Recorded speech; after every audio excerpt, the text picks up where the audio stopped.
Mutual fund investments are subject to market risks. Read all scheme-related documents carefully.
Header is quite catchy, and I think I'm more interested in don't bet against India than the Sensex number itself, because Sensex number is that's why we said Sensex may hit 2 lakh in 10 years, and we'll give the mathematics of why we are saying this.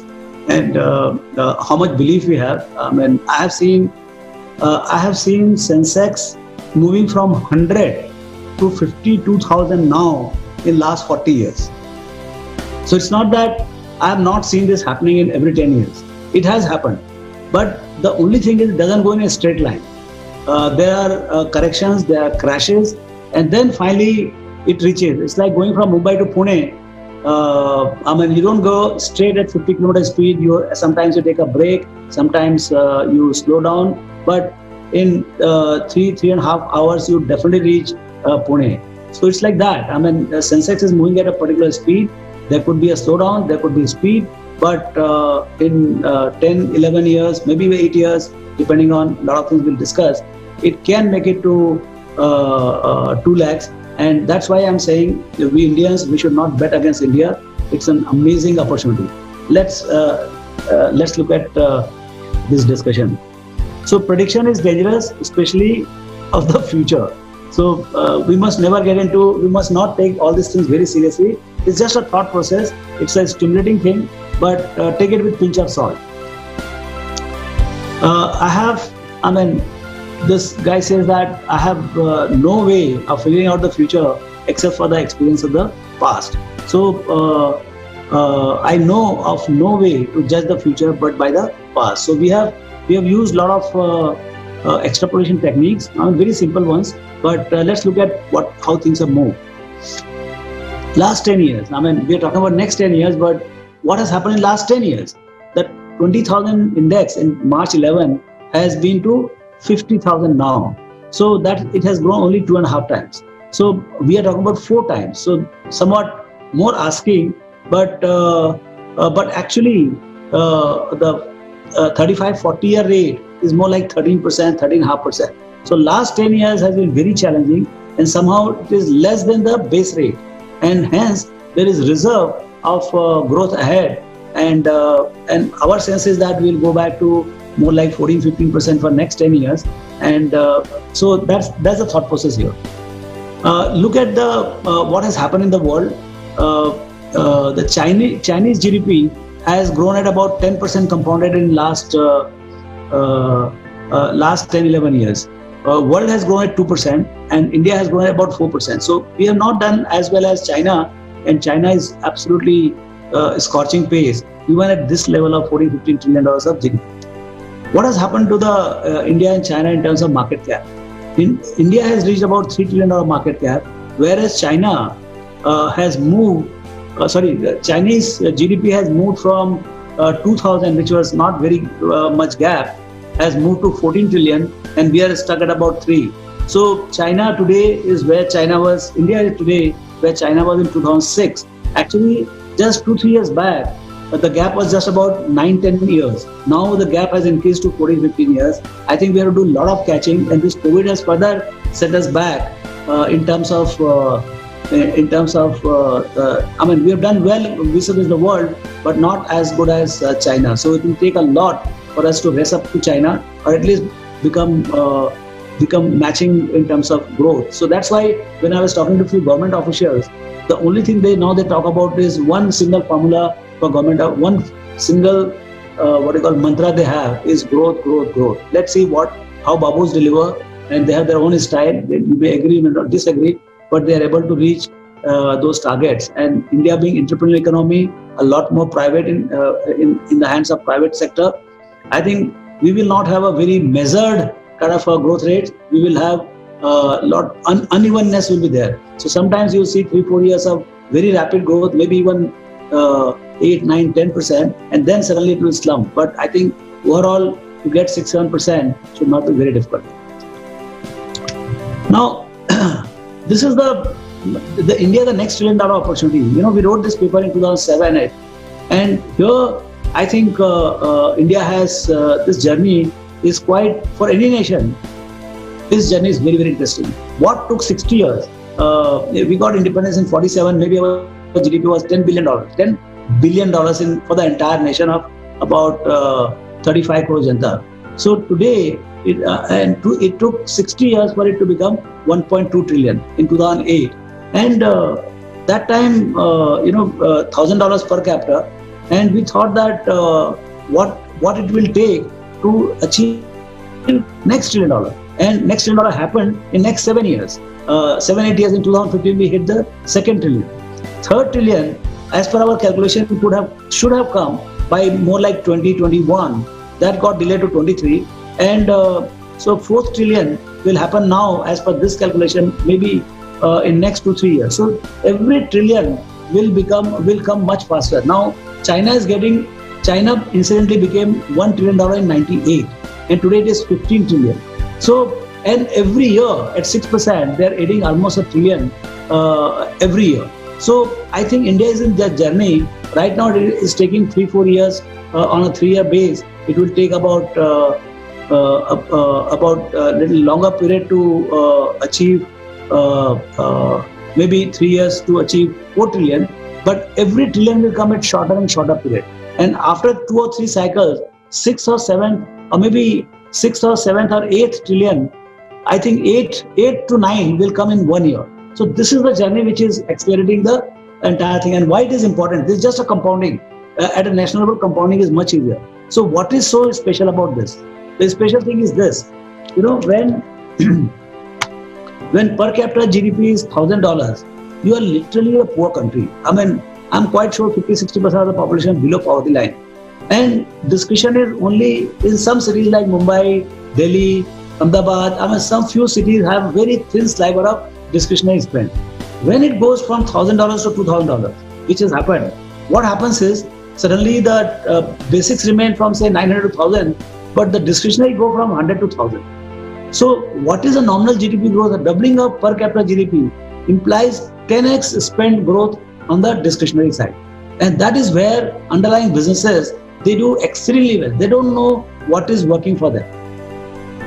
And this keeps hitting segment after segment, maybe not simultaneously, but clearly this keeps happening. It's like saying that till 2007, we were more of a bicycle market or maybe low-end bike market.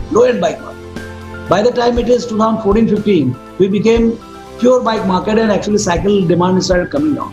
And by the time we go to $4,000, that is about in closer to 2025, 26, or maybe 27, will be $4,000 per capita.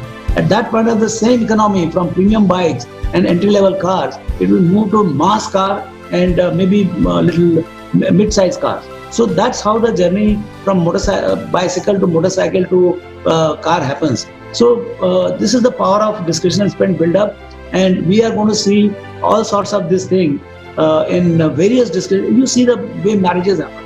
Earlier, destination marriage was just few guys, even in Mumbai kind of place. Today, I think 50-60% of slightly bigger marriages are happening in destination. And since the families are small, the kind of discretionary spend happens. I think in this COVID, one of the best discretionary spend which has been very badly hurt is the marriage expenditure. So as the economy opens up, you will see all the pending functions are going to happen, apart from whatever regular 1 crore marriages which are happening. So I think discretionary spend is going to build up, and nobody can stop that journey. It is going to be just exponentially bigger and bigger. Another thing which is happening is that savings build up. In last 10 years, we might have saved as a nation, because savings is a very different animal than the expenditure. So it's more like a cumulative kind of, it's like a ocean. So in last 10 years, we have saved about $7 trillion. But in next 10 years, we are going to save more like 14 trillion. So you have the base of say 7 trillion, and on top of it, you are giving a mountain of another 14 trillion. So you imagine what kind of savings and investment economy. Once you have the saving, then investment. And what are the investment tools? Whether it is a capital market, I think that's where it is going to be the biggest. The broking, the volumes in the stock market, the wealth management, your asset management, your insurance, your all sorts of things which are which deploys the financial saving. You are going to see much larger deals, much frequent deals, and it will be a nationwide thing. So, you imagine in US what happens when the cumulative savings are running into hundreds of trillions of dollars. So that is what is really, I think they are the savings base, the wealth base is about on a $20 trillion economy. I think it is about 150 to $200 trillion of savings, and that's why they are the provider of capital to the whole world. And now the wealth has become so big for China, Japan, and a lot of European countries and Arabian countries that all the wealth management has gone into US, and from there it is getting redistributed to the whole world. So there is a lot of capital and lot of wealth management. So this is what is going to the savings and investment boom is what is going to happen in next 10 years, and this will also lead to opportunity in capital goods, construction. Once this entire cycle picks up, I think we are going to see some very interesting times. So can India be the next China? Everybody wants to be the best of the category, but I don't know. It is very tough to say.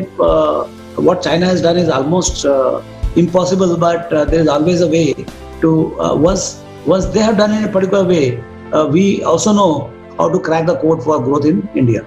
So the issues which are the things which are in favor, the way I think is that democracy is one of the biggest thing, where rule of law prevails and there is a lot of freedom to everybody.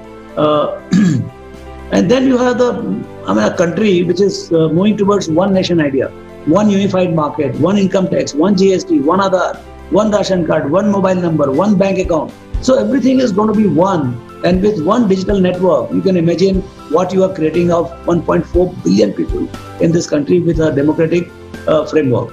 Second, demography. I think it is second highest population of the world, huge domestic market dominated by youth.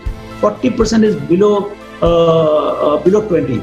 It is one of the youngest large country with 27, 28 years as the average. So this is amazing demography.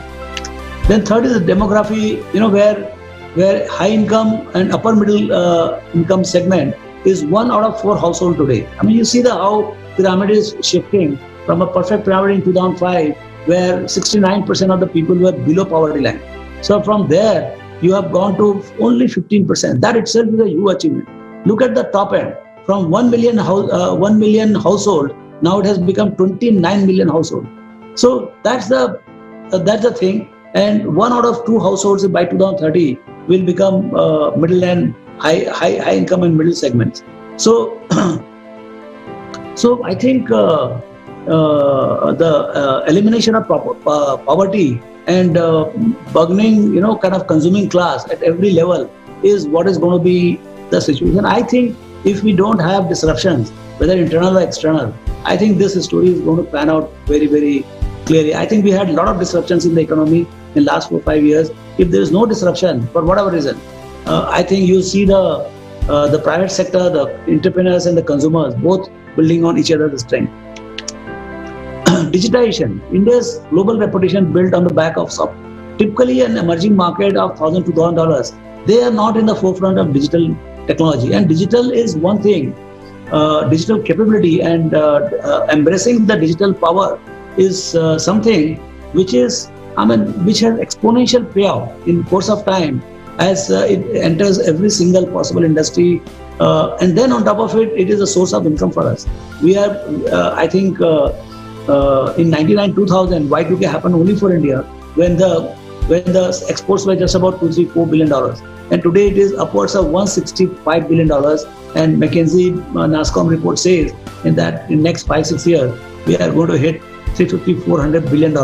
So I think this COVID has given new impetus to digitization for the whole world.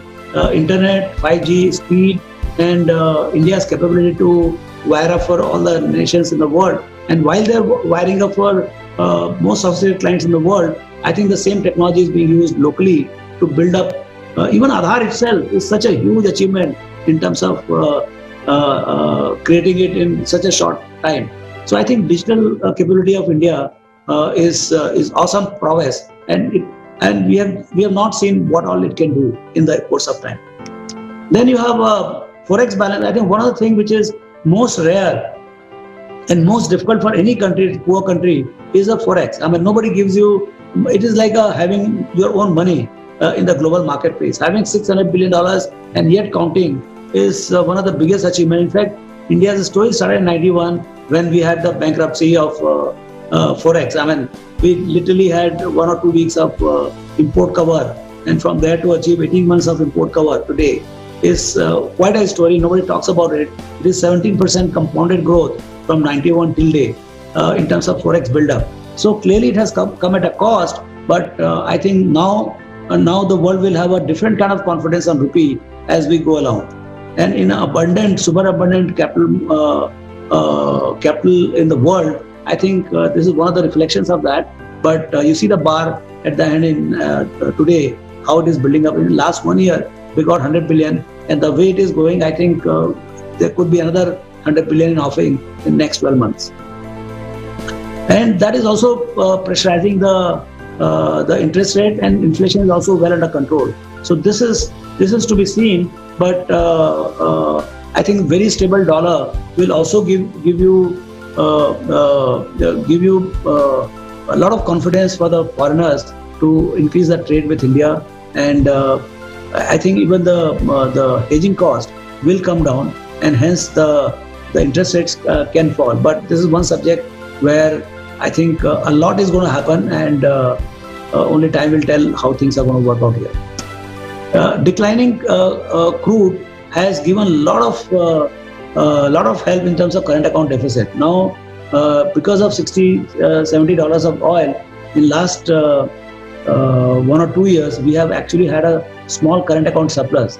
And so I would think that now with the galloping software exports and even accelerated merchandise exports, I believe in the current year we are growing at about 25-30%.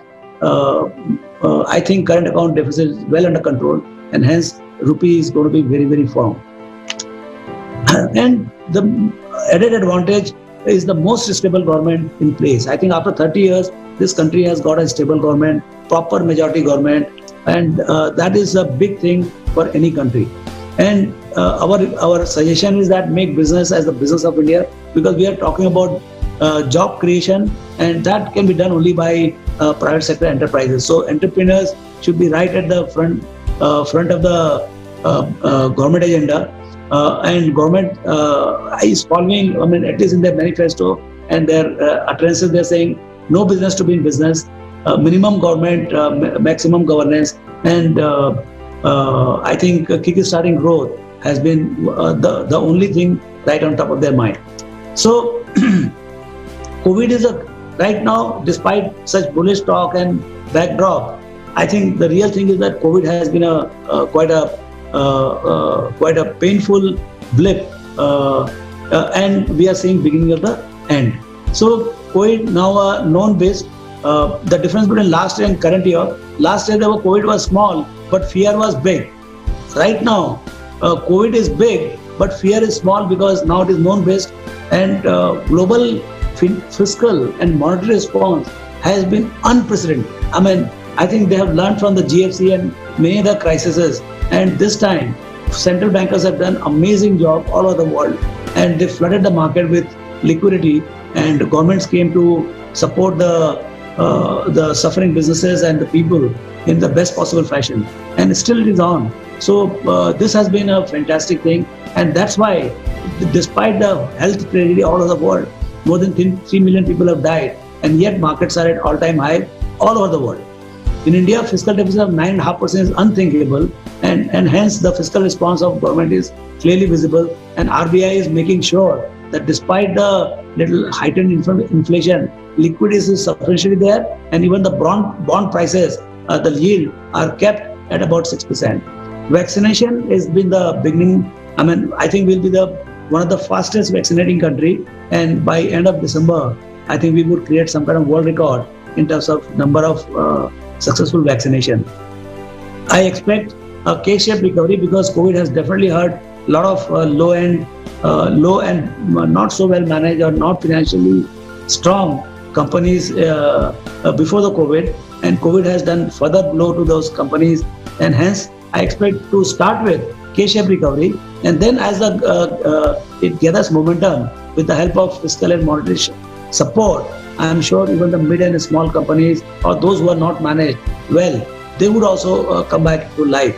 So, but to start with, I think well-managed companies will do, well-managed and larger companies will do better than smaller companies. So, when we say Sensex can hit 2 lakh, what is required? Let's look at the maths of it and how it is likely to happen. Here, I think what we are betting on is that between 2009 to 20, for last 10, 11 years, the EPS growth or corporate profit has been very, very anemic, just about 6%. So we have lived off just about re-rating, but now we are seeing that the profit growth is surging at about 25-30%. So now we are seeing really the 500 rupees EPS is now actually building up at 535, 750. I think we are expecting that next 4 quarters after the COVID recovery, 22, 23, they are going to build up very, very rapidly. The profit outlook for the corporate world is looking very good. So I think though the right now P multiples are at a high, more like 27, 28, but that's a thing because of the change of the cost of capital in the world. So today, when the world is at literally 0 or 1% interest rate, and the stocks are at all-time high, there is a superabundance of capital which is showing up in asset class, equity asset class, and it is now showing up in various other asset classes like commodities. You are seeing all sorts of commodities are just going on fire. So I think the excess liquidity which is there in the system, and that to low-cost liquidity, I think that's so you have the combination of fiscal policy, monetary policy, and then the market oblique speculators. I think this combination is quite lethal, and we are going to see some abnormal valuations till this liquidity stays the way it is. So this can happen, this 2 lakhs can happen with a 12 to 13% normal GDP growth rate, 7 to 8% real and 4 to 5% inflation. I would say more like 7 plus 5, and corporate profit growth to be a little higher because we are running at one of the lowest 2-3% of GDP as a corporate profit to GDP right now. It can go up to as high as 7-8%. Who knows where it is going to go? US is trading at more like 10-11% to GDP. So we have a chance to go at least up to 7-7.5%, and that is what exactly will do the magic. So the growth, the corporate profit growth to be a little higher than 12-13%, more like 15%, and the current P multiple to be maintained, and that will give us 15% CAGR over 10 years is 4x. So 50 into 4 is 2 lakh. So even if we hit 175, 180, I would say we are broadly there. And it could be, and it all depends on how well the underlying underlying economy does. If economy does very well, like 2003 to 2008, that kind of a situation being built, because with abundance of capital, hard-working country, and lowest cost labor and enterprising entrepreneurs, I think we have a terrific chance to make it. And the world discovered China in 95 to 2020. Now, China itself is going to be a big export market for us, but now the world wants another pool of low-cost labor and ethical guys, and I think India is well out there. So in China Plus policy, you could see some crazy times. I mean, achieving 6-7% growth, I think the opportunity is very large. I think it is quite possible this will happen. This could happen. So sector to watch out for in this kind of a situation.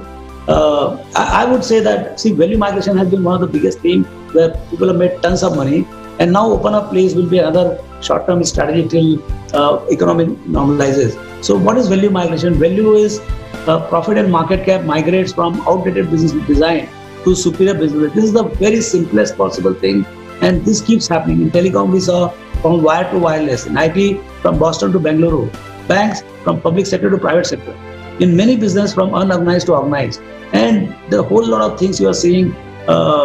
Public sector to private sector is happening not only in banks, it's happening in insurance, and a whole lot of things wherever government has been predominant and they have been vacating the sector, you will see that entire market share is going to go to the private sector.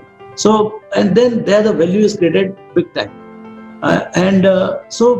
This value migration has been one of the themes which has made a lot of money, and now you see even more accelerated value migration on the back of digitization. So IT, we have talked about it.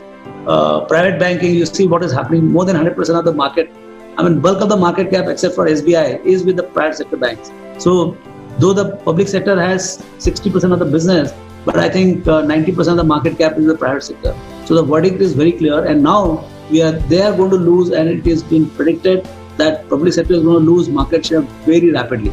They don't have price to book, and they don't have capital. So private sector has the capital as well as price to book. So when you want to grow and you want to raise capital, today all the top 5-6 banks can raise capital at 3 to 4 times price to book, whereas none of the public sector banks can raise money at even one time price to book. So it is almost impossible. Market is saying that we'll not give you capital. At least right now, that's the statement. So clearly, the incremental market share private sector is going to be more like 70-80%, and I think because of digitization, we are going to give birth to very large banks with 10-12% market. So I think Indian banking story is still live, and we are going to see some fantastic gains in the market cap here. Private life insurance, here you have LIC on one side, Big Daddy, and then these 3-4 are there.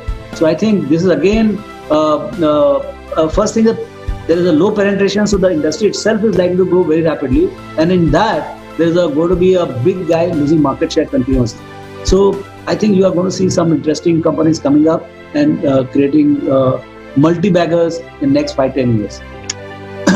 Open up please. Sectors can be classified into two segments: lost demand and postponed demand. So the companies like beer company or a soap company or all the food companies, FMCG, so they have lost demand. Pre-COVID, say there were 100 units were consumed. Now it has come down to 20 or 25 or something like that.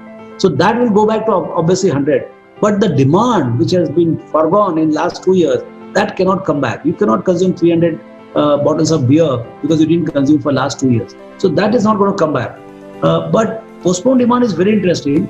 If you have not bought your car for last 2 years, the car demand doesn't go anywhere. Every single piece of car or motorcycles are going to be sold in the next 12 to 18 months by the buyer, because the guy who wants a car, he wants a car pre-COVID as well as post-COVID. So I think so we have to look for the businesses, but market has hammered both the segments equally badly.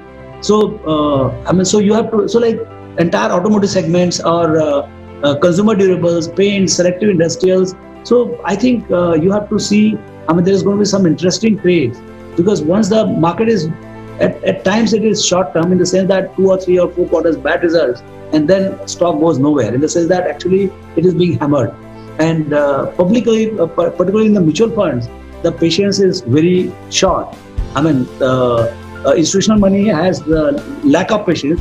Bulk of these kind of stocks are lying with the retail investors or promoters. So when the opening up happens and the quarter results start coming, you see these stocks doing exceedingly well, and they will cover up for whatever momentum they had lost in the past. And what can go wrong in this kind of India story? What I've seen is that India story does happen despite all the challenges. But there could be a deep correction next month or next year.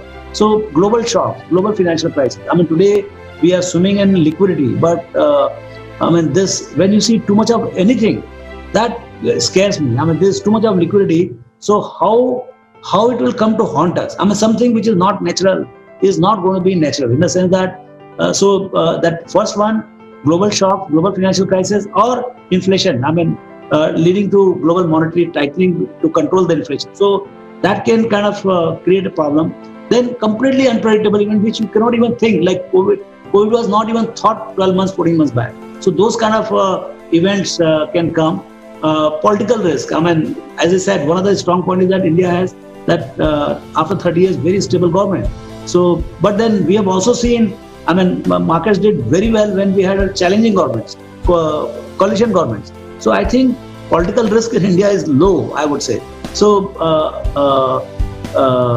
any kind of government has created, the markets have created wealth in whatever kind of political this thing, but still it remains a risk for, I would say that real risk is the GDP not growing the pace at which we are saying, say 6-7%. That is what they have done in last 10 years, and I don't see any reason why they will not do it in next 10 years. Situations are conditioned, and more particularly, the forex balance of 600 billion is still surging. That gives me confidence that for a courageous government, there is no lack of resources for doing whatever they want to do. The issue is whether they are ambitious enough to achieve that 7-8% growth or not. So conclusion, India is the ultimate next $1 trillion opportunity story, because we are 140 crore janta with just about $2,500 per capita. This is global average is $10,000. I mean, you cannot have a more prepared growth story than that of India. And their democracy, digitization, digital power of a country, a poor country of this size, is unbelievable. Dollar reserves, stable government. I don't know what can go wrong, but COVID is a temporary blip, and we will see vaccination. Vaccination will definitely mark the beginning of end of COVID. And as I said, we can hit the very large number in next 10-15 years. And why 10 years? I mean, we have to be investor for decades. I mean, I met somebody yesterday who was 40 years. I said, you are 60 years ahead. Why 10 years? So, I mean, you do compounding at 15, but why you should not be seeing 500x what I have seen in my life, you will see in your life. So that's the kind of potential of compounding in the Indian economy, because it's a very potential economy with very small market cap or GDP. And I mean, we have talked about the play, and hence my sincere request to all the investors is don't time the market. Just don't time the market. Whatever is the equity appetite, just play to the fullest. And hence don't bet against India. Be optimistic and patient, because compounding of equity will work only over a period of time. So you have to bring patience, and that can be brought only by you. Don't try to time the market, and don't play around with your portfolio too much. So that would be my last words.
Mutual fund investments are subject to market risks. Read all scheme-related documents carefully.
Mutual fund investments are subject to market risks. Read all scheme-related documents carefully.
Good morning, ladies and gentlemen, and welcome to the second edition of Motilal Oswal Global Partners Summit.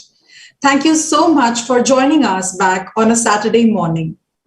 Our conference would have been incomplete without a session by the best names in equity research.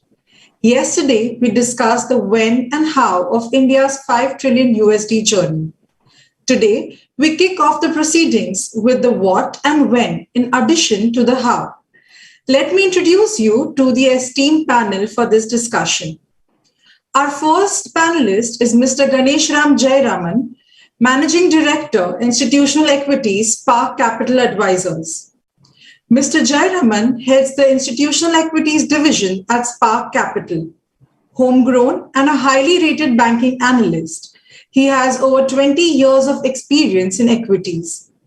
Having spent years with Standard Chartered Bank and HSBC, Mr. Jayaraman uses his background and network in corporate banking to go the extra mile with his research. Welcome, sir. Our second panelist is Mr. Venugopal Garre, MD, Bernstein. Mr. Garre is the India strategist and South and Southeast Asia tech analyst at Bernstein. He has over 20 years of experience in equity research across multiple sectors in Asia. He joined Bernstein in 2016 from Barclays Capital, where he was a director, and Asia, where he headed for cap goods and transport. Mr. Garre has consistently been ranked among the top analysts in the Institutional Investor and Asia Money surveys. Prior to joining Barclays, Mr. Garre spent 7 years at Credit Suisse, where he covered Taiwan technology, followed by India capital goods, consumer, and media. Welcome, sir. Thank you. Our third panelist is Mr. Sanjeev Prasad, MD and co-head, Kotak Institutional Equities. A highly ranked and passionate analyst, he leads Kotak Institutional Equities research team for strategy, a mantle he took on in 2007 after decades of cross-sectoral research. Mr. Prasad has been with Kotak Institutional Equities since October 1996, beginning his career in oil and gas research and topping broker polls as best sectoral analyst and best India analyst for over a decade. Over the years, Mr. Prasad has built one of the strongest research teams. At 14, Kotak Institutional Equities, he has the largest number of analysts ranked number 1 in India research. Mr. Prasad has a strong global franchise in Indian equity research, reflected in his top rankings over the years across the sectors he has covered. He is currently ranked India's number 1 analyst for India strategy. Mr. Prasad has been a part of the Kotak's leadership team for more than a decade. He is a much sought after commentator on Indian equities and strategy in Indian and global financial media. Welcome, sir. Thank you. The panel is also being joined by Gautam Duggad, Head of Research at Motilal Oswal Institutional Equities. Mr. Duggad has done his BE Chemical from UDCT University, Mumbai, and PGDM from IIM Calcutta, and has 14 plus years of experience in fundamental equity research. He joined Motilal Oswal Institutional Equities in 2012. Before joining Motilal Oswal Institutional Equities, he worked with PL, Macquarie Securities, Edelweiss Capital, and PNG. Motilal Oswal Institutional Equities has been ranked as Best Local Brokerage in the Asia Money Brokers Polls 2020. In his capacity as the Head of Research Institutional Equities at Motilal Oswal, Gautam leads a 40-member research team which extensively covers approximately 20 sectors and 250 companies. Gautam also doubles up as strategist and is responsible for driving market strategy. Welcome, Gautam. To moderate this session, I would like to invite Mr. Manish Sonthalia, Executive Director, Fund Manager, AIF and PMS, Motilal Oswal AMC, and Mr. Siddharth Bothra, Executive Group Vice President, Fund Manager, Motilal Oswal AMC. Over to you, sir. Thank you. Thank you. So, welcome, friends, and a very good morning to everybody. Thanks for logging in and sparing your time for the second day of the summit that Motilal Oswal AMC is hosting. So, the markets are sizzling, going up every day. And, also we are seeing the economy reviving off a very small base. Now, the pertinent question and the topic of discussion today is obviously, the market cap, which is currently at around 100% of GDP of $2.7 trillion. In what form and shape do you see the $5 trillion mark come through for India? And we can pose this question to all of the panelists. Sanjeev, you can go first, and then maybe Venu, Ganesh, and Gautam after that. Over to you, Sanjeev. Here, Manish. See, there are 3-4 drivers of ultimately market cap. So I believe when to market speculation, it will happen eventually. As the economy keeps on growing, the market cap will also grow. I don't think there is any doubt about it. If you look at the history of India's market cap, if I remember the numbers correctly, GDP per capita used to be $500 in, let's say, 20 years back, around 2000, 2001. And at that time, GDP per capita used to be about 40-50% of, or rather, market cap to GDP used to be only 50%. Over the time frame, if I look at 10 years later, in let's say 2011, your GDP per capita moved around 1,500, and your market cap to GDP also moved to somewhere about 90-100%, which is where we are also currently. And currently, we are now roughly $2,000 per capita economy. Hopefully, over time, this will keep on increasing at, let's say, whatever, 5-6% per capita on the real GDP basis. And on a nominal basis, hopefully, somewhere about 10-11%. So I think the math is fairly easy to do. Over time, GDP will expand, and accordingly, market cap will also expand. So that's not the issue. The issue is, can we grow much faster than that, coupled by some other drivers just beyond the GDP expansion, which will anyway take place in the economy. The second factor I would talk about is formalization of the economy. We have large parts of the economy which are very informal in nature and very underrepresented as far as the market is concerned. And specifically, I would highlight 3 sectors. One is healthcare, which is globally, if you look at a very large portion of the GDP in India, if you look at healthcare services, it's actually very small. I'm leaving aside the pharmaceutical part. It's actually 1.5 trillion rupees. If you look at the market cap of all the healthcare services in India, it's hardly anything actually. Second is retailing. Again, globally, a very large market cap sector. In India, it's completely informal as of now. And over time, as the sector becomes more formal, the market cap in the sector will zoom like anything, in my view. And the third is real estate. That's about 11% of GDP, by the way. But in the market indices, it's very underrepresented as of now. Again, very informal economy over there.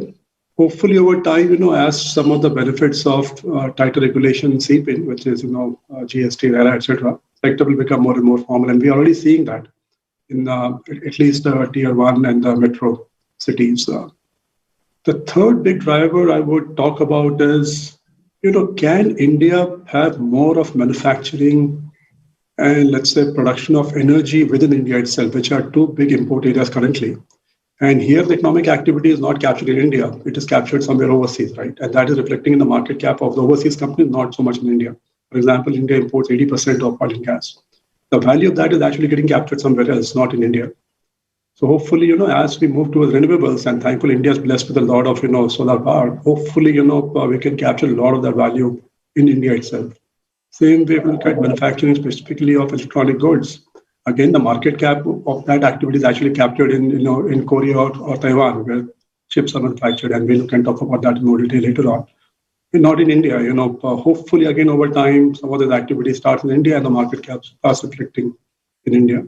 So 3 big drivers, I would say. One is simply larger size of the economy. Second is formalization of the economy. Third is more manufacturing and production within India, and also more services, within India. So, for example, currently a lot of new age value creation in the economy is actually getting captured by overseas companies, whether it be a Google or a Facebook, etc. can Indian companies, become of a similar scale, if not a similar scale, and at least somewhere, comparable? And, some of that activity starts getting captured by Indian companies rather than, by some of these overseas companies which are not listed in India. So we'll stop here, and we can deep dive into some of these aspects later on. Sure. Venu? Yeah, okay. So I think Sanjeev has covered quite a bit of ground. Just to give a very quick perspective around this, ultimately the economy has to grow, which is going to be the key anchor for the market cap as well, unless you believe that the flavor of the entire listed universe is going to change, right? And of course, it would change if, the digital revolution picks up in a very different way, where the approach towards market caps and valuations for those companies are very different, and how important that becomes in the overall scheme of things. But purely from an economic growth standpoint of view, I think the $5 trillion number is probably just an anchor than anything else. Even if you're a bear, you would probably, agree that eventually a $5 trillion will be achieved. So the main point of view out here is eventually timing of when you achieve that. And in that context, it's not a debate between 2025 or 2030. If I were to just put a broad top-down perspective, you can achieve that in 5 to 6 years time frame on a 10% plus sort of a growth rate. Now, the more important thing, however, out here is that there is this concept of cyclicality, which is an important variable with which we look at India as well. Now, that's unfortunate though, because, in the state of where we are in the economy, we would want to be, a secular and a high growth economy for a long period of time, which is what probably China has delivered. But we tend to look at India from an economic lens, which is more cyclical in nature. So if you are lucky enough to get this sort of a relevant and big cycle in the next couple of years, which we can discuss and debate the drivers for that, you could probably accelerate the path towards, a larger market cap, even for the old economy enterprises, because sheer depending on, how the demand growth shapes up and how capacity creation happens in the economy. So that's one important part of it. But the second part, of course, is that we cannot shy away from the fact that the cyclicality is also a problem for India. The fact that, a lot of decision making over the last couple of years were more narratives where execution was actually quite weak. And that's largely because of lack of planning and lack of execution. So most of the things we talk about in infrastructure or manufacturing are largely Excel sheet models. So we have to move away from the Excel sheet models and move towards execution, which is what is going to be the key driver, in my view, over the next couple of years. The other thing I want to primarily highlight that the areas which probably we are a bit more excited about from an economic standpoint.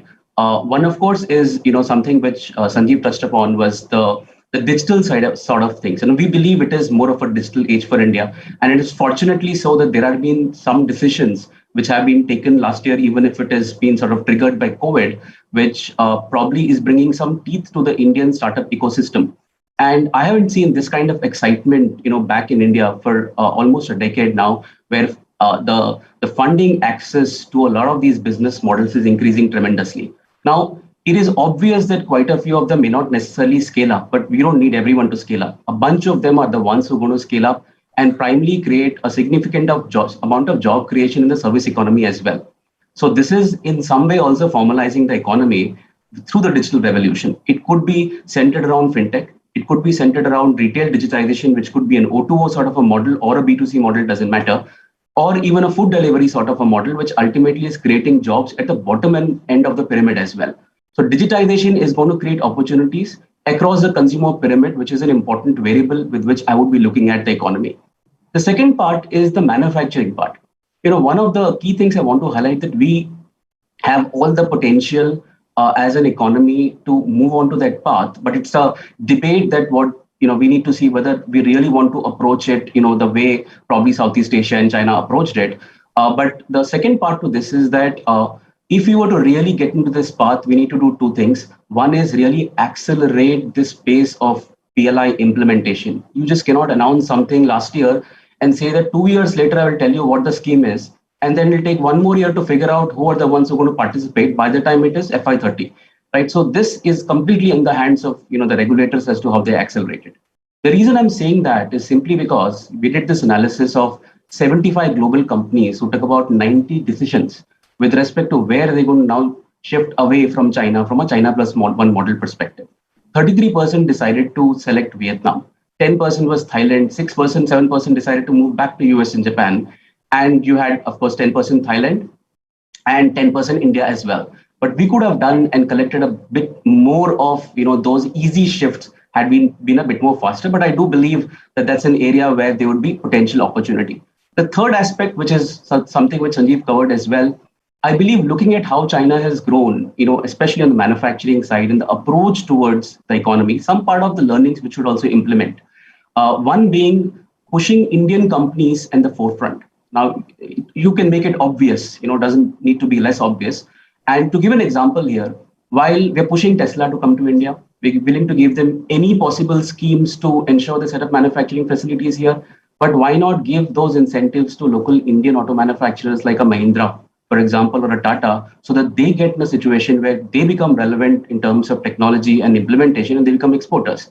So that's the second area I would focus on, but I do see opportunities, in parts of the value chain of manufacturing as well, which are going to be the key areas for India over the next couple of years on a path towards this 5 trillion sort of an economy. Got that. Yes, Ganesh. Morning all. The way we looked at it is Sanjeev and Venu covered a few points, which is the key point which I had in mind was formalization. And we think formalization will make a big delta in how the earnings growth of companies can get accelerated. We are coming off almost 10 years where earnings growth has been muted. We believe that earnings growth can now accelerate. A combination of multiple reasons. It's demand recovery, it's industry consolidation, we see inflation and on operating leverage. So earnings growth of about 20% compounded over the next 4 years is something which we believe the building blocks for that are now in place. And the formalization will add to the earnings potential. We also need to reckon valuation multiples on a low-balled earnings, and without inflation, they look higher side. When earnings get inflated, we need to expect valuations to get moderated. So it's like earnings boosting valuations and valuation multiples compressing, which means our assessment was it will take roughly, and at the listings which will come, roughly about 5 years is what we think for market capitalization to double from where it stands today.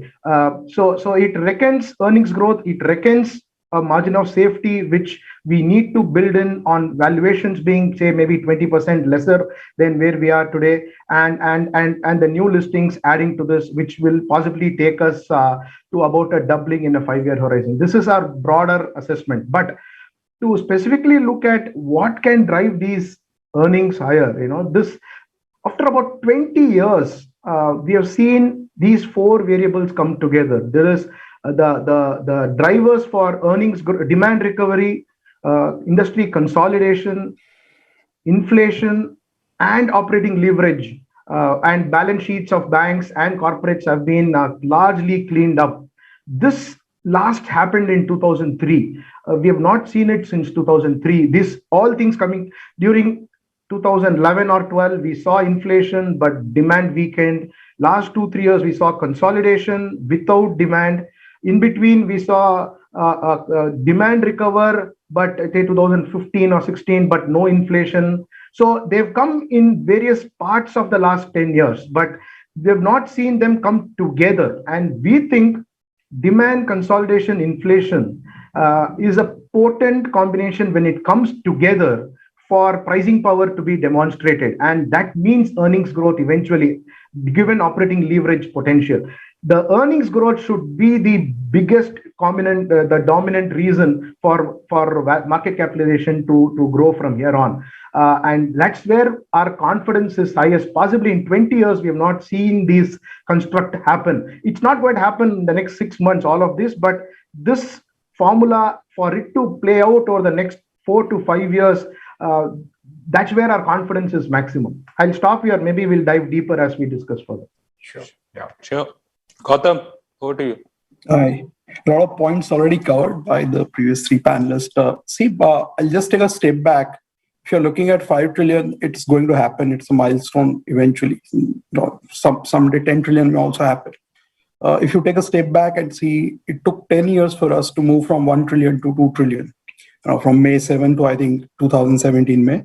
And then from 2 to 3, it took about 4 years, out of which the last half trillion came in the previous 6 months, from December 20 to now.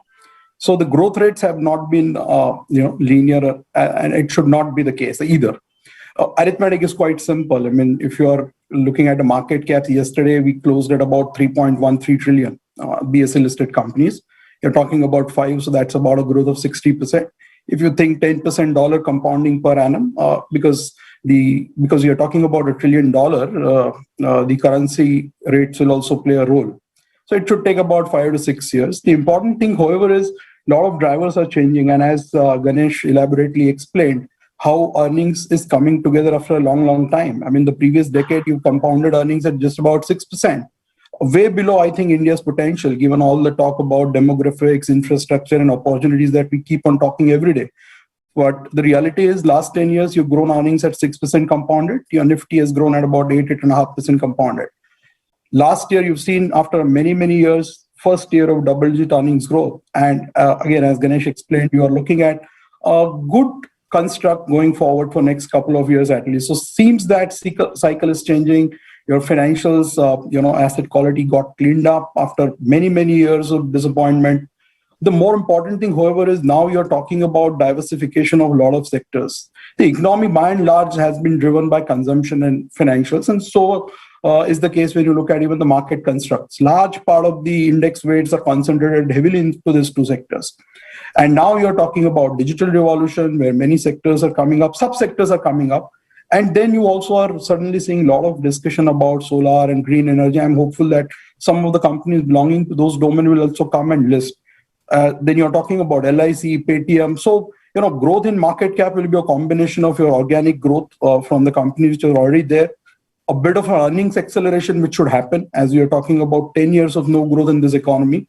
Corporate profit to GDP has slipped from 8% at the peak to about 2.5%. Maybe we will reach 3% this year, 3.5% next year. But the room is it can grow further because it has collapsed in the last 8-10 years. And then on top of that, there are new drivers on manufacturing.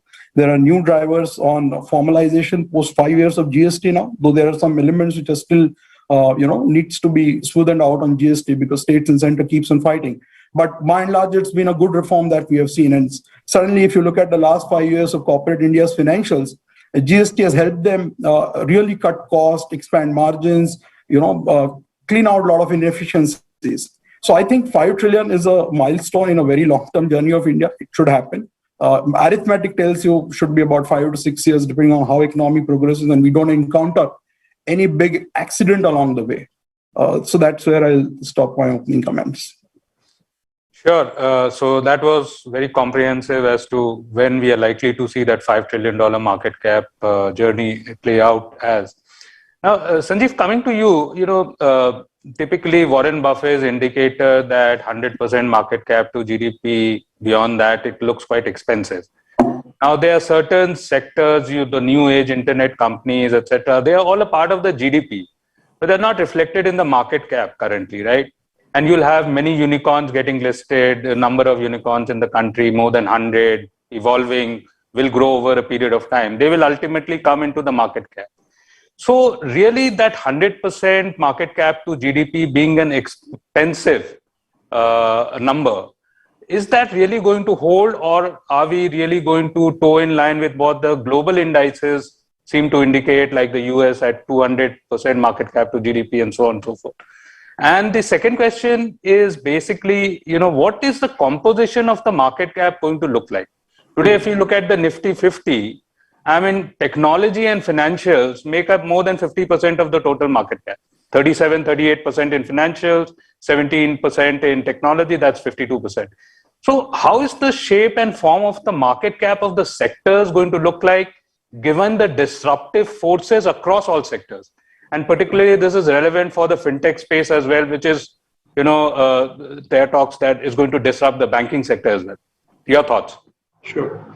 See, on the first point, I don't know whether this 100% is some sort of a limit, because you have several countries which are particularly based on exports. For example, Taiwan is hitting more like 300% now. but it's an exceptional economy. It exports huge amount of its products. Essentially the backbone of entire electronics as far as the world is concerned. US has now gone to 200%, but that primarily reflects the fact that a lot of US companies are capturing, activity, digital activity that is in other parts of the world. But the market cap of all that is only reflecting in the US markets. I mean, you have giants like your Amazon, Google, Facebook, Netflix, and so on and so forth. Obviously, these are global companies with a massive footprint all over the world.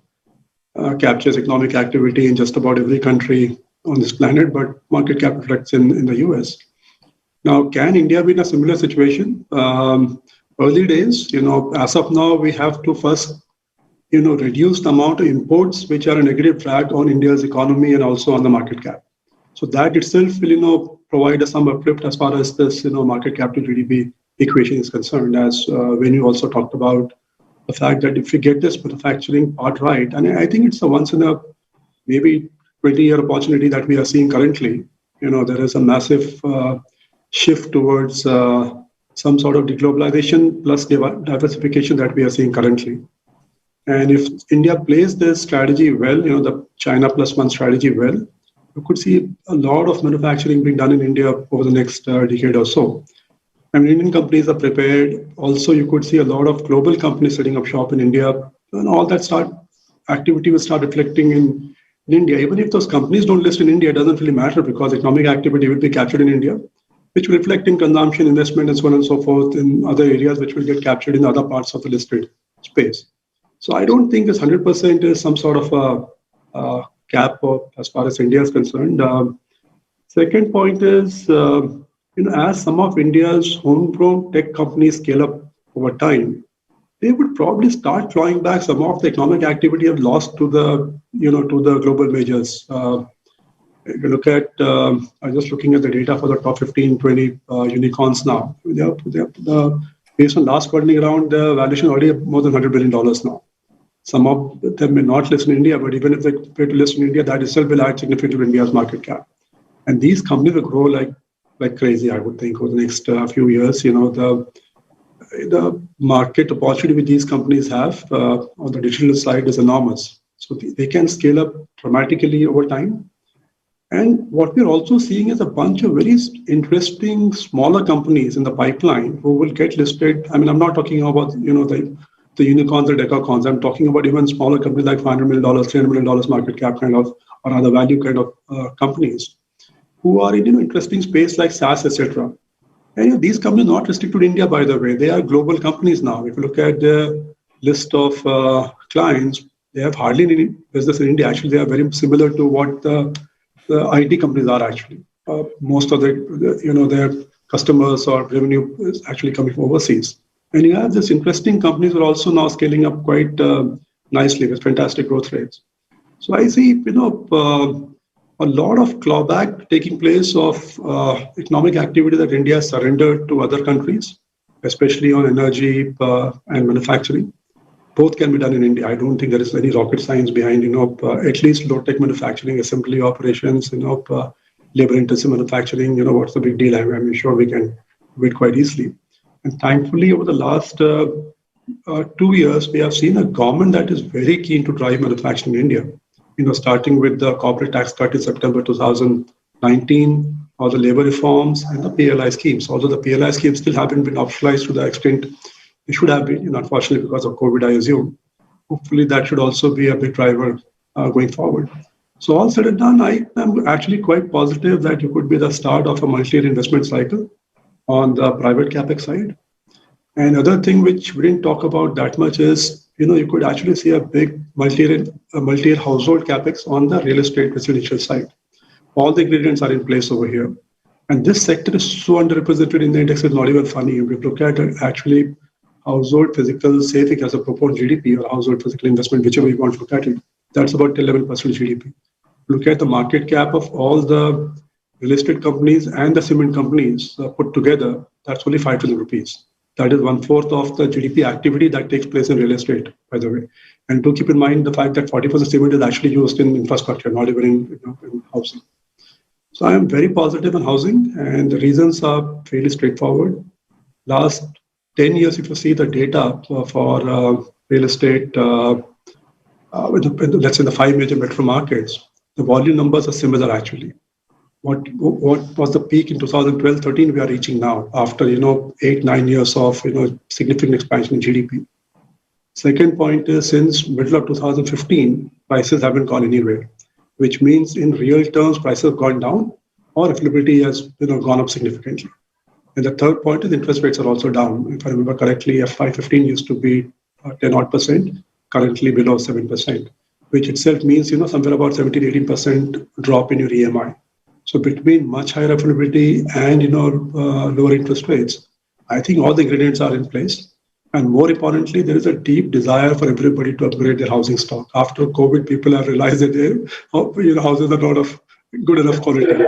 Everybody wants one more room or 2 more rooms or whatever it is. So I think this can be the start of a real big multi-year investment cycle as far as household capex is concerned. So all that makes me reasonably positive that one of the drivers of GDP, which is investment, which has been missing essentially for the last decade, that should start coming back in a far bigger way. And effectively, you could have any of the consumption will do okay in India, I assume, as long as we create jobs on the back of investments. Investment comes back. And I think the drag on the economy, which was always net export, which was negative, even that should start, improving over time. So I think, the factors that you highlighted, 100% market cap to GDP, I don't think is any restriction over there. Would be higher. It's not a representation of expensiveness or of the Indian markets. Absolutely. Yeah. So, Venu, the same question to you. Would you believe that the weightage of the banking and financial sector at around 37%, investment cycle picking up, real estate, housing, all of that getting represented in the benchmark, the weightage of the BFSI space as a whole is likely to come down in this journey from 3 trillion to 5 trillion? Yeah, it's an interesting but a very, very tricky question. And the reason being that, when we talk about economic growth, we're also talking about traditional companies also moving, in a stronger path, even if it is driven by cycles or participating in some way in the opportunity. For example, even things like infrastructure cannot happen without lending. In some way, the traditional financial sector also has to participate in that opportunity. So credit growth also has to in some way expand, which primarily means that the banking and financial sector, along with what Gautam mentioned also about the fact that you have NPA issues being lower and stuff like that. So, but the key thing I would probably say is that the flavor of the sectors within that might change. So, for example, I would give definitely a room for a larger presence for so-called digital as a sector. Now, you can't call digital as just pure IT. And so, it is SaaS as well. It is basically about traditional retail, which is, as I call it, as consumer tech. And of course, it is fintech as well. Now, there are ample opportunities around this, which could probably take a larger part of the overall market pie. I'll give you one sort of a broad top-down understanding of this as to what it actually means. So, based on the sectors which are sort of emerging at this juncture, it could be food delivery, edutech, things like consumer retail, B2C, O2O, all that put together primarily is an opportunity which is going to influence something like $1 trillion of GMV in a decade's time frame. Now, in a very simplistic way, take rates can vary, but you could probably take 10 or 15% take rate depending on what business models, because you would have matured a lot by then. It's basically about $150 billion out of revenue streams just for this part. By the way, we have not captured fintech. Okay, so it's just these sort of areas. Now, looking at how these companies are valued, these days at 10 to 20x, but probably could be lower at that point of time. We're talking about $1 trillion plus of market value just being created by what we see today in terms of these end markets. That's one part I want to highlight why it could be very important, and fintech is another piece. And the important thing of fintech is these things can go really fast. The second thing I want to highlight is that what we see as companies growing today is not just the thing. I've seen things, globally as well. You tend to see a lot of new business models emerge within digital as well. So and those business models, of course, have a pace at which they grow really fast. So you could see a couple of more companies, for example, getting created in the B2C world. For example, the D2C brands, which is another emerging area. The third thing I want to highlight is that this construct as well of certain of these areas which are not limited to India. In a manufacturing sense, it is very difficult to execute that. It's usually difficult to execute because there are still some form of trade barriers. There are specific implications of Europe wanting to give a preferential treatment to, let's say, a Vietnam or Bangladesh on textiles. You can't help it. So you do have to work on those limitations on the manufacturing side, unless you're primarily coming with an approach where you have identified a couple of end markets ahead of others, which is what China does, right? Identify EVs, just focus completely on it. Identify hydrogen, completely focus on it, and have a target setting process around it. Identify telecom as an area, just get into that in a big way, right? So you need to identify new areas in manufacturing so that you become exporters. You cannot build a manufacturing business model by basically exporting traditional old stuff. That's where I think things need to change on that aspect as well. The third thing on this GDP market cap ratios, I fully agree with Sanjeev as well, that there's nothing called limitation. If your economy is doing well, and if you have a lot of large enterprises which are global facing, things would completely change. EduTech, for example, I want to highlight since Sanjeev mentioned more about the SaaS side. EduTech is a very, very clear winner because you have a low cost base in India and you're going to teach the world, right? Various things. So this is going to be a big value creator where you don't see any representation. You just talk about one company, even in the private space, where there's a host of them which will enter. So these are the kind of things which will probably, excite me at some stage in terms of how I would look at, that construct. I don't really see that all of this, of course, translating in a 3-4 year, 5-year time frame. I think the economy also has to mature. These companies have to mature and look outwards. I would give them slightly more longer time frame for, this paradigm of greater than 1x GDP to sort of shape up. Sure. Thanks so much. This has been very interesting. You have also written a lot about, some of these digital companies and how this entire move towards intangibles, is one of the biggest, way we are seeing. So one question with regard to this in the context of, the market cap journey as well as the index composition. So if you look at globally, most of the top companies today are, all tech companies. And, when we look at it from an India construct, like if we go back some years, say if we go back around 2009-10, bulk of our index at that time used to be, the way we used to calculate index was on market cap basis. So it was largely oil and gas companies and so on, which were very market cap heavy. And then we moved to, a free float method, and then slowly the banking and the IT, and they became much larger. Not just because of performance, also because of the change of methodology. So when we look ahead, and Sanjeev also mentioned that we are looking at, when we look at some of the unicorns, they already based on the earlier valuations around $100 billion. So when you look at say 4-5 years time frame, do you think the index composition could change significantly? And many of these digital companies, because they have very high free floats, could become a large portion of the index? And would you want to crystal gaze and give us some sense as to what's your thoughts around, what composition the index could look like, say, in 4-5 years' time? Okay, so rather than putting specific numbers around it, because in the next 3 to 4 year time frame, we're looking at an economic cycle as well, right? So there is a lot which is going to grow in that direction as well. I'll probably agree, in this construct of high free float, especially for a lot of these emerging companies which are going to list, right, which is what a critical sort of a factor. But the other journey, which is very important out here is not a 3-4 year journey, is the fact that they need to encompass a larger part of the old economy ecosystem. Just think about one difference between what was happening earlier in the tech world versus what is happening in the last couple of years, which India is sort of taking over. Earlier tech world was basically tech disrupting tech.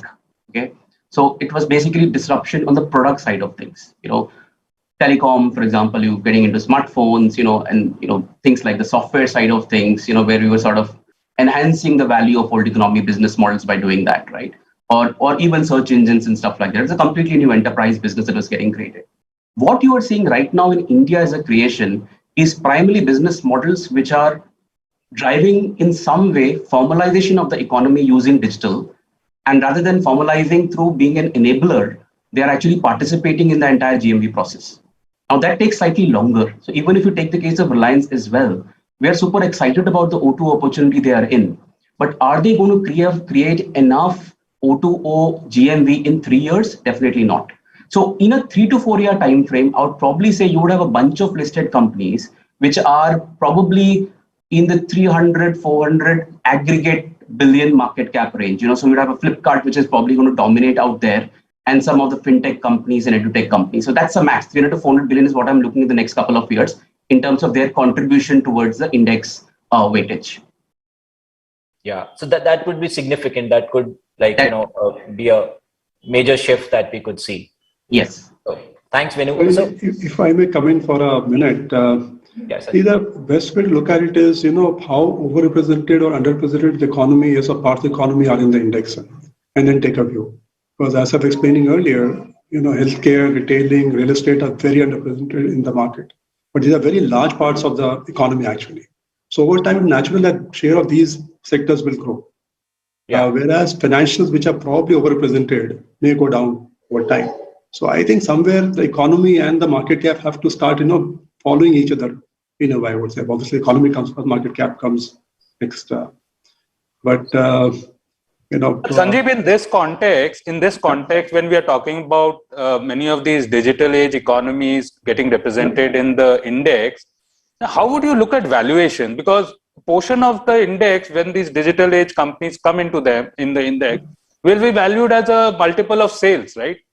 And the typical valuation matrices on EV to EBITDA, prices to earnings, wouldn't stand good. So the way we are used to looking at things as being reasonably priced, underpriced, undervalued, reasonably valued, overvalued, how does that paradigm change? Oh, it's a very good question, and it's going to be very interesting for analysts and investors both, to be honest with you. I mean, look at the index itself for the last, just 3 years, actually. Look at how much it has changed. So when we look at historical P versus current P, I tell investors not to bother, basically, because the competitive index itself has changed towards so much of higher quality names now, right?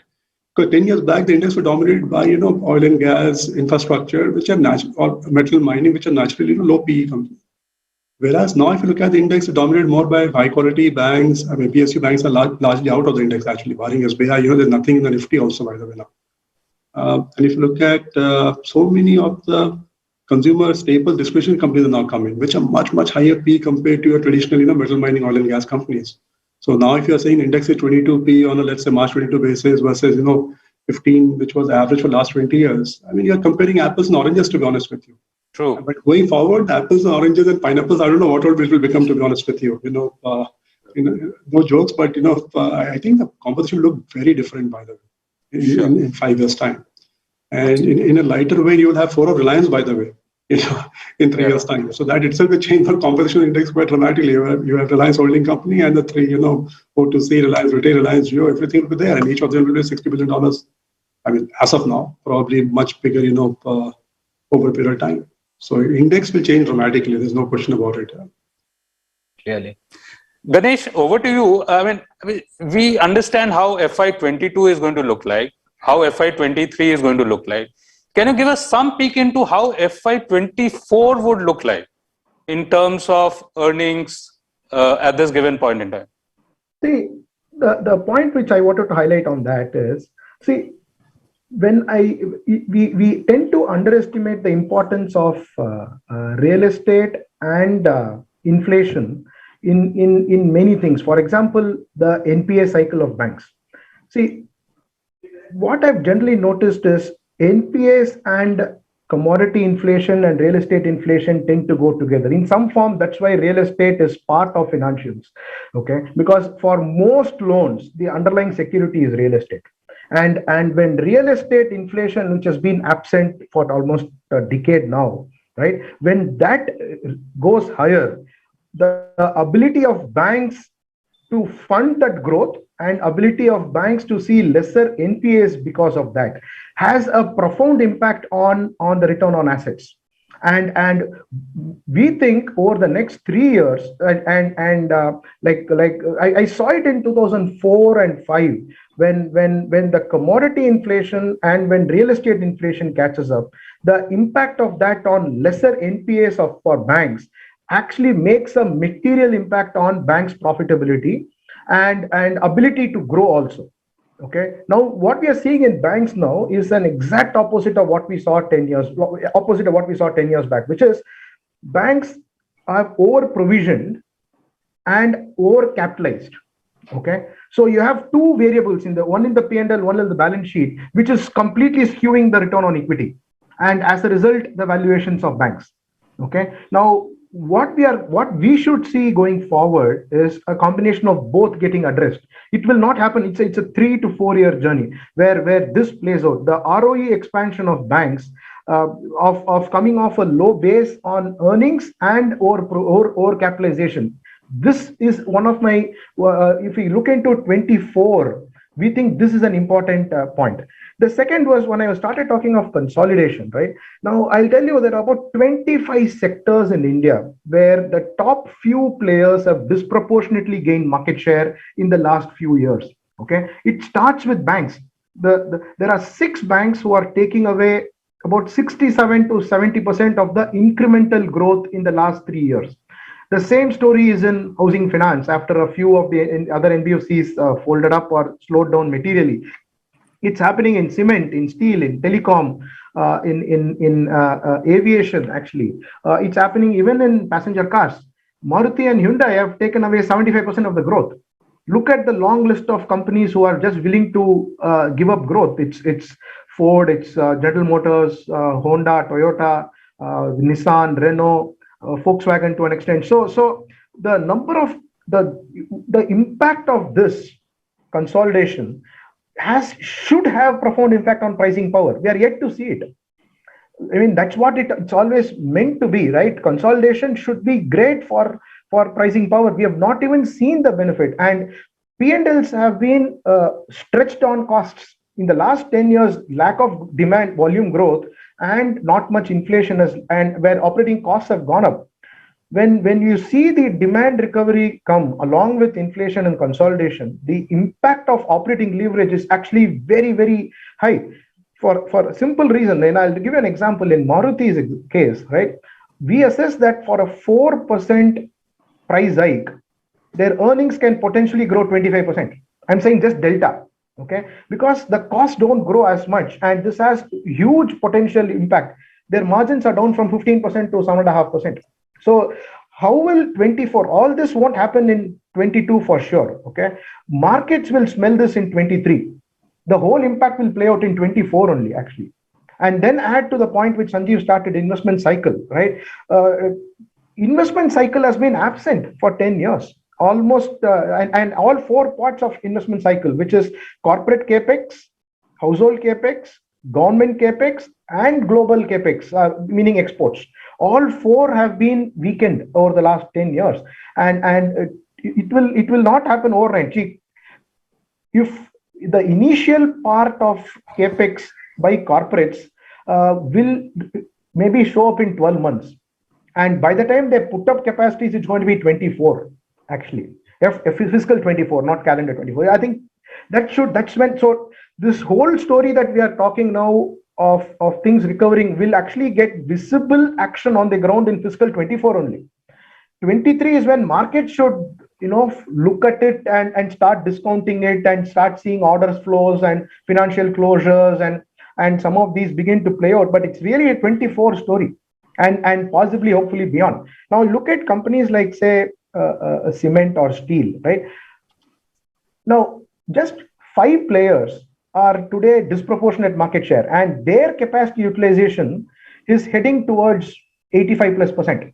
Their deleveraging has led to their net debt to EBITDA come down to less than even 1 time. Maybe in another 6 months, it will be less than 1 time. So how will they prepare themselves for the next phase of growth? It's cement and steel. And refineries have been announcing capex. And renewable power is another big opportunity which we see playing out over the next few years. So cement, steel, power, and oil and gas, they are 70% of India's capex. Add the PLI angle, add the household capex angle, add the government infrastructure spend angle, and then you read the global, the reflation effect, or you're noticing that China doesn't want to put up steel capacity anymore. Who is going to put up that steel capacities globally? Who is going to benefit out of all of these potential growth drivers in exports. So when you add all of this, it's really 24 when the full benefit will be seen. So the question really is, the risk to this is, over the last 10, maybe since 2009, what we have noticed is the government or the central bank is positively biased towards getting growth back through their monetary and fiscal policies. But once growth is normalizing, they step back. And then we are seeing growth moderate again. So will we see them lighten up their monetary stance? Will central banks globally, or will governments be looking at fiscal pressures coming in 24? Will that impact valuations and eventually earnings? Is actually the risk for fiscal 24. The upside story looks very good. Potentially what can happen for initially valuations and then earnings beyond 24 is a question we really don't know today. Because see, who would have thought 15 months back that India will see a fiscal deficit doubling and bond yields at 6%. Okay. Now, governments literally or globally have kind of kept bond yields moderated. Now, how will that play out into 24? How will earnings catch up but valuations compress due to the cost of capital going up?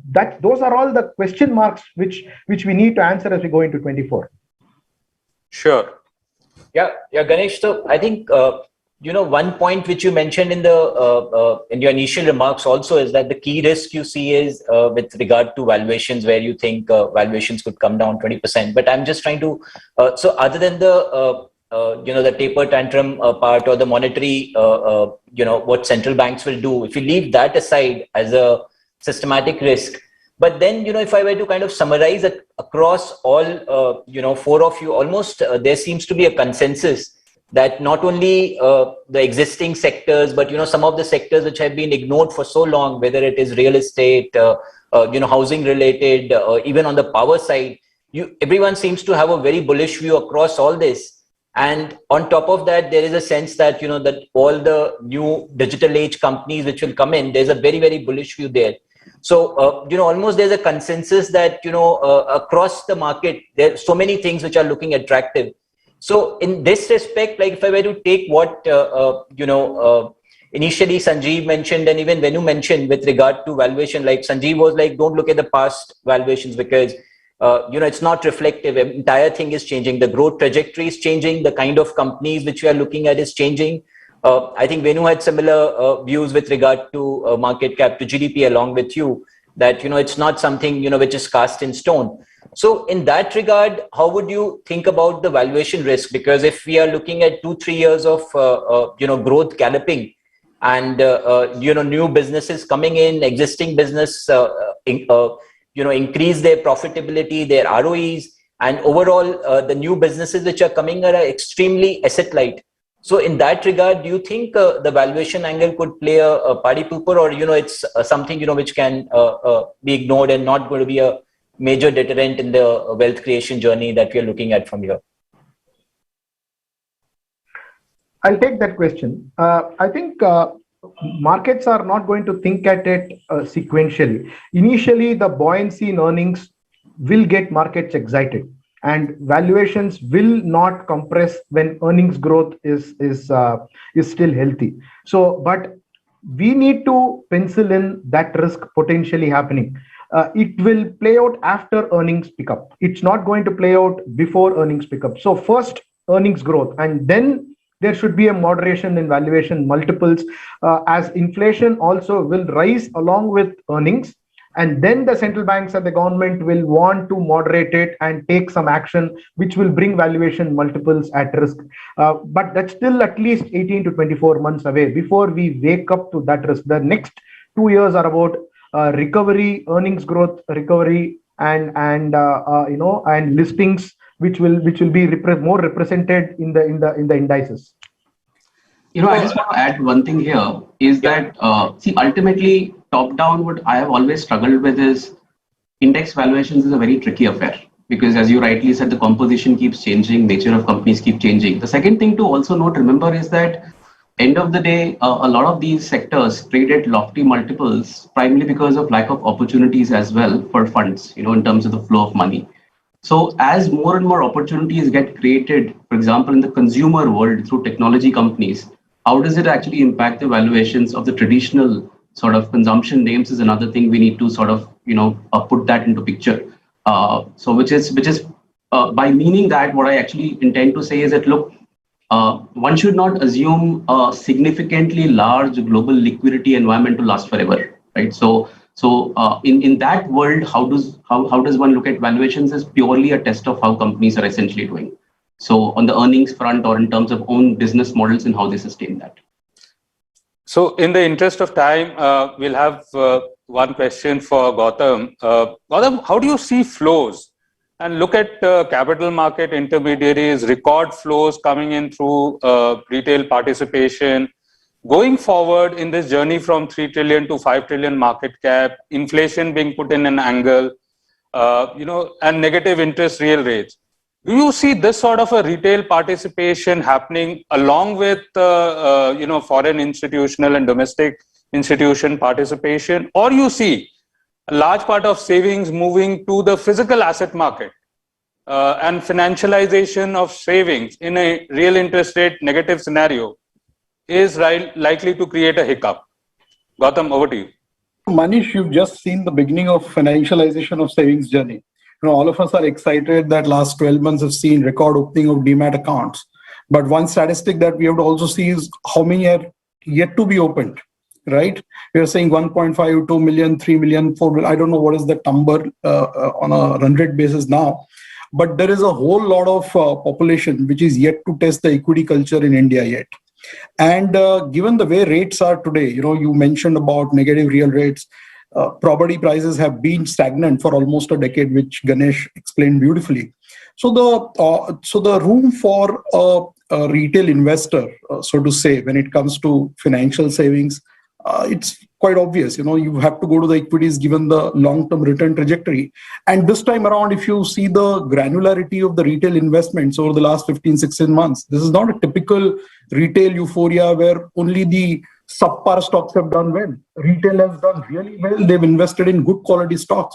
If you look at the data around the holding patterns of about NSE 500 companies, and I actually believe that this is just bigger. We have a long way to go. This is not going to end with 4 or 5 crore of demat accounts in India. The important thing, however, to note is in the historical data points. I mean, if you look at the past cycles in equities from 1990 till about 2017-18, typically retail participation has taken a backseat wherever you've seen a bigger drawdown. So that still remains to be tested, because what has happened is people who have come in from March 20, they've not yet tested a drawdown, or even if I were to say we have seen correction, but very, very limited days of correction. So how do they behave when they encounter a 12-month, 24-month kind of a correction? Time correction is something which is yet to be tested. But the fact of the matter is, if the earning cycle is changing, the economic drivers are changing for the better, which Sanjeev mentioned and discussed about manufacturing, real estate, housing cycle, then I think the India's corporate earnings story would have begun, after going nowhere for almost a decade. I don't think the corporate earnings will peak out with just 1 or 2 years of growth. If historical evidence is anything to go by, typically when the upcycle begins in corporate earnings and when more sectors come and participate, then this story can elongate a lot. And that is where I think there is a lot of room for retail participation in Indian equity markets to go higher from here. Thank you. And would you really say that, capital market intermediaries is also going through a disruption? In the age of internet, it's a non-linear model, could lead to some significant re-rating. What's your sense out there? I think we are already seeing the evidence of that through multiple entities. The entities which are still to be listed, they're making profits which are much higher than the entities which have been in existence for 2 decades, 3 decades. Look at the profitability of Zerodha, right? That tells you a lot, because this game is now changing and it's being played very differently by different players. And arrival of new set of players always, shakes the industry, especially the incumbents. And that is where the value migration happens. We've seen the evidence in 20 sectors in the last 5 years. And we are in the midst of value migration in virtually every sector, thanks to GST and so many regulatory landscapes changing in the last 4 or 5 years. Virtually every segment of the economy has seen a disruption. Post GST, Demon, RERA, I mean, you can keep on counting. And the financial intermediaries are, no exception out there. So I think this will evolve. And even the incumbents will fight back. It's not going to be an easy win for the new disruptors either. So you're going to see a lot of competition, and ultimately anything that benefits the consumer, the end consumer, is more than welcome. On that optimistic note, thank you, gentlemen. It was quite an insightful session, and we'll call it in the interest of time. Thanks a lot. Thanks so much for your time. My pleasure. Thank you. Thank you. Bye. Thank you, sirs, for helping us decode the path towards reaching USD 5 trillion market cap. And thank you, Manish and Siddharth, for moderating the session. We will begin the next session shortly.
Moving on to the next question. We just got through the second wave of COVID and millions of people are getting vaccinated in India. But we don't know where the third wave will hit us. Will there be another lockdown triggered by the third wave? Will new variants of COVID hit us in future? And how will vaccination save us from them? We are anxious as much as you are to listen to Dr. Raman R. Gangakhedkar on the topic, will the third wave will be of risk to India? Dr. Gangakhedkar is known to everyone as the face of Indian Council of Medical Research, ICMR, during the government briefings as its head of division of epidemiology and communicable disease. As head of ECD, he managed research and contributed to public health response in recent outbreaks of Nipah, Zika, and COVID-19. He is a member of the National Task Force on COVID-19, and also as a member of Clinical Research Group and Epidemiology and Operational Research Group on COVID-19. He is a member of Lancet Commission on COVID-19. He has been a member of Empowered Group 2 on COVID-19. He is a member of Scientific Advisory Board of ICMR. He is a member of the governing body of the Institute of Medical Sciences, Banaras Hindu University, Varanasi, and the National Institute of Tuberculosis and Respiratory Diseases, New Delhi, and member, Empowered Committee, Central Institute body of the new AIMS Constitute by the Ministry of Health Committee for Eco-Health Initiatives in India, constituted by Ministry of Health and Welfare. He is a chairman of Technical Resource Group, TRG, on public-private partnerships and TRGs on antiretroviral therapy and pediatric art constituted by the National AIDS Control Organization. He is a member of Technical Resource Group on surveillance of viral hepatitis constituted by the National Center for Disease Control. He is an expert to the Standing National Committee on Essential List of Medicines. He has been working in the field of HIV disease for over 3 decades. He's an expert in HIV medicine and associated infectious disease, epidemiology, and public health. He was one of the key players in advocacy since 1989 and has been involved in policy making at national level on antiretroviral therapy, management of opportunistic infections, and preventions of mother-to-child transmission and STI management, in addition to the other key population-specific policies. He's a popular and astute HIV medicine physician. He has been a member of many prestigious international committees on different facets of HIV disease, including those constituted by ACTG, WHO, UNICEF, UNFPA, and UNAIDS. His efforts to empower the socially challenged populations and enhancing their treatment literacy are widely appreciated. For his service and research on HIV and AIDS, Mr. Gangakhedkar was awarded Padma Shri in 2020. Welcome, sir. And over to you for a short presentation, which will be followed by Q&A. To moderate this session, I would like to invite Mr. Niket Shah and Mr. Atul Mehra, fund managers at Motilal Oswal AMC. Over to you. They will have to allow me to share, my link. Hello? Yes, you can share screen. No, it is still not coming. Okay,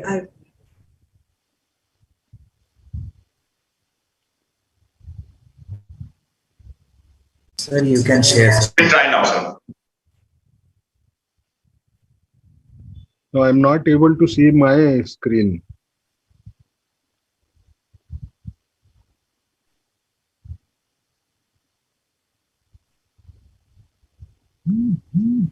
So are you able to share screen now? Now, is that okay? Are you able to see me? Yes, sir. Yes, sir. sir. Just 1 minute.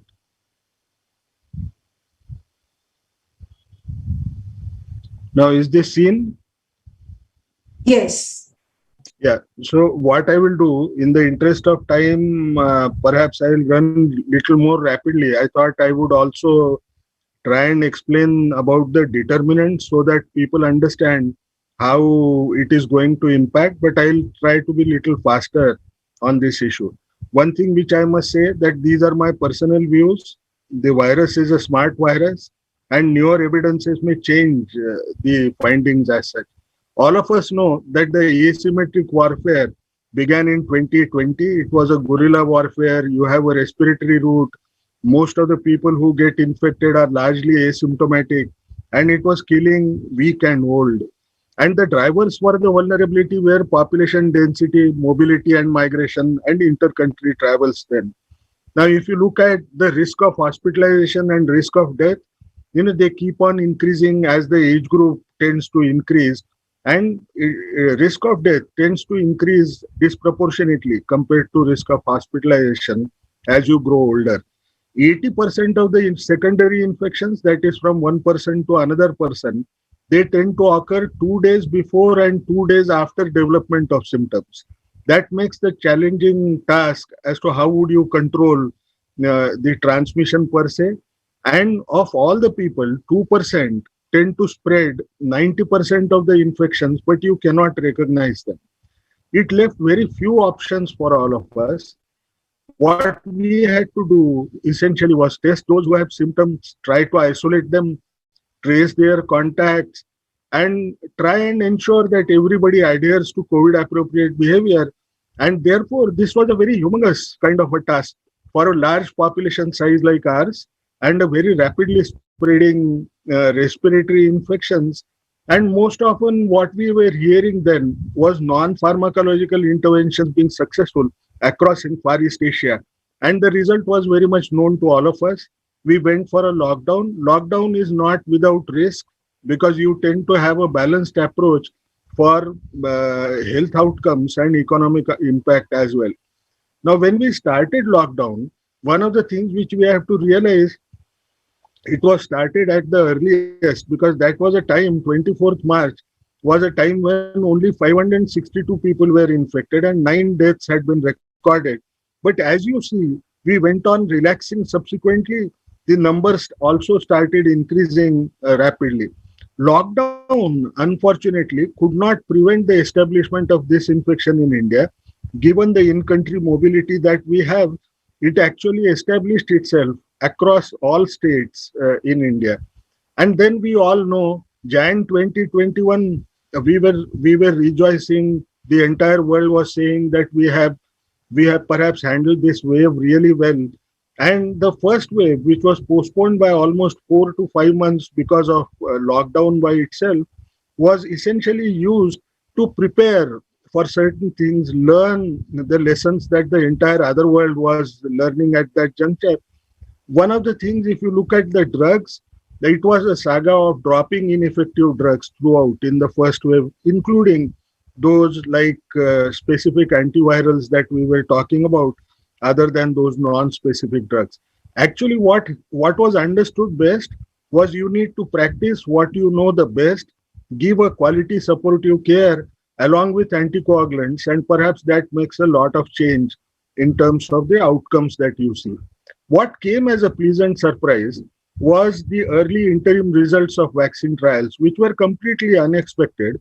Nobody thought that we could develop vaccine in 1 year's time because it usually requires 7 to 10 years time.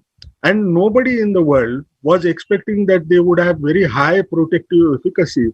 And essentially the first few that came around, they essentially came around 95% of protective efficacy, which most of us know. In India, Covishield and Covaxin, whose phase 3 trials had just begun in December 2020, they were authorized to go for emergency use authorization on Jan 3rd, 2021. Now, one of the things which we have to realize, for a trial, for those trials which were incomplete when you push them into EUA, essentially what will happen? There comes a vaccine hesitancy, especially with the first populations that were prioritized at that juncture. At that time point, perhaps if you look at the numbers and the protective measures, how they were behaving at that juncture, if you look at the daily new infections, they had come down from 96,000 to 8,000, around 9,000 on February 8th. The number of tests also dropped down by 60%. One of the major mistakes that we had, lacunae that we had. If you look at mask use, it dropped by almost 10%, and cell phone mobility tended to show to us that people were starting moving in the society really well at that juncture.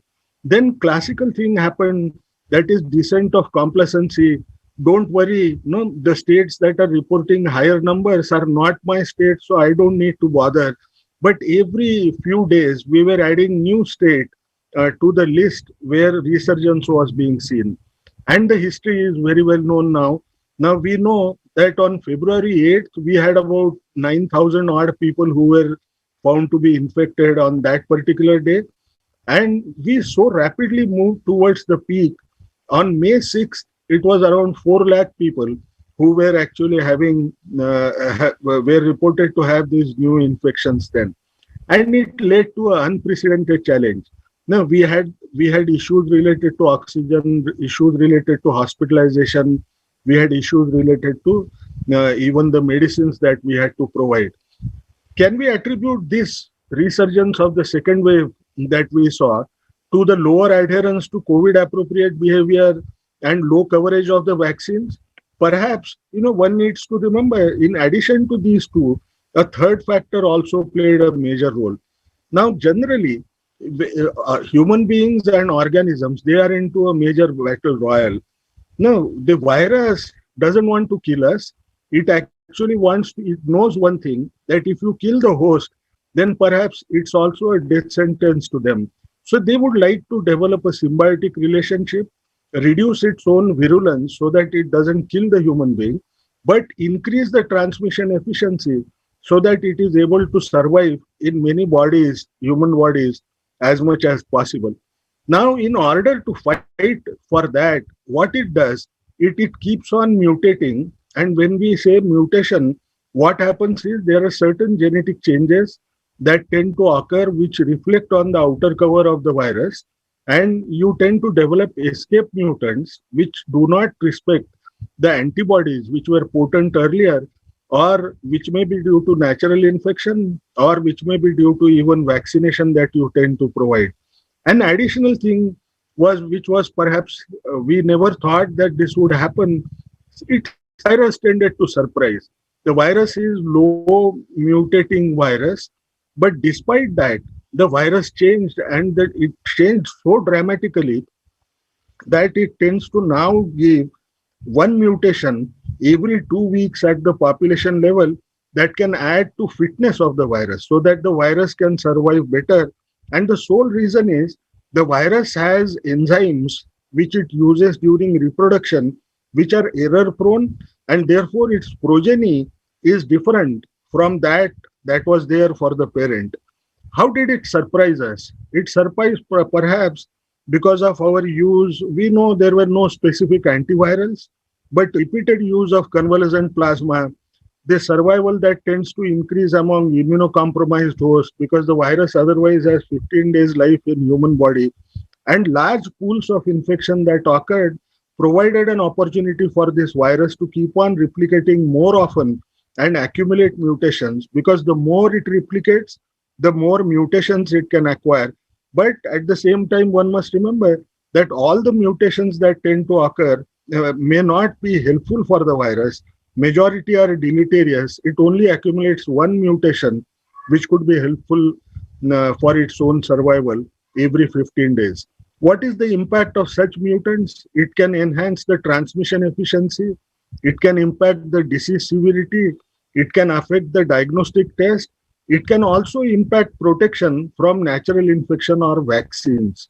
If you look at variants, these variants are classified in 3 different ways. I would not go into the details of the same. But what is most dreaded is not only variant of concern, but the most dreaded phenomena is variant of high consequence. Now, of all the variants that we have so far, we have only 4 variants which are called as variants of concern, where there is some amount of botheration because it increases transmission efficiency.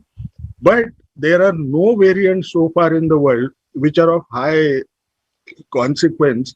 So vaccines continue to remain a useful tool. And this is essentially the list of different variants of concern and variants of interest which have been observed so far. Now, if you look at what has happened now, when we look at the protective behaviors, you find one of the things that has happened is our mask use has come down as of July 16 by 10%. If you look at cell phone mobility, people are moving little more than they were in the month of April.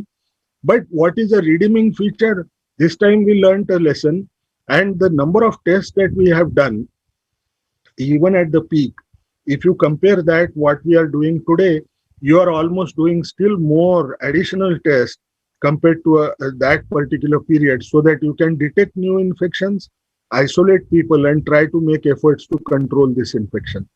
Now, most often, like people tend to refer, they tend to say second wave is gone. But please remember, this could be an optical illusion. If you look at the first wave, the peak was at 98,000. And if you look at the low, it was around 8,700.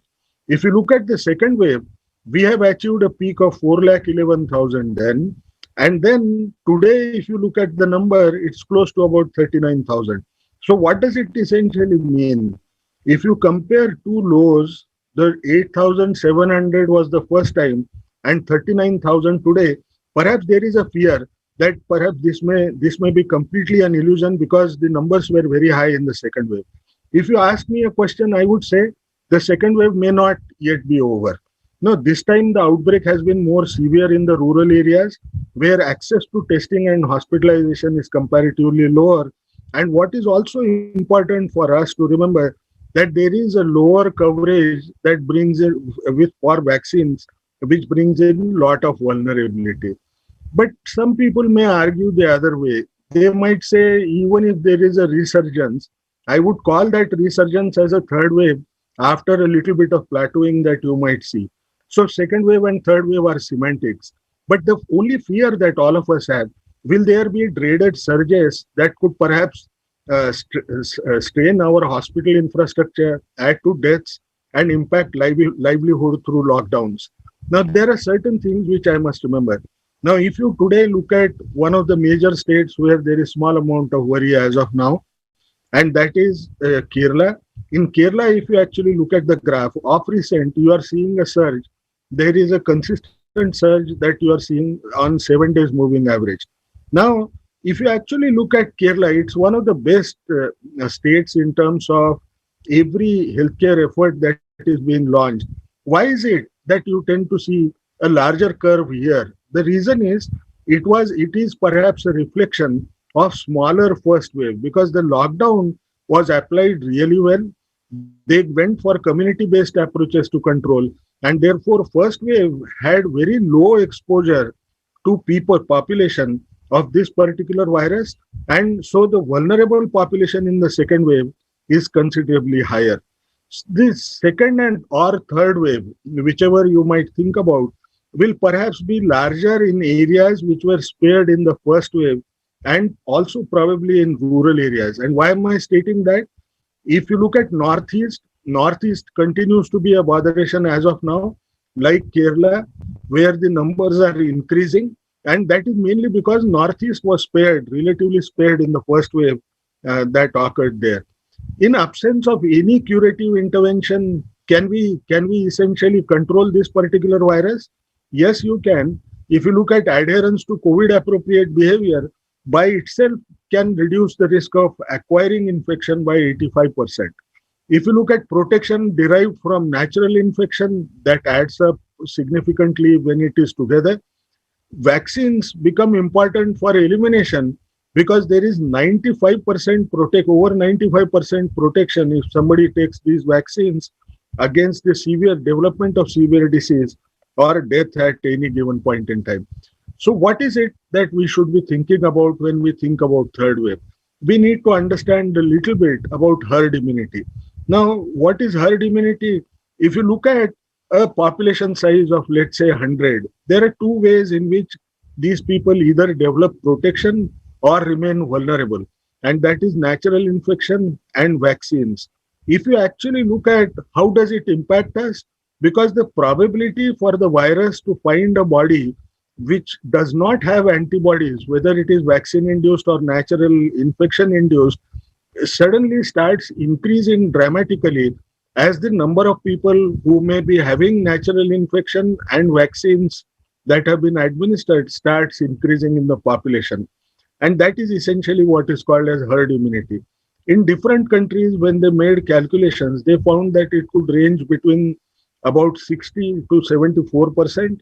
But when you have newer escape mutants, you would like it to be above 80% when it occurs. So essentially, what does it mean? I need to know percent infected and are protected and percent vaccinated to arrive at a figure of more than 80% as level for protection. But how long does this protection from natural infection or vaccines last?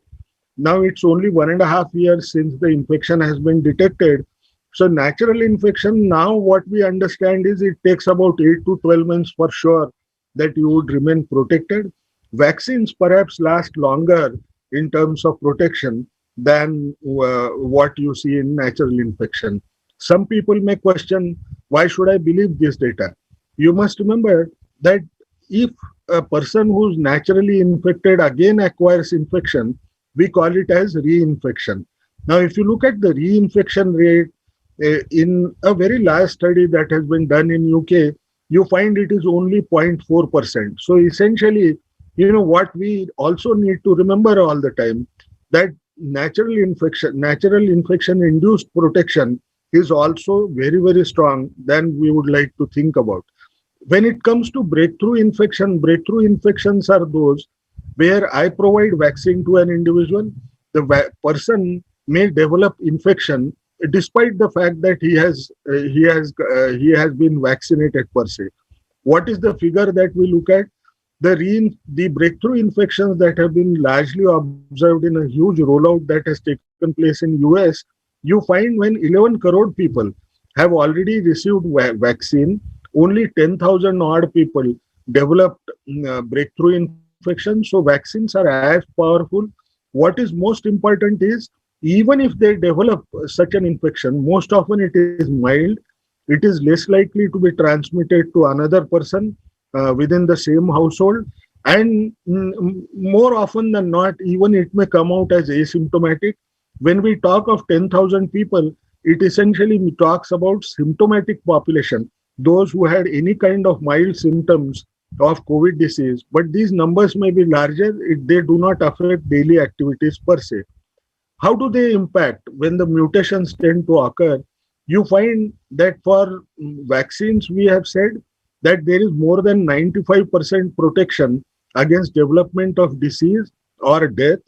When it comes to protection from infection, these first generation vaccines tend to have lower efficacy to protect against getting an asymptomatic infection or mild infection. So if you see across, for common mutations that are currently being observed, you find that the protection tends to drop to some extent when it comes to protection against infection. And what is most important for us to understand, that mRNA vaccines, they tend to stand stronger compared to rest of the vaccines that we know of. That is, Pfizer, Moderna is better compared to all other vaccines that we understand as of now. Now, let's look at one of the issues when we consider the third wave issue. Now, what is the overall seroprevalence that we see as a time trend in India? ICMR did 3 national sero surveys. If you look at the survey that was done in May and June, and then August and September, there was a tenfold increase. It was about 7% of the population was already exposed to COVID. And then when we did the similar survey in December, we found the figure jumped to 24%. And currently in June, July, we have done this particular survey. the testing for which is going on at this juncture, we don't know what could be the number. But looking at the trend, the number could come anywhere around 50% plus, if at all, for the antibodies to be there among these people, and therefore the protection that has come. How should we read? No, we would be very happy to see a figure of about 50% plus. But actually, what one must see is you have to look at it from vulnerability angle. If earlier about 99% of the people were vulnerable to acquire infection in May and June, the number has come down to 75%. And if I say now, if the speculation is correct, it could be somewhere around 50% people would perhaps remain vulnerable based in terms of exposures that have occurred. Now, if you look at the current vaccine coverage that is there in India, you will find close to about 22% of the people, they have received at least one dose of the vaccine, and about 6% have received both the dosages, and 60% of the dosages that have been given are given to people who are 45 years plus, because this is the most important population subgroup where you might see a higher hospitalization as well as deaths. So essentially, the focus towards age-related priority groups has been fairly well, though it could have been better. The level that we have achieved for herd immunity could be, if you look at natural infection, it may be 50%.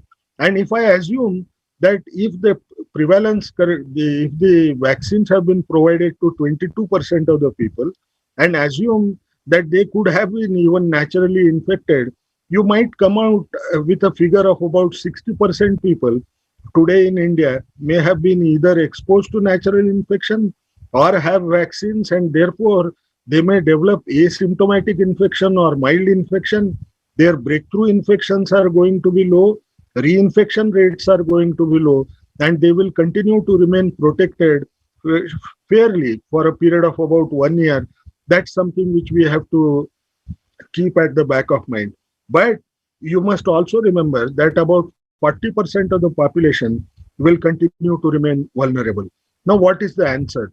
Now that we know that at least the infection is declining as of now, what is most important for us to understand is we ensure that rapid rollout of the vaccines occur.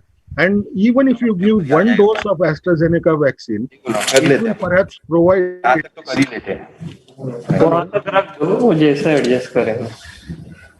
Hello? Hello? Yes, sir, please go ahead. Can we continue? Vaccine efficacy could be close to about 70%, even if you provide one single dose. Now, one of the issues, we know that we have paucity of the dosages that are available to us.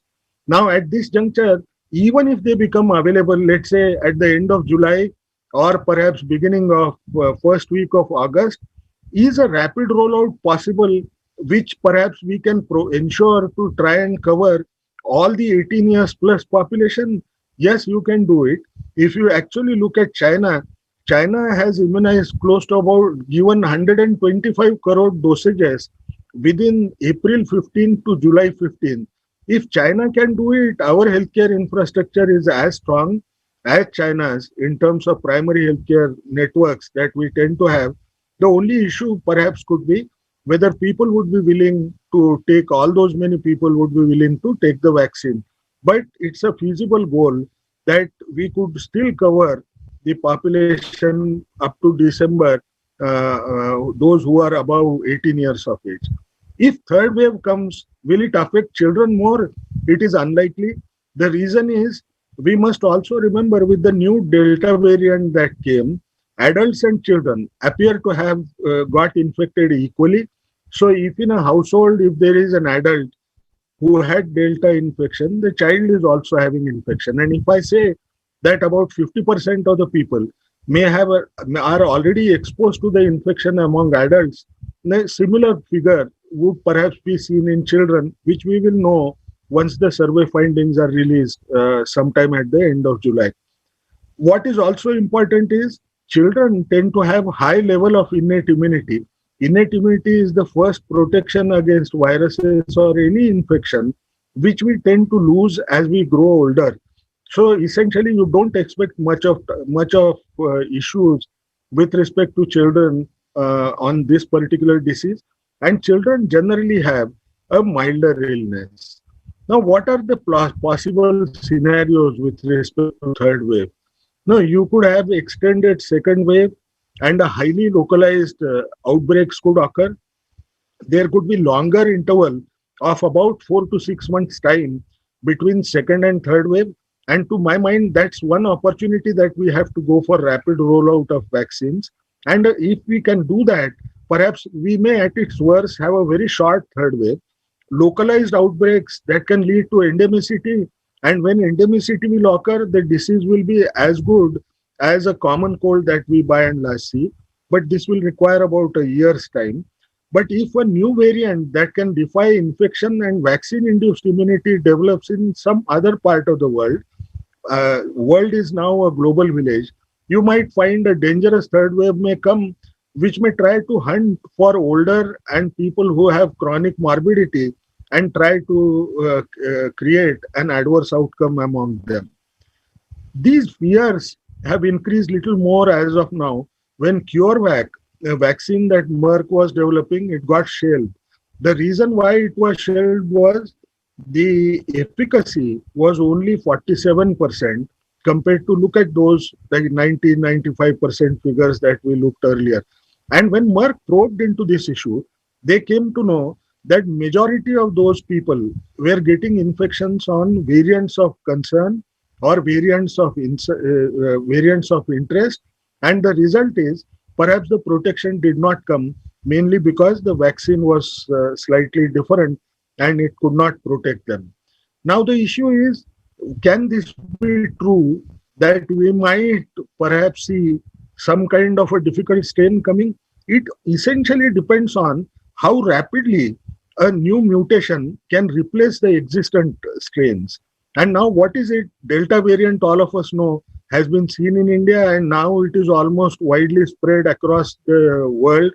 Almost 150 odd countries are reporting Delta variant today. You look at the figure of India, 92% of the infections that were reported in last 2 weeks were actually because of Delta variant, which essentially means Delta has now covered the population really well. The only implication that it might have, given the fact that if it was a Delta-led second wave, one must remember that decline is definitely happening. So essentially, whatever strategies, whether it was natural infection giving us immunity or provision of vaccine, it still works, no, because the decline otherwise could not have had occurred. What is it? The implication that we have to remember is when you have Delta variants, the lab studies are tending to show us that you need to have 2 dosages of AstraZeneca or Pfizer vaccine. They could be protective rather than only one. But what is important for us to understand, if 50% of my population is already exposed to the natural infection, even if they receive 1 dose, would they get adequate immunity? Perhaps yes. There are certain studies that are coming up which tends to suggest the same thing. What is the status of the pandemic today?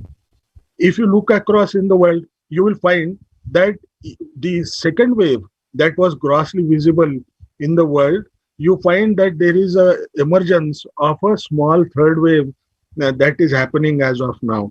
Now, if you look at, you tend to get worried with such figures, but you look at 7 days rolling average for new cases in better immunized countries, which involves countries like UK, Netherlands, Spain, USA, Israel, in those countries where coverage is better, you find that though the numbers are increasing, here you find that the numbers are increasing in these countries as well. You find that the weekly new hospital admissions are declining dramatically in all these countries. You look at patients who are on intensive care, now those numbers are also declining in all these countries. Why is this happening?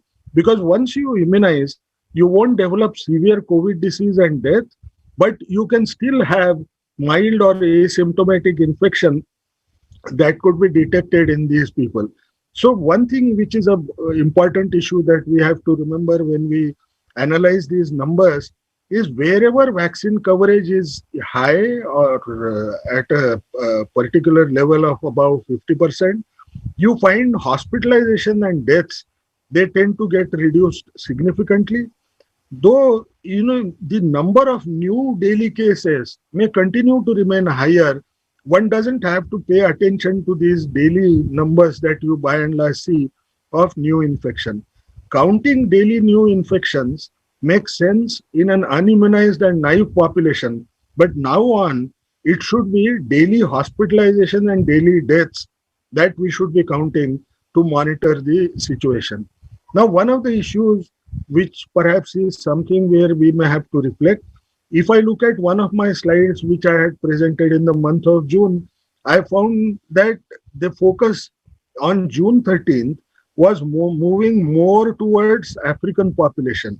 Now, Africa was showing upsurge. But if I look at July 11th, I find that the numbers are also now suddenly increasing in Southeast Asia, Eastern Mediterranean, Europe. What does it mean? The outbreak is shifting to people wherever it finds opportunity to settle. And why is this worrisome? The reason is there is inequity in vaccine rollout. You have 358 crore vaccine dosages which have been administered. Every day, close to 3 crore dosages are being provided. 1/4 of the population has at least received, global population has received one dose. But one must remember, most of these dosages are being provided in wealthier 27 countries, and therefore there would be an inequity.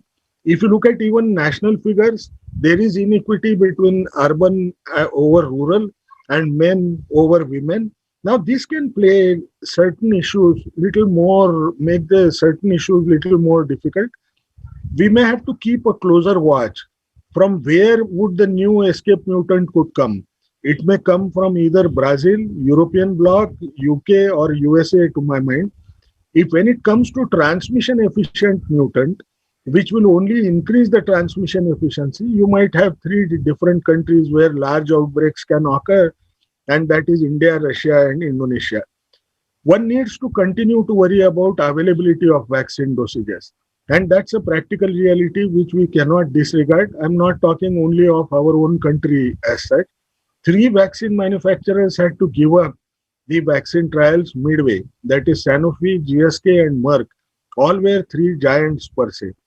There was a mix-up in manufacturing of J&J vaccine in USA, which they could not use. So something can happen practically. Pfizer's production scale-up plan, given the fact that their mRNA vaccine was really effective, it became unsuccessful in the new factory that they established. This happened about 3 weeks back. So everything that we do, we have to keep practical check on what is happening all around. When it comes to how we are acting, when it comes to not only non-pharmacological interventions, but vaccine policies, India continues to be in the best green zone comparable with other nations. And that is also because we have a fairly good calibrated lockdown that is going on at this juncture. But those who get vaccinated, and even if people are not vaccinated, what is it that they must remember? If they don't want the infection from an emerging variant or also reduce the risk of secondary transmission to others, all of them, whether vaccinated or not, they must follow the COVID appropriate behavior, and that would really help. In conclusion, it is possible that the second wave is not yet over. Current evidences suggest that there may be a small third wave if no powerful mutant develops. Transmission dynamics of COVID-19 favor eventual endemicity and this infection becoming a common cold-like infection. Emergence of mutation and waves can be prevented by increasing vaccine coverage and adherence to COVID-appropriate behavior. The future of pandemic is in our hands. It starts with collective responsible behavior of all of us. If all of us can strive together, we could perhaps go the way UK, USA, where they are no longer advocating use of masks, and Singapore, which has actually developed a newer model where they say that they would not treat this as a pandemic, but any other common infection that tends to occur, and not look at it from an epidemic kind of a perspective. We can do that at the earliest. What is most important for us to remember? If we work together, perhaps we will be able to ensure the future of these children who are currently almost like living in prison. They can't go to the garden, they can't go to the school. It's only to being together and adhering to certain issues and taking vaccine which will resolve these issues. Thank you.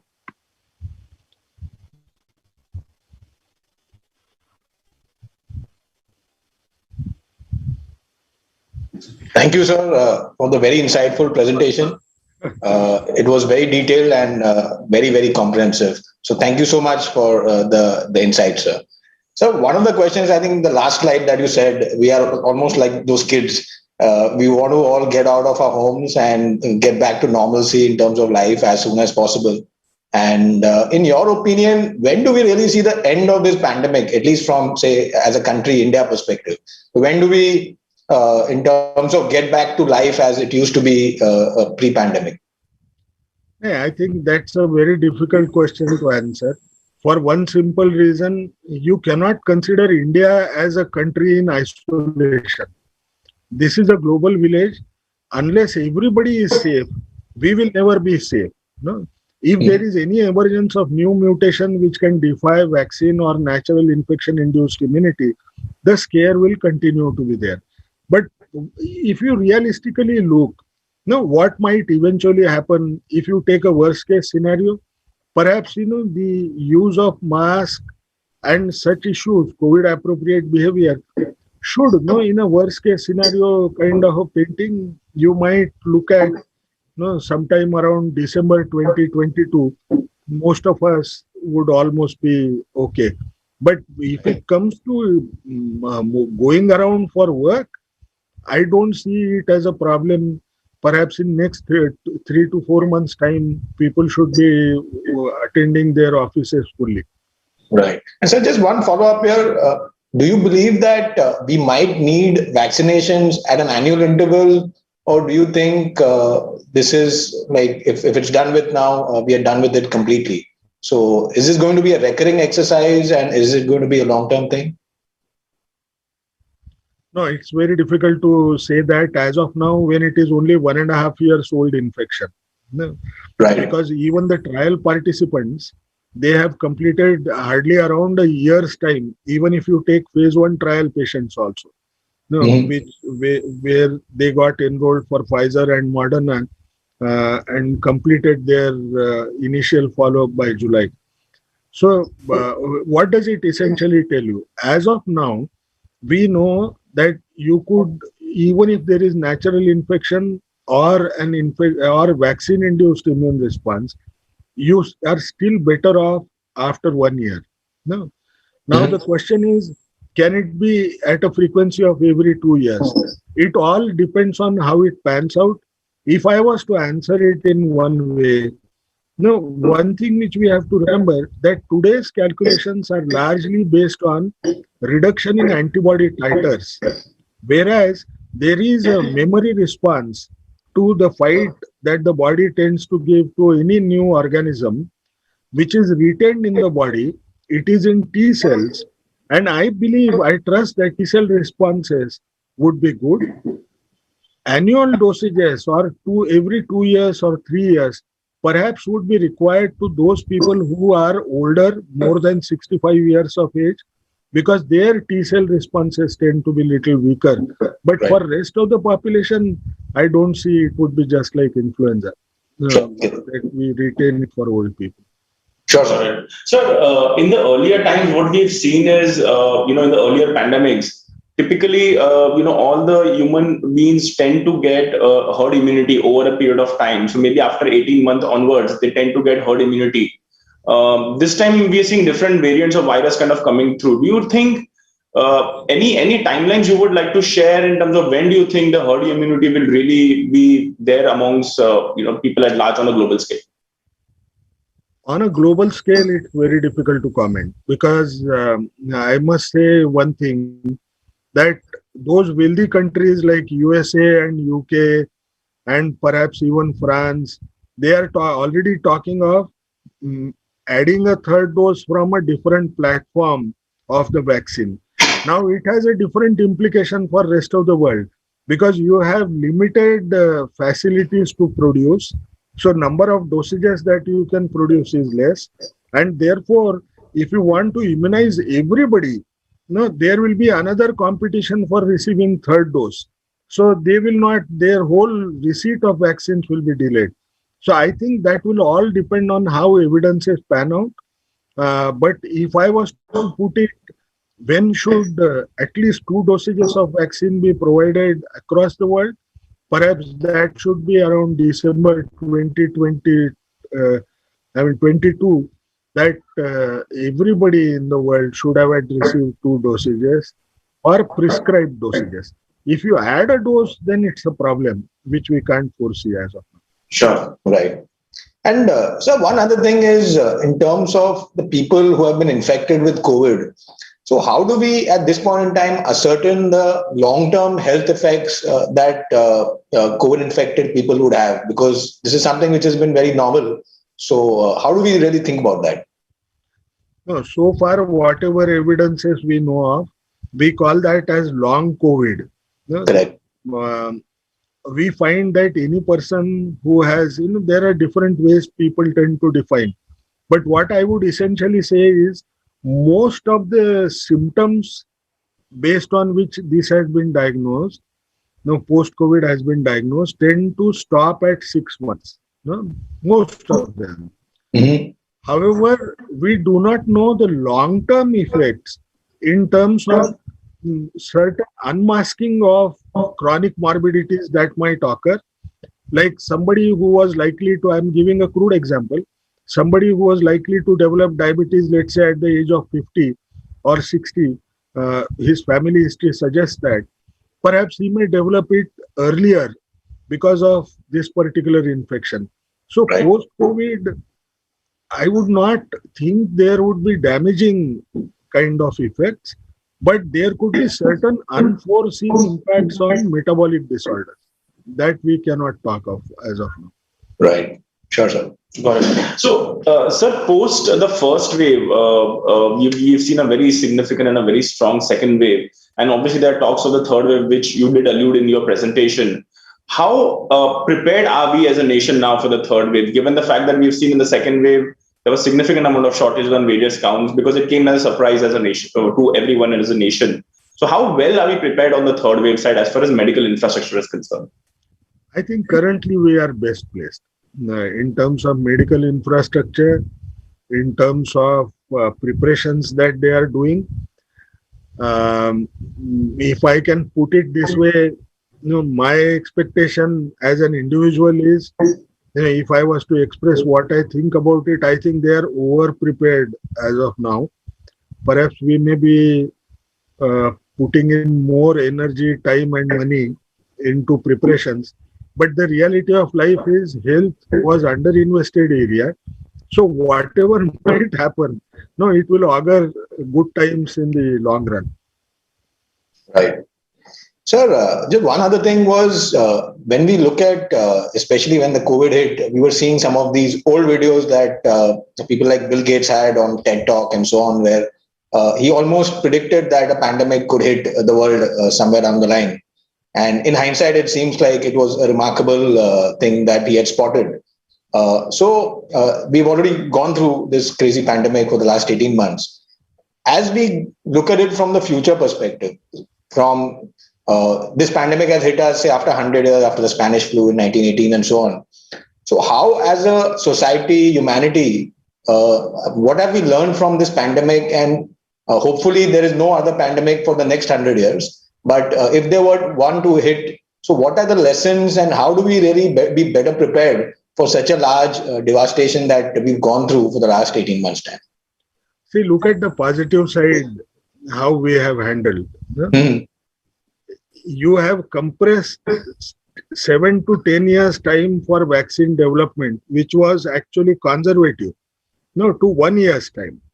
Right. And that could only happen because your investment on vaccine trials that were being done for HIV and Ebola, the platforms were kept alive. No. Now the world has learned a lesson that if you have to fight war against bugs, you will have to have different platforms ready so that in the shortest possible span of time, you could come out with an effective vaccine. And the same movement is also occurring towards developing drug libraries and also ensuring that drug platform testing could be done in a different manner. So to me, am I worried about the subsequent outbreaks that can occur? Perhaps not. I think the world has learned a lesson. They have learned the skills of producing vaccines at such a short period of time that we should not have a major impact. And there is another learning that has come, that everybody must have a good surveillance system, one health surveillance system.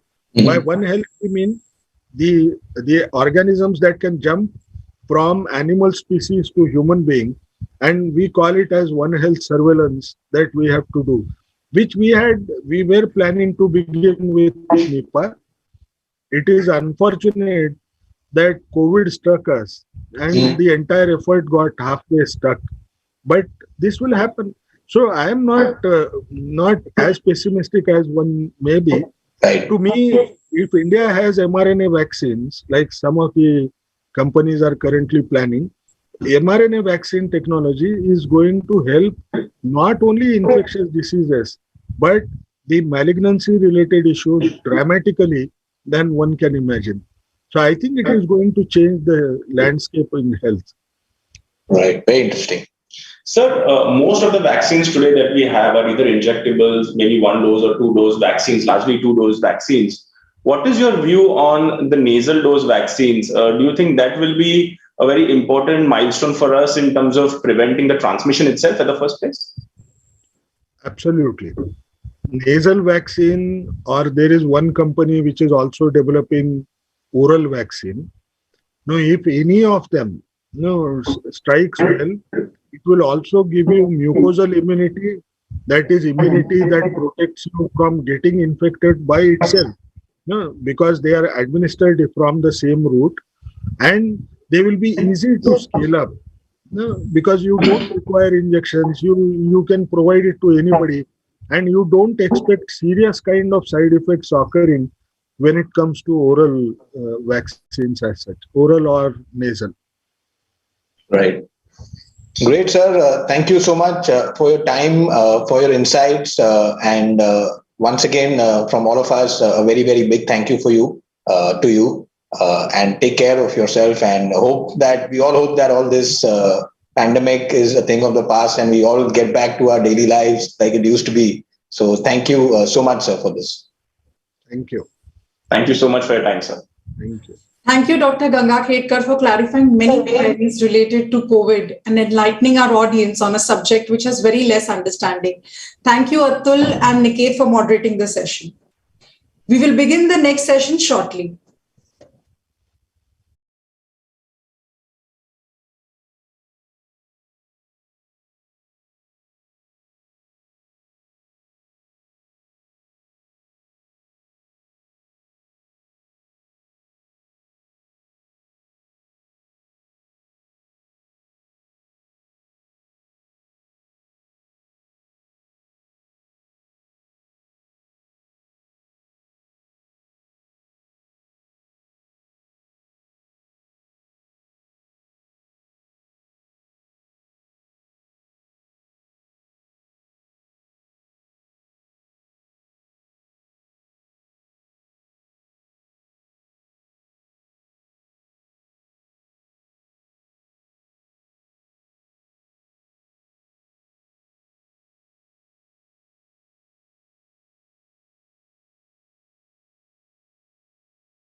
Yeah.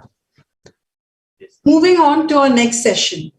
The last 30 years have been remarkable for corporate India in many ways. Economic liberalization that began in 1991 marked the end of the then prevailing license permit Raj. The policy opened up the country to the global economy and gave wings to the dreams of many entrepreneurs. Where is entrepreneurial India today and where would we reaching tomorrow? Our next topic, Rise of Indian Entrepreneur, Past and Future. To give us a close perspective on this, let me invite Mr. Vallabh Bhansali, co-founder and chairman, ENAM Group.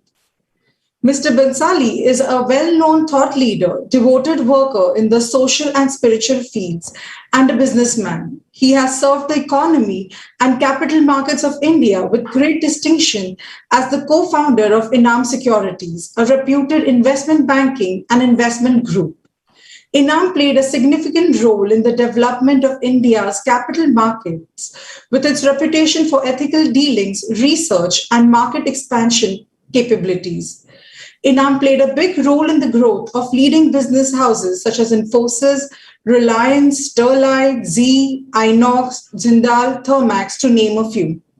For ENAM's ability to solve the most complex problems, Mr. Bhansali came to be known as the investment banker of the first and the last resort. In 2010, ENAM merged its advisory business with Axis Bank. Since then, Mr. Bhansali has devoted the bulk of his time to India in many facets. Welcome, sir. To moderate this session, I would like to invite our chairman, Mr. Raamdeo Agarwal, and our managing director and CEO, Mr. Navin Agarwal. Over to you, sirs. Okay. Good morning, friends. It's my pleasure to talk to Vallabh, whom I know probably from 1990. So it's almost 32 years. And yet I don't know him. So I think we are going to have a very interesting conversation, and I wish we were sitting right in front of each other. But still, I think it feels like in the new technology. I think for both of us, it's a new technology. I think it'll be interesting to ask few things which goes back into the history, and then I think my main interest would be what are his feelings about the future. So Vallabh, first thing, let me try to introduce you to Vallabh in terms of you're a chartered accountant, but how exactly your childhood and becoming a chartered accountant, that era kind of passed. If you can just build some kind of a base till you became a banker. Thank you for inviting me here, Raamdeo. I am more and more a private person, but Raamdeo is a special person, very childlike. And there is an incident, I don't know whether I should share it in public or not, about what I just said, that how transparent you are. It's a wonderful trait. And so when you invited me, I couldn't say no. To answer your question, it's just remarkable that you're asking this question because there is a story there that I never wanted to be a chartered accountant. I didn't want to get into the commerce field at all. And so like, all middle class were, homes, you want to study, get a degree and so on. But I had no choices. I wanted to be a scientist, but we had dissections. You had to, cut innocent animals. So I didn't do it. There was no option not to take it. So on and so forth. So I didn't want to do BCom. I didn't want to do CA. I didn't want to practice. But I did all of it and was miserable. I did extremely well in my academics, but that was not the point. And that's how I quit my practice and went out into cold. I really didn't know what I was going to do next, but I didn't want to be a chartered accountant, however successful I was in that field. And that's what led to my interest in other fields, behavioral sciences, development, psychology. I learned to become a public speaker. I had a natural feeling, natural capability about understanding businesses. And that's how I started a very, I think amongst the earliest research consultancy in the country in the field of equities, which later led to ENAM. So that's the short story. And what are the timelines? Like, when did you pass out CA, and when did you started tracking companies, started getting into the corporate world? What are the timelines? So 1971, I graduated. And then I think within a year of my auditing profession, I started getting a feel for businesses and companies. And my family had also started investing, my great brother, Manik Bhai. And so, we would discuss stocks and looking at businesses. I would not look at the numbers, but the story behind the numbers. And so when I eventually quit practice, it was Manik Bhai who said, "Ki yaar, tere ko itna acha lagta hai, tu isko badha aage." And that's how I started, analyzing companies. And of course, being an analyst at that point of time and starting a research company was really, in today's world, it's unimaginable because there was no data. We had a stock exchange published directory, which was random, which was very structured, which was never in time. Some companies would get published once in 5 years, 3 years, the data would be updated.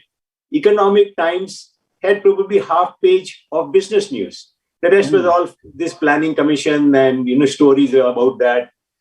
We had Dr. Henan Ezekiel, a great editor, but it was so dense. It wasn't like the Economic Times of today at all. So things were difficult, but they were exciting. Age was on my side, curiosity on my side. So that's how, then it became very easy. I went to my family while I was still an analyst.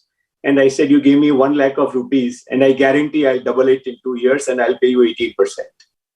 So that was 82, 83. And then Nimish Shah was our family broker. And he had a sharp mind, great interest in knowledge and data and research. And so we came close. So, Manik Bhai, Nimish, me, and we had a fourth partner, Manu Bhai. So Manu Bhai gave us a lot of market access and market knowledge. So it was a very powerful combination, I would say, in retrospect. But then, of course, Manu Bhai separated very soon. And then the rest continued. And then we were lucky that 1985 happened. And Rajiv Gandhi started talking like a visionary. And that's when the market really came into its own. The 1985 was a great, great ride for the market. There was a bubble or whatever, etc. But that's how markets are. So that's the time frame, Raamdeo. So you have seen some kind of boom happened in 85, which at that time I was just a student, in the sense that I had passed out CA in 83, but I was just about trying to understand the markets. And it did happen that there was some kind of a bull run, like Harsha Mehta bull run, not in that scale, but there was a bull run in 85, isn't it? Absolutely. Absolutely. So at that time, I think soya companies and all, they did very well. So I don't know what was your kind of interaction with the market. So in that year between 1985 and 1990, we had a variety of sectors come up to the market. So government started to take note of stock markets, show respect for them in various ways, encourage companies to go public, and thanks to what Dhirubhai had done through Reliance. So therefore, public markets started opening largely due to Dhirubhai. And then there were other groups, and you don't hear the names of any of the other groups at that point of time, but there were groups, which had become champion public issue kind of factories. And then 85 happened, and 86 February, for example, the number of IPOs that came out in 85 was so large, compared to historical basis. In 86 February, 18th February, we had some 16 IPOs open on the same day. Wow. Because that time budget was a terror and nobody wanted to take a risk on the budget. So have all the issues that needed to open, they all opened before that date. And then there were, a lot of superstition in the market that, some numbers were good. So issues had to open, like 18th was like 8 and 1, 9. So 9 was auspicious number. That's how, the dates for opening IPOs were chosen. And so, to give you a sense of what kind of boom we had. So there was this, and then the market crashed, of course, soon thereafter in March 86 or so. But we had wave after wave, because I think that vision statement by Mr. Rajiv Gandhi, he talked about 2000 in a very persuasive manner. We didn't really have a great plan. And then you had VP Singh. So I think a lot of credit to that combination, that Vishwanath Pratap Singh started bringing transparency to the functioning of the finance ministry. His budgets were different. He used to open open houses. And even the industrialists would have to go and ask queries in an open house. A very interesting story of this open house. That 86, as I said, was, turnaround, market crashed. Things started to correct. Government became very strict under VP Singh. And Reliance wanted to issue G-series convertible debentures. Mm-hmm. And that sanction to Reliance was given in an open hall. They didn't have any other access to whether they're getting the permission or not. So that kind of transparency India had not seen, and that excited the markets. To give you a sense of what happened in 85. And then we never looked back. That transparency has grown in some manner. Reforms have grown. We have had pauses. Sometimes we have long pauses, but there has been no major, turning back on reforms. Mm-hmm. So when did you become banker? I mean, Manak Bhai and Nimesh, we know he's a great investor. So I didn't know that he was your broker. But anyway, so when it got, I think ENAM was always a banking heavy. I mean, investing and banking heavy. I never remember, like, at least in my this thing in memory, I never saw you guys as a broker. It was either an investor or a banker. So what was the thought process between three of you? To what exactly you went to build, actually? So we were always investors at heart. But when I saw this experience of 1985, and, because I was a professional, and I looked at things in a 360-degree manner, and there is something to my personality and my life mission also, was to build something and to create something to serve. And therefore, we were all investors, and I continued as an investor for several years until ENAM became a very serious responsibility. So interest in banking started rather slowly, but we saw that we saw a big opportunity in the IPOs, and IPOs have started to boom, that we could analyze companies and, we could invest in them.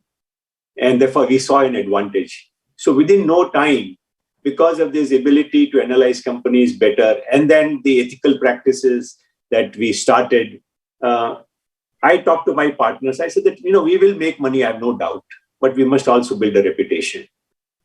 And to everyone's credit, we had two working partners also. It was a short meeting. Once I called a very serious meeting that, what is the objective? Because I had that different background. I had gone into this wilderness, so I was full of reflections. So I asked these vision questions, and there used to be funny meetings every, first 3, 4, 5 years that annually we would do this vision meeting, and it started, vision kya hota hai kind of thing. But we said we will build a reputation, and I wanted to build India. So that 84, 85, VP Singh and Rajiv Gandhi and all, it created an idealism in me that we want to build India. And throughout my career, I was very focused on building a greater India, and I'm continuing that in some manner. And therefore, we were brokers, of course, we were underwriters, but constantly the underlying streak was building India, and of course, investing in India. So, you have to put your money where your mouth is. So that kind of continued. Mm-hmm. Because somewhere, first thing is that your competition at that point of time, to be banker, I thought, maybe you were Mumbaikar, you had some at least net worth. Even few crores, 1 or 2 crores is large sum at that point of time. So, how do you, because it was a very close club kind of a situation. Very few, like you had a DSP, you had JM, you had, I don't know who were the bankers at that point of time. Yeah. So how a young professional like you, I mean, nobody would know you. I mean, Tatas or Birlas or Manis, whosoever were the issuers, they would not know you. So how did you make an entry into that segment? I mean, how did you? Because you're a first-time banker, isn't it? Absolutely. So you're absolutely right. It wasn't easy at all because they were all established. There were 2 generation, 3 generation old names. Bhupen Chambak, you're like the boss. Bhupen Chambak is right in front of the stock exchange. Yeah. So that was the kind of clout. So also a Jamna Morar, very old firm, DS Prabhudas, very old firm. They were 2 generation, 3 generation old firms. Yeah. And so breaking into it wasn't easy at all. But then, the new India is performance. New India is knowledge. New India is open for ideas. So it was much, much tougher in the 80s than it is today, where, people are looking for absolutely new guys and startups and so on. But that was the fun. And so we brought research culture, we brought data culture, we brought performance culture. And then we brought, Raamdeo, it may sound very small and petty, but the kind of practices we brought to the market. So we became a darling of our sub-broker network and so on. And they continued with us for years and years together. Because we just were, we were stakeholder conscious. I told my team that, look, help. It doesn't matter whether you get paid or not. Someone just comes in and asks for direction. Please give. Help people. So, we've got something we've got to give. And with that attitude, it didn't take us as much time as, you would, you can imagine. But say 86, we were already with the Bidlas. So we did some wonderful right issue for them, structuring and so on for Indian Rayon. And they never left us. We continued with them for years together. And so we took small companies assignments and did a great job. So, and then we got an early break into Reliance. So in 85, they had an F series debenture issue. They had converted one of the non-convertible debenture issue into convertible, and therefore it was very popular. So 1985, when they did the large F series debentures, people thought this will also convert. And maybe the company also had a plan to convert. And we took on the market. We said, okay, let us mobilize the highest amount in that debenture issue and everybody will take note. And we did that. And our competition was some of these biggies had ganged up because we already made a mark that NM ko aage nahi aane dene ka hai, but NM to fir bhi aage aaya hai. So we did things like that market penetrating strategies, and we had a great team. So it's not my credit, it is the great team. I may have provided some kind of leadership, but Nimish and Manik Bhai and our working partners and all, they were absolutely amazing team. So with that, it took us some time. Institutions took more time to allow us entry, but eventually we were everywhere. See, as you said, among the first interaction is the House of Birla. That gave you a break. Birla name was like, even today. So clearly for a small budding firm to get a firm assignment to do whatever in banking by Birlas must have been a big breakthrough, I would say. So can you tell the stories around, in the sense that time Aditya Babu would have been you would have got an opportunity to meet up with him. And now it's just a page of history, but what did you learn or kind of memories of that time in House of Birla? Aditya Babu was an amazing person. And I may not have started with interaction with Aditya Babu straight away, but eventually, of course, all of that happened. But some of the houses we worked with, so in 85, we were already interacting with, the Ambani family after that F-series success. And then, we became very, very trusted. I think while we were in business, nobody raised more money for Reliance than we did. So we had started, entering big boardrooms and talking to them. We had already started, we had become a part of an SR issue. We didn't get big roles that time. We got small roles, but we made a big impact. Even as if you were a part of the syndicate and if there was somebody else, holding the big lead, but at that table, we would make sure that we get noticed. And not only we get noticed, but, we started getting right at the front seat. that at least from the promoters and the founders' point of view, we wanted to be the most trusted advisor. So with that kind of reputation, and then we had real insights to offer. So there are two kinds of bankers. There are deal bankers and there are business bankers.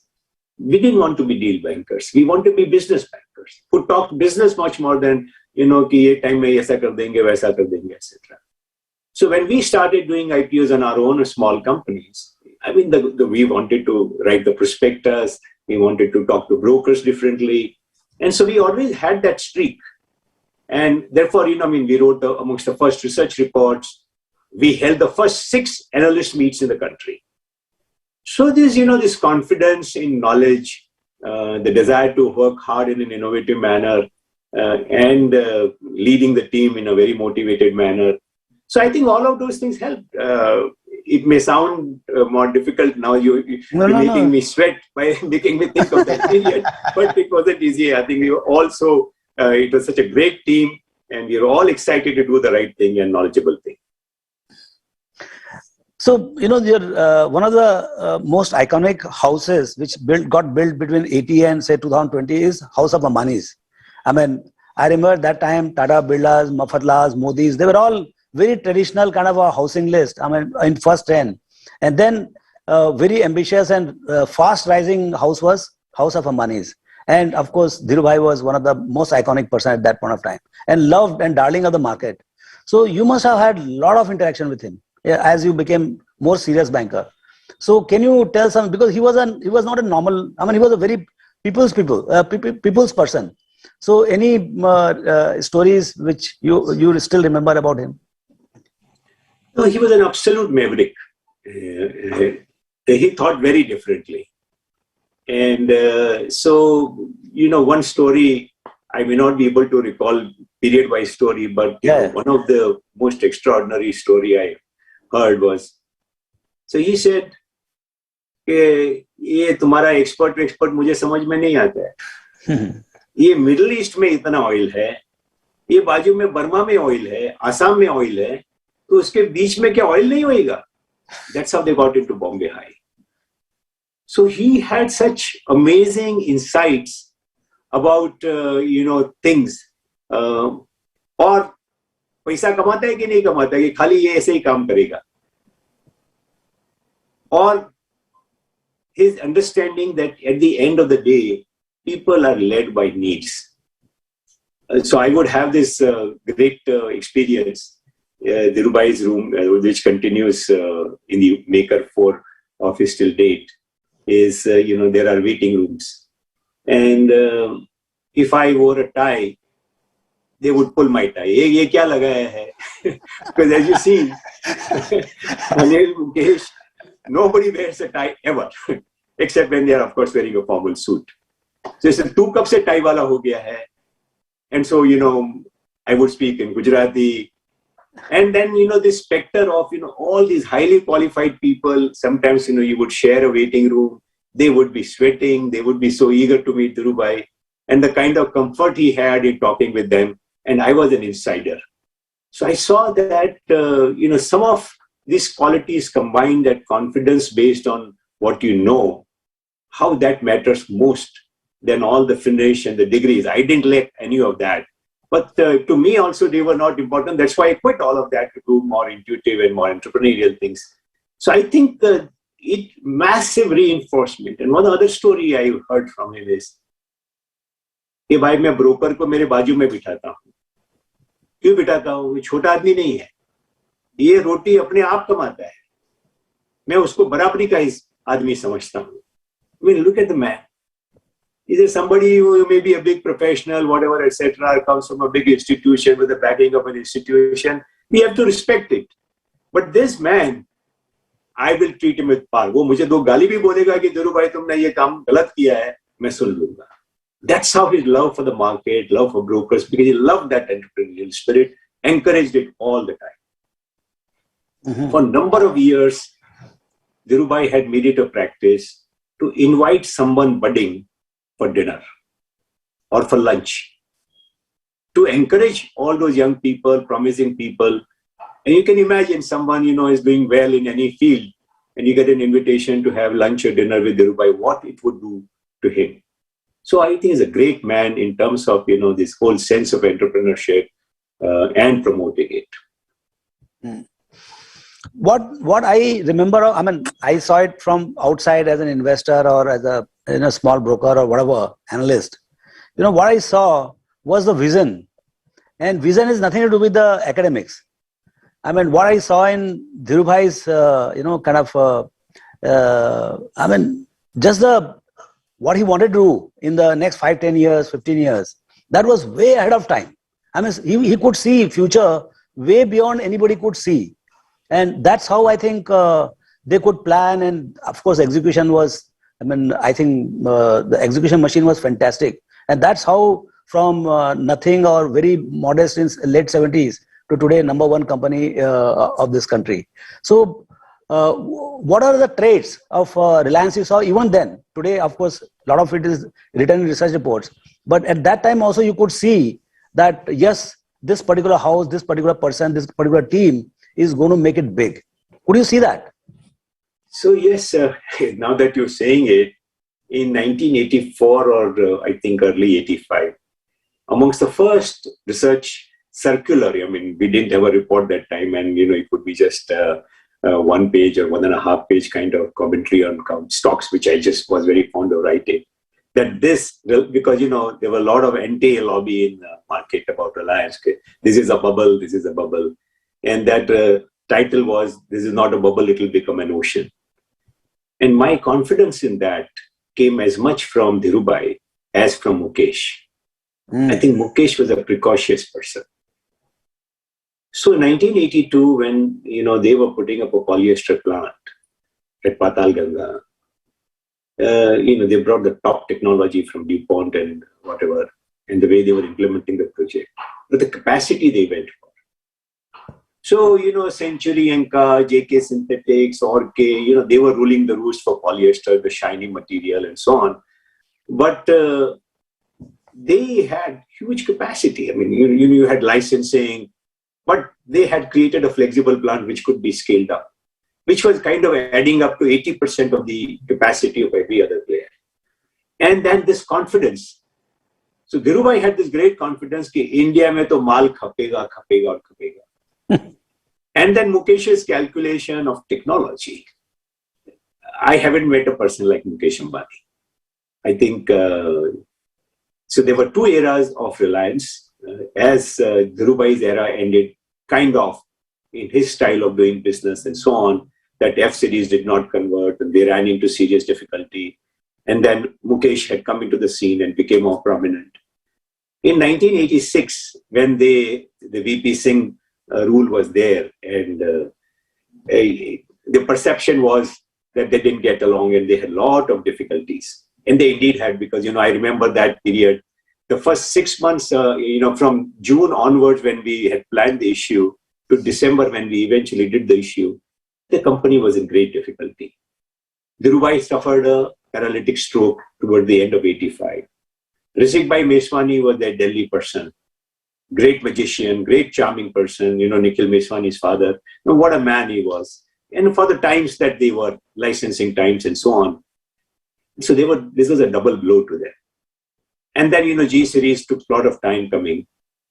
Managing that transition from, Dhirubhai's hands-on to Mukesh's hands-on.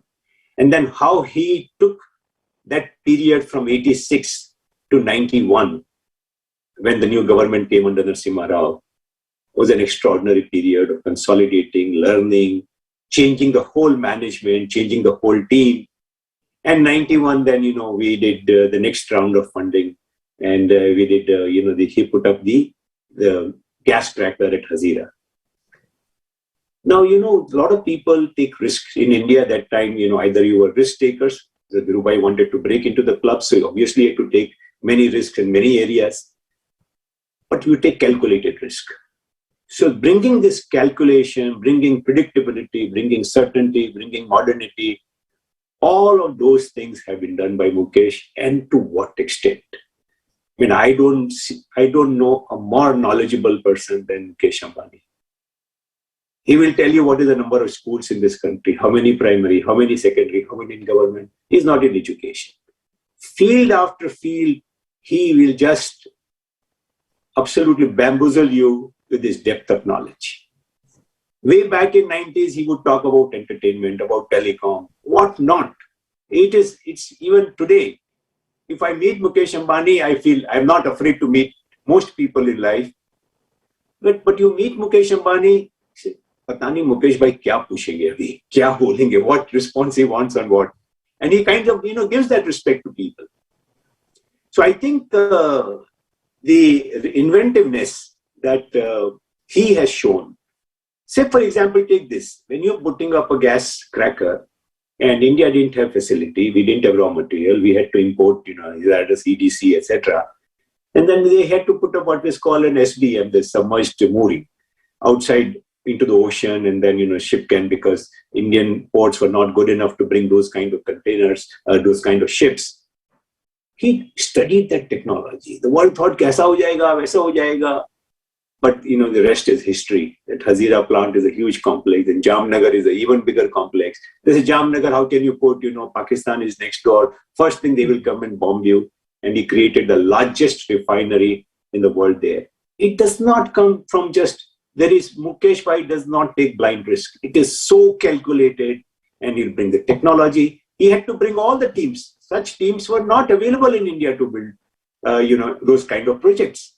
And how he does it? He bloods people. He'll say, Vallabh, there's a galti ho gaya na, koi baat nahi. I know your heart is in the right place. You're applying your mind. Kar le beta. How many betas he has created in his company? That small guys have become absolute titans. So I think that kind of leadership, knowledge, and you have seen, right, in the last 20 years, from a commodity company to, a digital leader, the whole world had to, wake up and take note and support him. I mean, there's a whole, I don't have to tell you that story is too well known. So I'd rather talk about the past in that sense. So I think Mukesh reinvented Reliance and reinvented it multiple times. I just end with one story.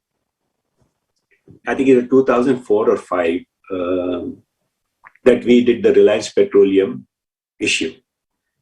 And normally, brothers had separated. So otherwise, all this money raising, Anil would be at the forefront.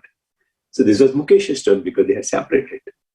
So we were making a presentation. So I had arranged an analyst kind of meet and visit to the plant at Jamnagar. And Mukesh Bhai had to make a presentation. He said, I'll make a presentation.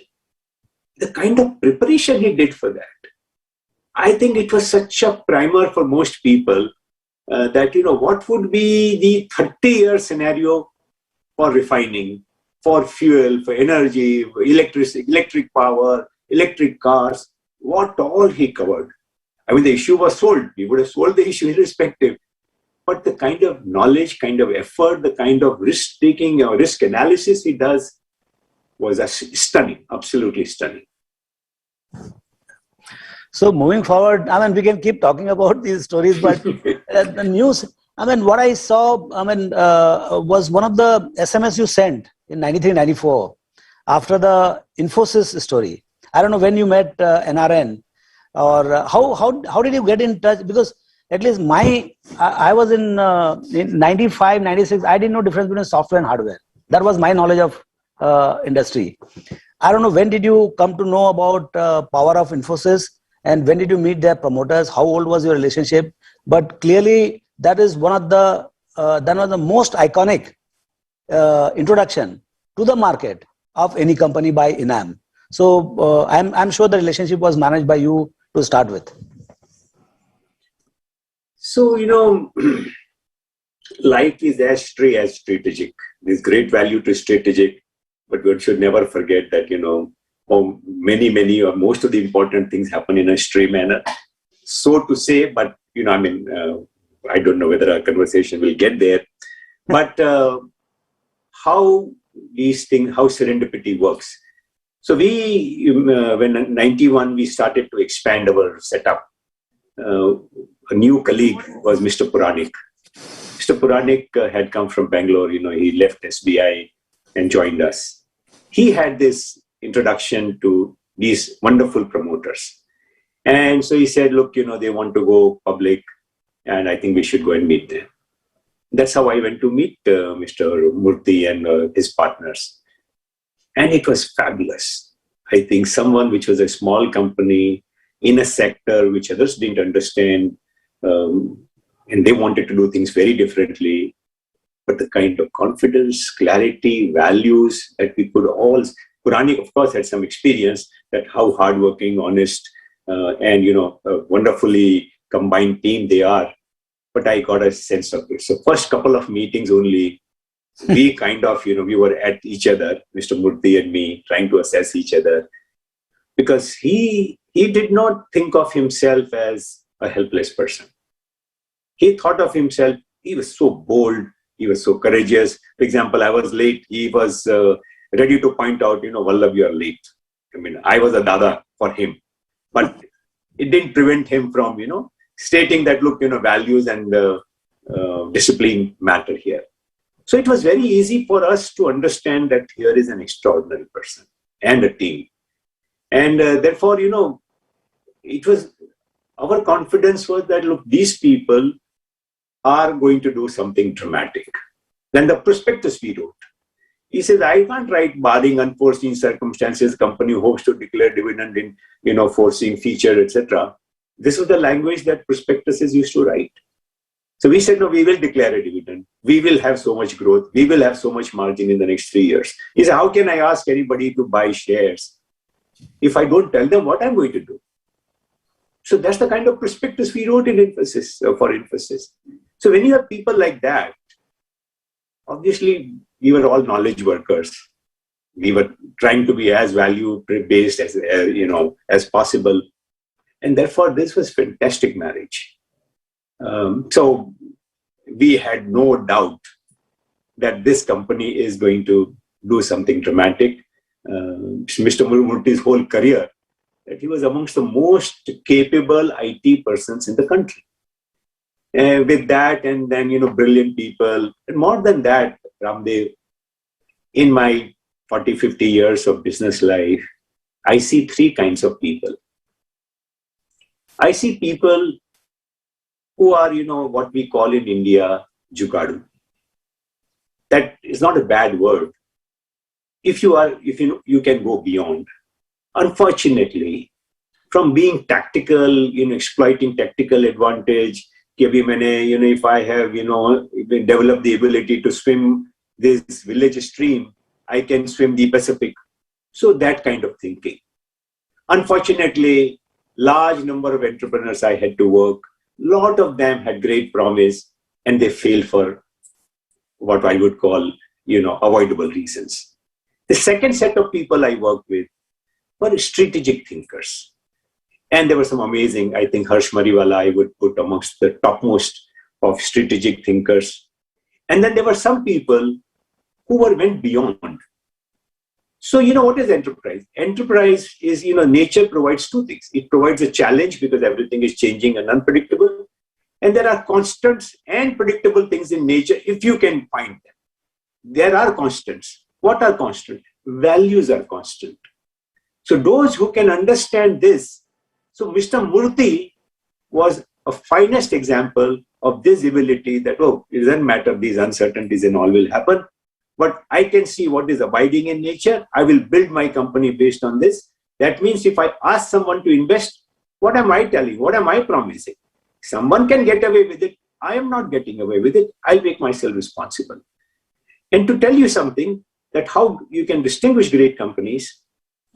So, issue settlement used to take many months. There used to be 2-month, 3-month period between IPO and listing. Everything was so slow. This company was a small company. IPO had its share of difficulties. The company did not sit in a large amount of cash. The IPO was all of 13 crores, that's all. But Mr. Murthy said, all these people who worked for me, the advertiser, the travel agent, and so on and so forth, the practice was that when the IPO funds will come, we will pay. He said, no, I don't have too much money, but I don't want anybody not to be paid. So we were stunned. I said, no one does that. And even these people understand that we listing hoga to paisa milega because that's when the money will get credited to your account. He said, nothing yet. So I said, we didn't take our fees and our underwriting commission and all. But Mr. Murthy said, let me pay everybody else. He paid everybody else from the cash flows of the company. So I think what Mr. Murthy has done for this country is not less than independence, freedom for the business world. What he and a few others did in terms of software capability of the country, Mr. Murthy's contribution of global delivery model, it has saved the country all these 30 years. That $150 billion of solid, high quality exports that we have is thanks to people like Mr. Murthy. So, this understanding of tactics, of strategy and values is all about my learning in last 30, 40, 50 years. I think, Vallabh, one of the most defining thing after Infosys listing was the transparency in the corporate governance. And they were, I have attended few of their annual days. The transparency was actually hurting them. The amount of question you could ask there was really hurting, and still they were not stopping in disclosing. And that was the biggest boon to the industry itself. And from there to other industries. Absolutely. So question is, this is the understanding, right? So, these are all philosophers. When we sit, whether I sit with Nandan or Murthy or Krish, anybody, these are people seeking serious answers. Murthy Sahib says, I'm not a philosopher, I'm only a karma yogi. But you are a karma yogi, you are so knowledgeable, so insightful. I got him to give the first truth talk. He really established all the rules about truth talks. So he said, truth is what?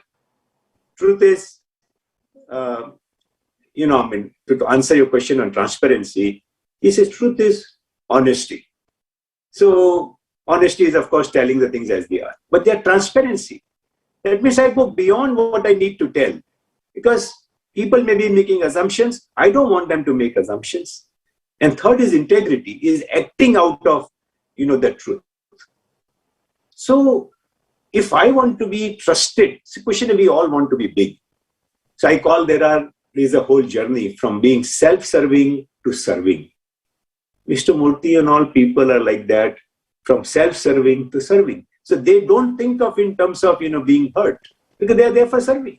So, all businessmen say, Mahatma Gandhi says customer is the reason for which we do business. Not many understand it. Because your customer is not the only one who is paying. Customer is everybody who is a stakeholder.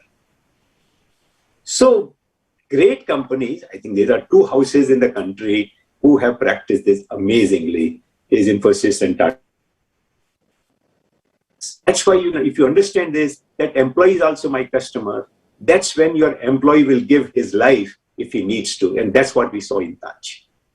So, you want to be a great, it is the most very few people journey from being an entrepreneur to creating an enterprise. If I'm so full of myself, I can't create an enterprise. And to create an enterprise, some of these challenges that we think, this will hurt you, that will hurt you, don't give this money, that money, it doesn't work for them. They are looking at all these great connections. कि कितने हिसाब है, I want मेरा हाथ हर हिसाब में ऊपर होना चाहिए. He would insist, Vallabh transaction पूरा हो गया, आज शाम को तेरा check जाना चाहिए. Same evening the check would come to me and to anybody to whom the money was due. He said, why should he wait? They think very differently. And this Tata example, if you can, understand that how it can never happen that your employee understand customer is king. वो खाली बोलने की बात. Tata Motors, we remember, Uday Kotak narrates this story that how Tata Motors bills were being discounted in the market, and this is money for jam, thinking Tata will never default. That confidence that, they took 8 months, 9 months, things were very difficult in India, but said Tata ka paisa to aa hi jayega. He built a whole career. Uday says, that was my foundation. So I think these rules for becoming a great enterprise, abiding enterprise, doing much more than just business, those rules are very different. Most people don't get it, and therefore they don't last more than 5, 10, 15, 20 years. I have great pain that I gave a start to so many of them. So many were so bright and intelligent, but they could never go from being self-serving to serving. I think, again, Infosys story, this is one of the greatest... Sorry, Raamdeo, you're not... No? You can't hear me? I can't hear you. You can speak louder. Hello? Are you getting the sound?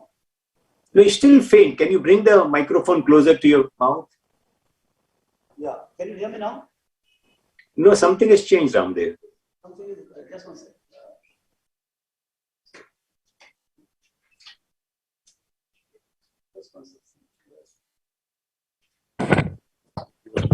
Hello? Yeah, now this is better. This is better, okay. Yeah. So, I think there are stories after stories because you are man full of stories. Okay, because you have interacted with so many companies. Because I know Infosys is one company, statistically, it is the greatest growth story India ever produced. I mean, it is almost up 6,000-7,000 times. And if you include dividend, then I don't know how many times, maybe 10,000 times. And It still, doesn't matter. it is still the best buy on the street. Okay, so let me just ask you something about now. I think briefly, even another big investment, another big house journey, which actually from the ground up from Bihar, Anil Bhai from Vedanta. You know, and that, I mean, since I know him also because they are neighbors and all. But what's the story out there in the sense that what has been the exciting part of it and what has been the, I would say, a little bit of disappointment types, you know, because the achievement is staggering, you know, what the group has done in terms of sheer achievement in terms of creating enterprise. So our friendship began with a car ride. And I said, मेरे पास ज़्यादा time नहीं है. So I acted like a prima donna. So we said, चलो अपन 2 दिन साथ में बिताएंगे या 1 दिन साथ में, something like that. Morning we took a flight, went to visit their Aurangabad plant. And then we said, कि चलो. So we came back. We went by the early morning flight. We came back. And then we said, okay, we had a plant in Lonavala. So Lonavala का plant देखते हैं. We have a plant in Pune. फिर Pune का plant देखते हैं और बातें करेंगे. So we talked for I don't know how many hours because, you know, there were only 2 of us while going to Aurangabad, going to Pune, and I got a sense of the person. So, you know, India has evolved from a licensing world to an open world. And in the 90s, this was probably 92, I remember there were some riots in Bombay when I had to come back from Pune. There were this riots had settled down, but there was some suspense whether I'll be able to reach home or not. So it must have been early 93. I don't remember the time exactly. But you know, we were transitioning. You know, I mean, even when Infosys and all had happened, we still had Bombay Club. And Anil was in between the two. He said, yaar, kisi ke baap ki duniya nahi hai. Sabko mauka milna chahiye. And I love that spirit because building India couldn't have been done without many, many entrepreneurs. But he said, ki yaar, this is not a discussion that you have in tacit, specific words, implicit words, but explicit words, sorry. That Vallabh, मैं जो बोलता हूं मैं करके दिखाऊंगा. And then, you know, I raised the first big money for him for the copper smelter at Ratnagiri. And that ran into serious difficulty. Whatever happens, there are many, many stories in it. But then, you know, you see man's commitment. Then we will take it to Tuticorin, howsoever, you know, we will keep our promise. That plant had difficulty, some legit, some illegit. And that controversy continues even after, you know, almost 20 years. But that commitment to do something new, do something dramatic, and keep it simple. Even today, if we meet, Anil wants to talk 2 minutes about business and 58 minutes about other things in life. He's such a simple, humble person. But he said, yaar, काम तुमको समझ में आ गया ना, तो फिर इसके ये क्या नाटक, शाटक, English.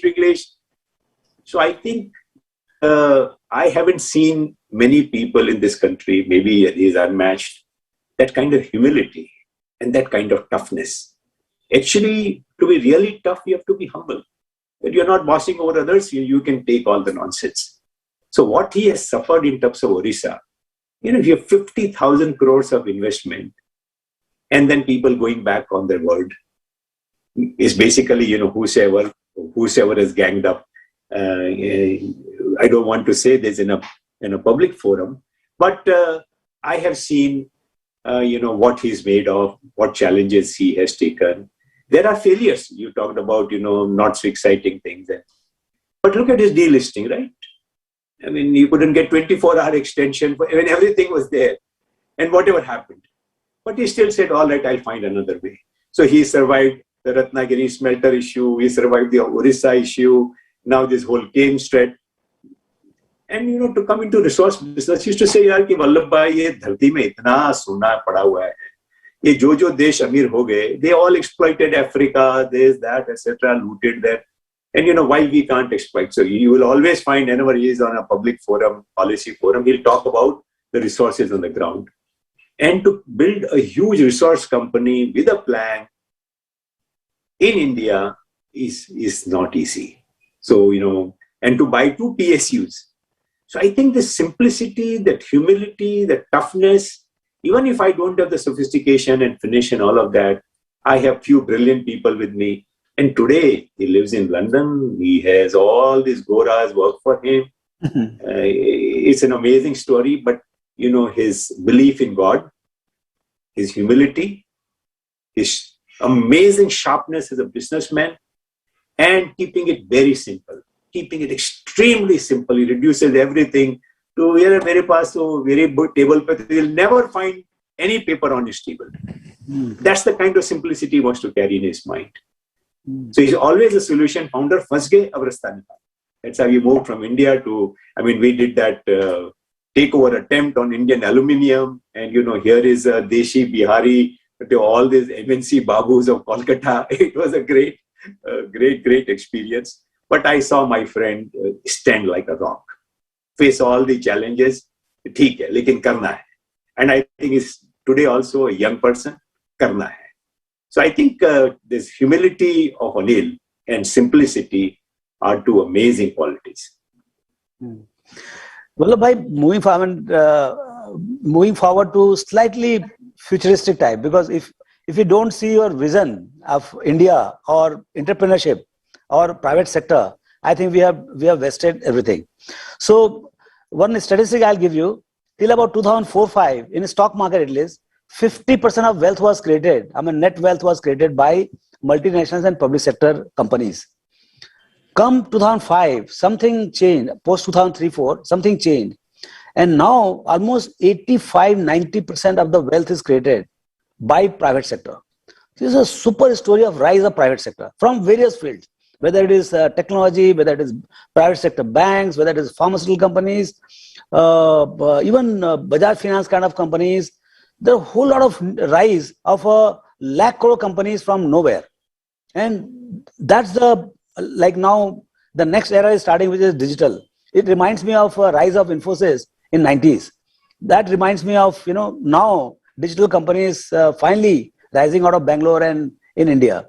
So how do you see this rise of Indian private sector? And then another factor I would say, superabundance of capital. You started your career when interest rate used to be like 24. NCD used to be. It could 15, be anything. 18 was normal. Yeah, 18. And today, same corporates are getting 4-5% money. So in this super abundant world, and India, being 3rd largest kind of economic power rising, how do you see things shaping up? Some of the thought processes which you must be thinking when you are reading. So can you talk a little more about how do you see the Indian entrepreneurship rising in next 5-10 years? See, this is not a story of private. This is a story of freedom. So to build a great nation, which has had a history like this, such a painful history of 1,000, 1,100 years, that once you give freedoms to people and the ancient culture, ancient civilization, knowledge, only old civilization in the world and the greatest civilization in the world, which nobody has been able to break despite huge efforts, and they're continuing. And when you give freedom to people like this, what can happen is what you captured in the statistics. But freedom is not alone.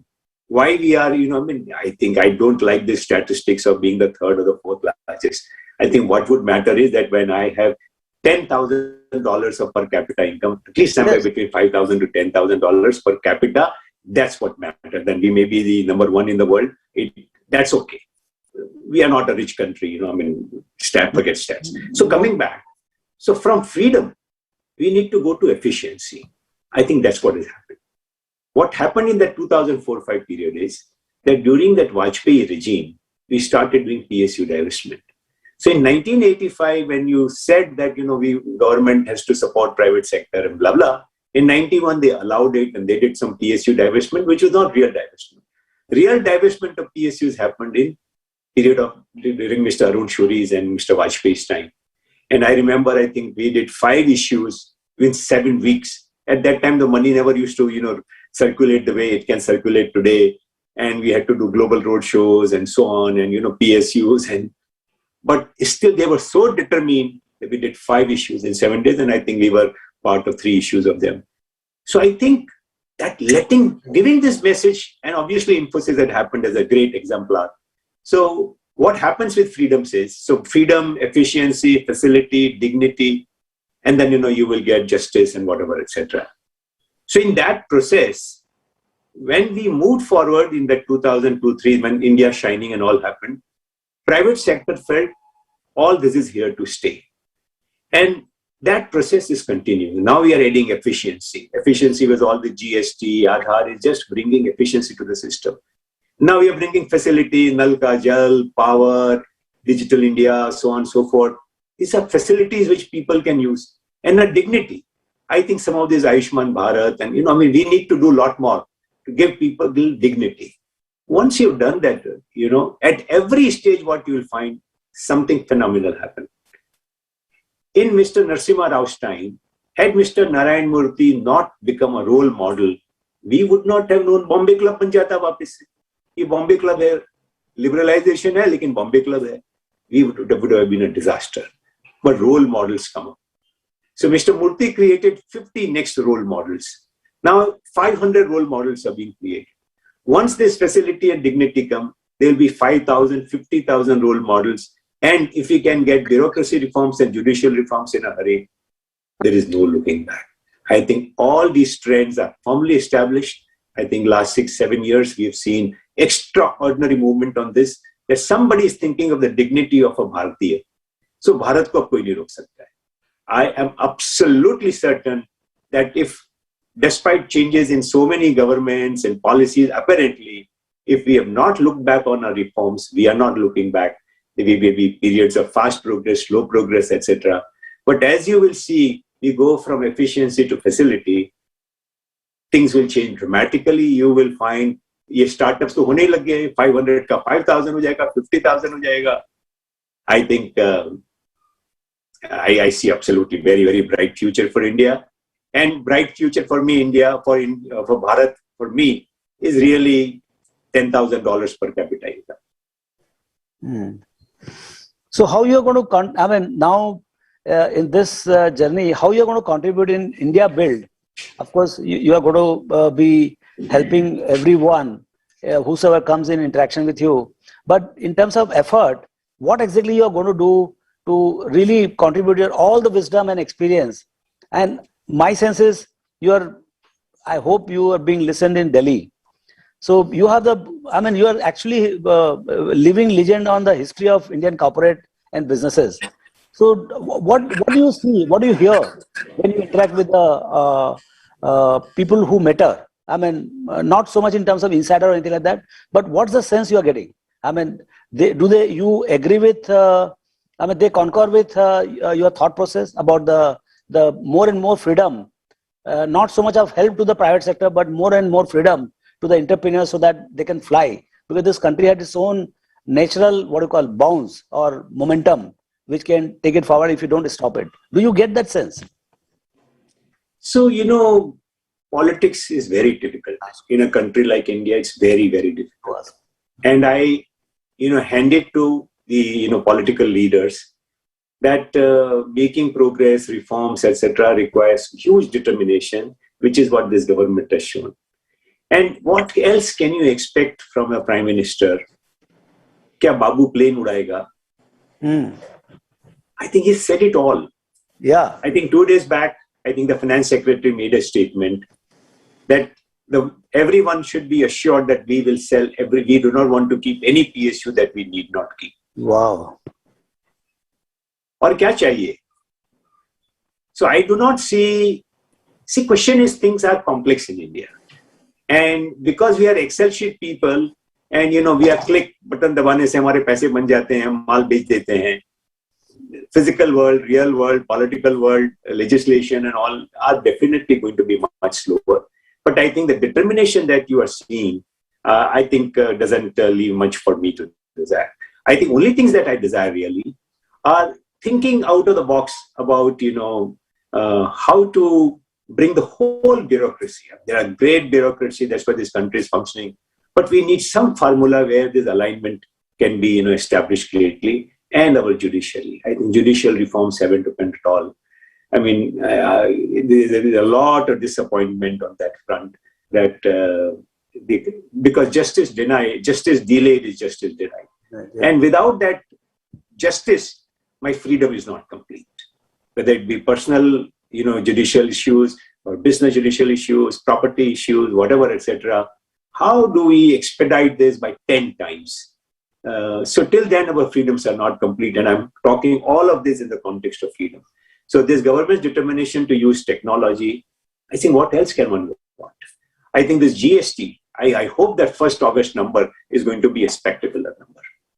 And 1st August, 1st September, those two numbers, if are spectacular numbers, I think the confidence in India already, Bharat mein rahi confidence, this will go up even further. So I see, you asked me, so of course we have Flame University where we are trying to do interesting things. I made a movie about India's civilization because that dignity I talked about is very, very important. I would encourage you and all your viewers to watch, this. I will send the link to you, Raamdeo. Aap apne logon, you distribute it amongst all your people. It's an extraordinary story not told. That what is Bharat, and why Bharat has survived. Was Bharat Gulam ever? So we do not know our history. Our history has not been taught to us. So we have captured, philosophic, architectural, so many histories we have captured in this 19 episodes. So I involved myself in projects of that kind. I'm deeply involved in Vipassana, which I think India, this is a spiritual age. We may not recognize it, but what technology is doing is, technology forces us to be truthful. There's no cheating possible. So from a whole that licensing world to this technology world, which forces transparency and truthfulness, it changes us from inside also. Plus a movement like Vipassana, which is like the most powerful silent revolution in the world. I'm deeply involved in Vipassana, I am involved in another project where we want to change the cropping pattern and make that income of farmer 3 times or maybe 5 times of what he is doing today. So it's a huge project, taking water first and persuading him to alter the crop and then to sell that crop at a profitable price. But these agricultural reforms, again, are already taking roots on the ground. And I think in a couple of years' time, we are moving from that direction. The people are moving and combining forces. I'm involved in another program of value education. And I think that Bharatiya Jain Sangatana, of which I'm a part, has done the greatest revolution in education in the whole world. That we developed a program over 6-7 years. Devendra Fadnavis liked it, introduced it in government of Maharashtra, and that program went to 70,000 government schools. Government schools teach 80 to 85% of all children. If you don't get to government schools, you don't move the needle. All primary, this is the share of primary schools that the government has. And we introduced value education, something which was missing. All these things take time, all these saplings will become very big in a few years' time. So trying to do my bit. Yeah. Great. So just last question. You have, I believe, library of mistakes. I think more than I would like to learn from your mistakes rather than myself committing mistake and then learning. Absolutely. So 1 or 2 really huge learning of yours through the mistakes. And I think this is the last question. And I think, so we would be very happy to hear few things which you'll never do it because you suffered in that. So I do not know whether I will not make those mistakes again, but maybe I will not make it in the same manner. And so, for example, trusting people. I have been very, I backed entrepreneurs, I back employees. ENAM has this pride that, we created so many leaders in the financial world because, I would trust them and empower them. But sometimes you suffer. So I built some enterprises based on people and some of them went wrong. So I'm going to be more careful about it. So that is one. The second part is that I would have more fun in life. I probably was so busy and so serious. Because I do Vipassana, so happiness is not an issue. I'm always happy. But looking back, because you have family, you have friends, maybe I could have had more fun. At a very young age where I didn't have understanding of health, my health deteriorated. And, for various reasons, there may be reasons, and maybe whether at that age when my health deteriorated, I could have been more discreet, I do not know. But I think health is very important. And I can share with your friends and viewers that I can say for 40 years since I realized the health issue, my health has been improving every year, year on year. But do look after your health. Thank you, Vallabh. We can go on for the whole day, but I think it's most wonderful. And I now know you much better than the way I used to know you just an hour before. So thank you very much. And thanks, listeners, for joining the forum. And Navin? Yeah, thank you so much, Vallabh. Thank you for having me. Really appreciate your taking the time. Thank you very much. Thanks. Thank you, Mr. Bhansali, for sharing your rich experience. And thank you to Mr. Raamdeo Agarwal and Mr. Navin Agarwal for moderating the session. Moving on to the next session, private wealth management is more than just investments. It includes all parts of a person's financial life and beyond. It is an integral solution to affluent investors for all of their financial needs. In the next session, we have experts of the wealth management industry discussing on the future of wealth management and how it's going to play a vital role in affluent investors. To start with, I would like to call our first panelist, Mr. Karan Bhagat, founder, MD and CEO, IIFL Wealth. Our next panelist, Mr. Vijay Chandok, MD and CEO of ICICI Securities. Good afternoon to all the viewers. Also joining the panelists, Mr. Shrikant Subramaniam, CEO, Private Wealth Investment Advisory, Kotak Investment Advisors. Hi, everyone. Thanks for having me here. Welcome, sir. Our next panelist is Mr. Himanshu Kohli, co-founder, Client Associates. Yeah, good afternoon, everyone. Thanks for having me over here. Welcome, Mr. Kohli. Our final panelist is Mr. Ashish Shankar, MD and CEO, Motilal Oswal Wealth. Hi, good afternoon, everyone. Welcome, Mr. Shankar. To moderate this session, I would like to invite Mr. Navin Agarwal, MD and CEO, Motilal Oswal AMC, and Mr. Akhil Chaturvedi, National Sales Head, Motilal Oswal AMC. Over to you, sirs. Good afternoon. Thank you all so much for joining us. We started this a few minutes late as the previous session with Mr. Vallabh Bhansali and Raamdeoji's engagement with him went on. We could have carried on for maybe the whole day, he was saying.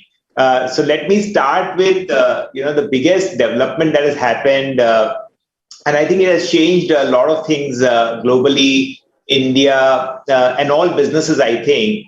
So at first, want to hear your views on the business that we all of you are involved in, wealth management, right? What has COVID meant to how this business has changed, altered, firstly in the last maybe 5-6 quarters, and the more lasting impact of this into the future, maybe we can hear from all of you.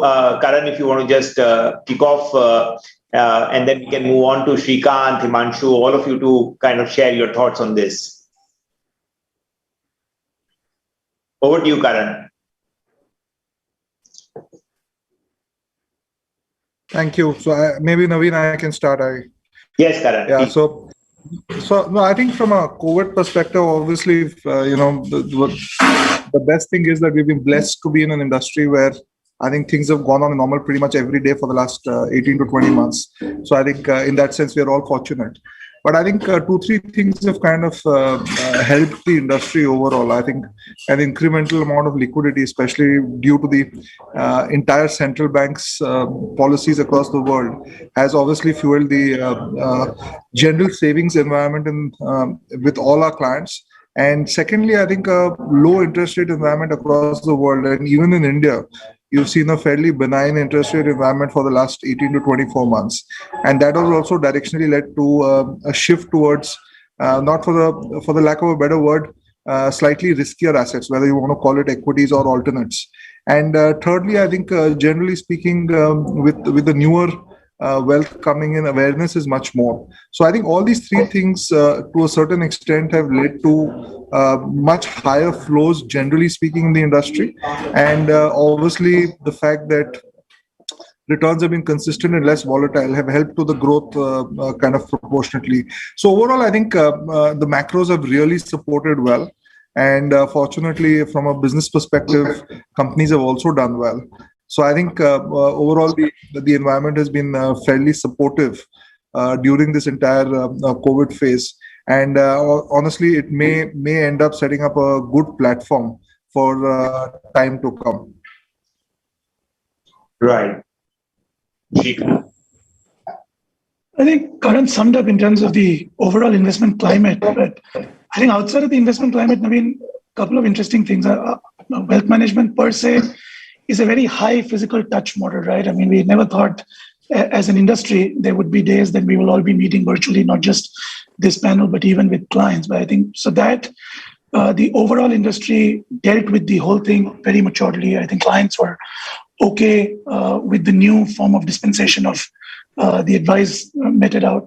But I think also one other thing is a couple of asset classes, I think, got catapulted and parachuted because of, I think, the onslaught of COVID. One, because of the overall digital revolution, I think we are seeing far more low friction, low cost products coming out. I think, for all you know, this might end up being a catalyst moment for ETFs and passives in India, because the more usage of technology that will be there, the more usage of low friction products is going to be there. So I think we might see that as a big sort of asset class creation. International investing, I think most of us on the call have been champions of diversifying across geographies for a very long time. But I think everything has to have its own time. And only this time is when investors, advisors, wealth managers alike have come to this conclusion that yes, while many of us went into COVID and it was a sort of a global issue, but getting out is going to be very decoupled. So diversification is going to be a theme, which I think is going to be here to stay. I think your AMC, Navin, has done quite an astounding job. I think we are now seeing many of them follow suit. So passives, ETFs, international, and of course, what happened yesterday with the Zomato listing is also, to my mind, about a year or two advancement. Had COVID not happened, who knows how this space would have played out. I mean, the space had to play out, but whether we preponed that a bit, time to, jury is still out. But I think some of those asset classes, which maybe 2 years ago were not the top of the mind asset classes for investors, are now very potent asset classes also to consider. So I think those are some of the changes in addition to what Karan mentioned in the overall investment climate per se. Sure, we're going to deep dive into that, the trends like passive, the trends like alternates. Himanshu, you want to come in terms of what changes you've seen or what changes you forecast because of this? So one, I would say, Navin, COVID has actually made the world closer and far more productive and efficient. We are meeting all today on this platform. 1 hour, we are done. Otherwise, to do this kind of a meeting, maybe one needs to spend half a day or a full day to travel. Second, I would say, especially related to wealth industry. Initially, it came as a shock in March 2020, but within a couple of days, we all got geared up. And you know how the volatility was in March 2020. Markets came down by almost 1/3. And then from there, it has moved up by 100%. So volatility has been there, but everyone has become very, very productive. Today, an average RM is working 10 to 12 hours a day and is spending so much of quality time in terms of advising rightly on their clients. So I would say from the wealth industry point of view, it's a blessing in disguise. No doubt there was a health issue, there was a health hazard, once in a century kind of an event. But the way industry has come together, in fact, all wealth managers today, rather than competing, they have become friends also. And they have started discussing with each other how to take things forward. So I would say thanks to this wealth industry, because everyone has started thinking more about their clients, how to add value to them. And that is something which is a big shift which has happened in the wealth management mindset today. And that is something which will set the base for next 10, 20 years. So I think all of us, Ashish, Shrikant, Karan, Vijay, myself, same goes for you and Akhil also. We are at the right place at the right time. Hopefully this COVID is behind us soon. And then we are able to gear up for the next inflection point now from here. Absolutely. Vijay, you want to come in? Yeah, thanks, Navin. Yeah, thanks, Atul. Thanks to the Motilal team for having me on the show. Very good afternoon to all the panelists as well. Of course, to all the viewers. I think we've had a great round of points raised before I came in. To me, business has really, in a way, got fast forward. Maybe 3-4 years of what we were doing, what we were expecting to happen, I think in a way has probably just gotten accelerated today with more and more people coming, more and more people getting into digital ways of embracing digital behavior. So that's the kind of shift we are seeing, and it's all getting reflected in the growth momentum that one is witnessing in the industry. Right. Ashish? Yeah, so I think quite a few points have been covered by the other panelists, but central banks have really played Santa Claus, I would say, for the entire financial services industry. A lot of liquidity has come in. So there are 2-3 observations over the last 1 year. One, I think the operating model itself is undergoing as we speak. I think when we look back 5 years from now, we would have realized that this was a turning point in the way we operate. I don't think even once things open up, this figital way of operating will go away. So like some of my said, things have become far more efficient. You're able to get in more hours with clients. At the same time, there are serious challenges as well. I mean, there are so many relationship managers we've onboarded digitally. I mean, they've not even seen the office. We've done the entire induction digitally. So I think the human aspect of it, how it will evolve, will be a challenge, I guess, for most business managers. The other thing is, I've also realized during COVID, clients are dedicating more time to their portfolios. There is a lot of need for, from their end, get involved more actively. So we've seen people moving from managed portfolios to direct equities, or even in managed portfolios, there is a much greater involvement from the family in terms of what's happening. So that obviously is a challenge for the wealth manager, and he needs to rise to that. I think the other point, which is very common, is money is moving to riskier assets as yields are lower than even inflation today. And that's, I think, a solution that most clients will look forward to from wealth managers going forward. So I think the operating model is my biggest takeaway for the wealth management business. It's evolving very, very fast as we go forward. Yeah. So good afternoon, everyone, and we'll try and deep dive now into some of the nitty-gritties of various asset classes. And as a warm-up, my question is directed towards Vijay and Himanshu. Obviously, you know that in the last 18 months, we have seen that the interest rates have been going down, the fixed income yields have been moving down. And alongside, we also know that Indian investors have been under-allocated towards equities. So this trend seems to be changing with more and more people now taking interest into equities, taking slightly higher risk for that higher return. But since you come from the respective business, ICICI Securities and Himanshu, of course, talking to a lot of large clients, what are you seeing in terms of trends changing, investors taking more interest? Sorry, I think there was some technical issue. But yeah, I think largely, do you see in the last 12, 18 months, investors talking more about equities, taking more interest? It's just a warm-up question. What are your thoughts on this? Vijay, you want to go first? Yeah, okay. Like I mentioned, there has been a fast forwarding. There's been a fast forwarding of what probably would have taken 3-4 years maybe to happen in the Indian markets is getting front loaded. We've had a globally Robin Hood sort of impact with which started off in the US. Very similar trends we've seen in India, and overall, I would we are seeing that the environment is very sort of supportive towards equities, which is in a way the access, the investment sort of opportunity today, the benign interest rate scenario, which is a competing sort of an allocation that we would do.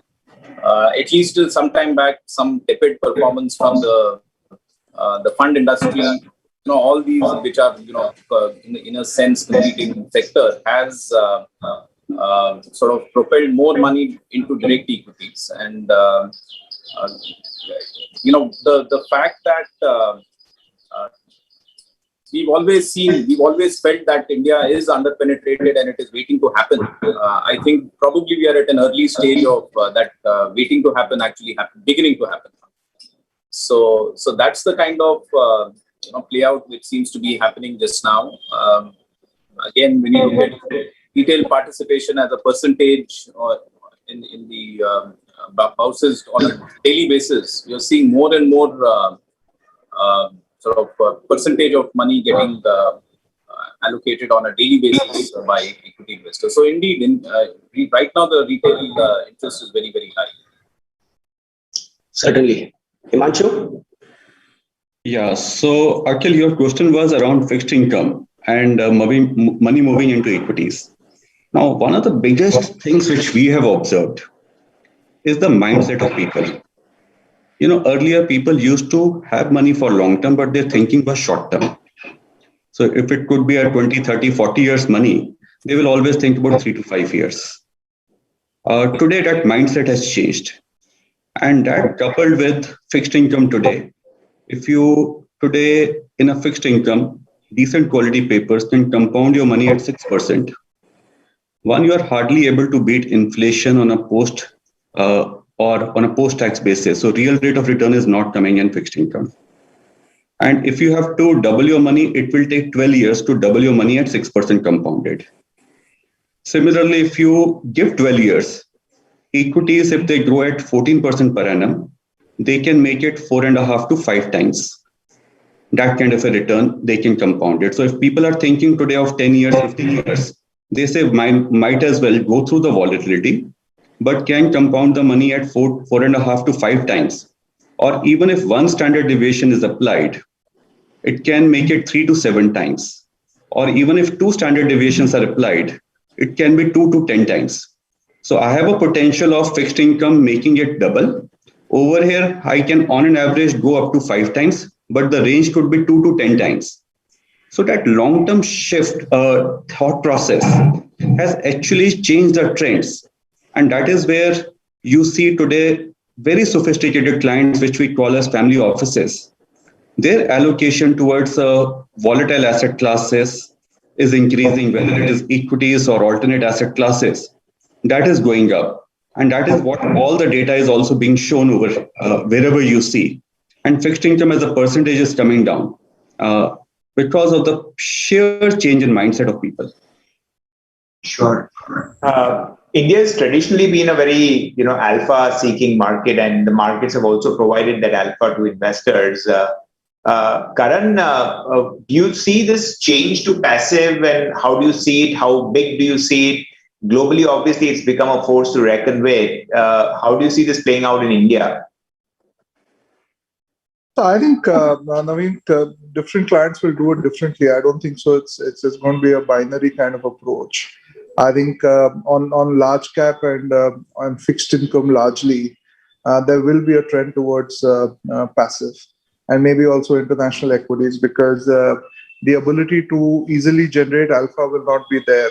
So I think where the allocation come into these three categories, where you've seen a large success in the form of Bharat Bond ETF or even the SDL hold to maturity kind of mutual funds, where the expense ratios fall dramatically and make a tangible difference to the return.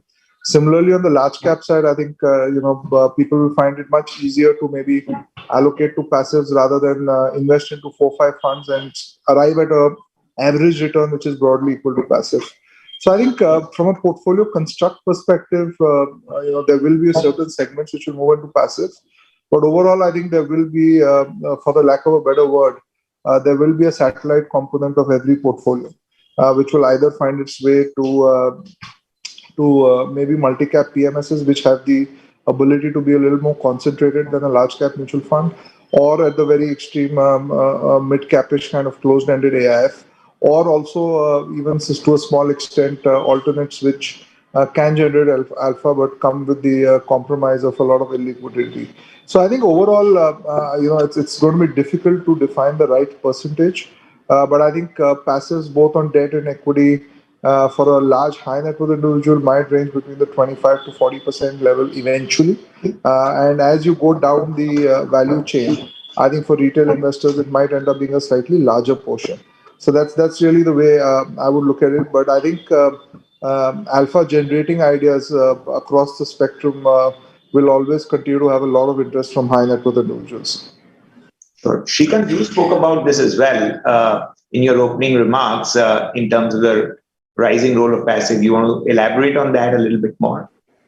I broadly agree with the assessment that Karan made. I mean, that I think a lot is being spoken about whether passives will sort of eat active for lunch. I don't think that's really the case. It will have to complement. And even in the more developed parts of the market, it's not either or. I mean, the space that was vacated by actives were taken in by hedge funds and alternative funds. So I think as long as active managers continue to perform and give the required alpha that they are expected to, I think both will have space. And I think the point is well made that areas which do not have potential to deliver very significant incremental returns over periods of time will obviously be up for grabs. It's very easy to execute. It's extremely low on cost.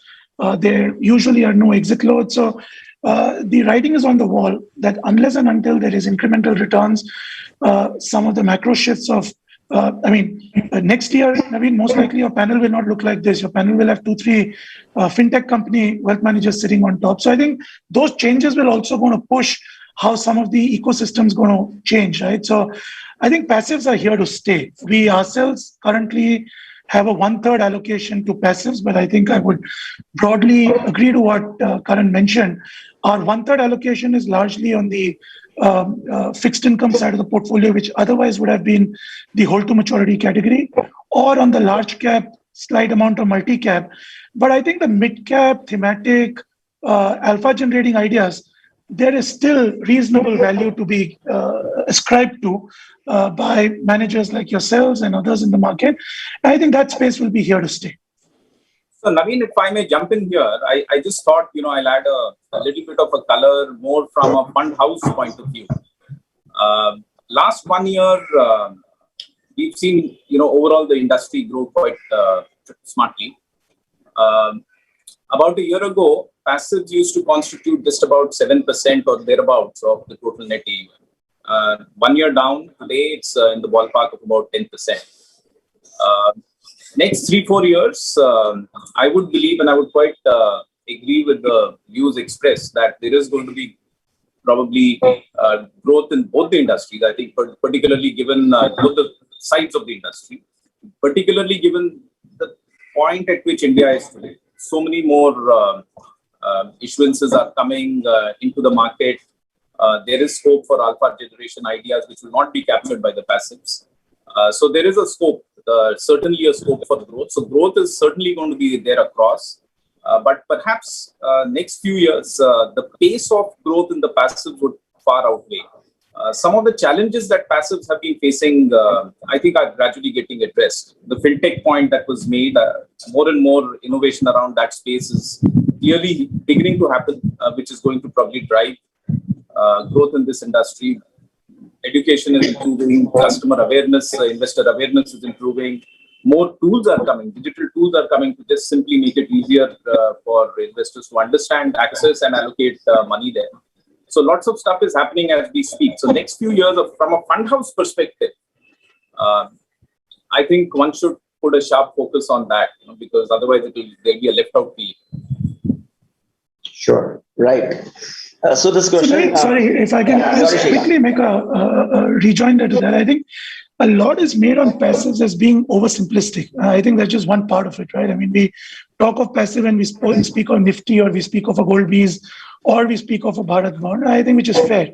But two recent products, one on the low wall side, one on the momentum side, are clear indicators that in India, and we've seen across many, many aspects, not just in the world of investments, but across that, when we catch up with something, we have a tendency to leapfrog and catch. So not only will we have passives in the form of simple ETFs, but we will also have what we call as smart beta ETFs. And there is a lot of study that is being made that even the incremental returns that can be generated using smart beta ETFs sometimes might even go beyond and push the envelope and stake a claim to what today is a space that you don't normally associate them with. So I think passives alone should not be relegated to an oversimplified asset class. I think there's potential there as well. I think that's the part that we all, in the asset management side, in the wealth advice distribution side, should all be cognizant and see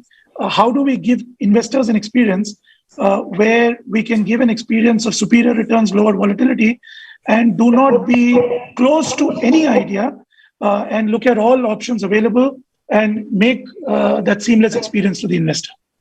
That's a great point, Shrikant. I totally agree. That's how we're thinking about this whole proposition. Yeah. So my next question is actually moving on from your investors to your manufacturing investment partners. So I'd like to hear from you, Ashish, Himanshu, Karan, Shrikant, all of you actually.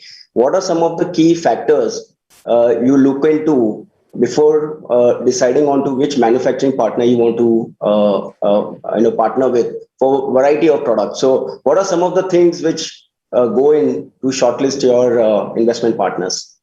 Ashish, maybe you can start. Yeah, so I think once you decide which asset class you want to partner in, you first look for whether the partner has an edge in that asset class.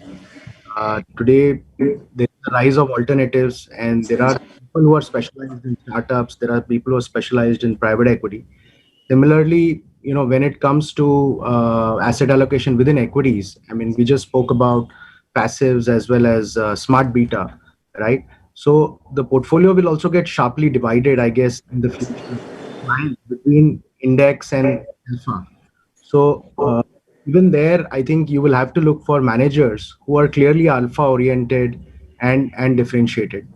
Second thing which is very important from our point of view is the longevity of partnerships. What happens, I've always noticed in a bull market, there are many people who start up an investment business, right? And it's only in a tough market you realize people who are here for the longer run.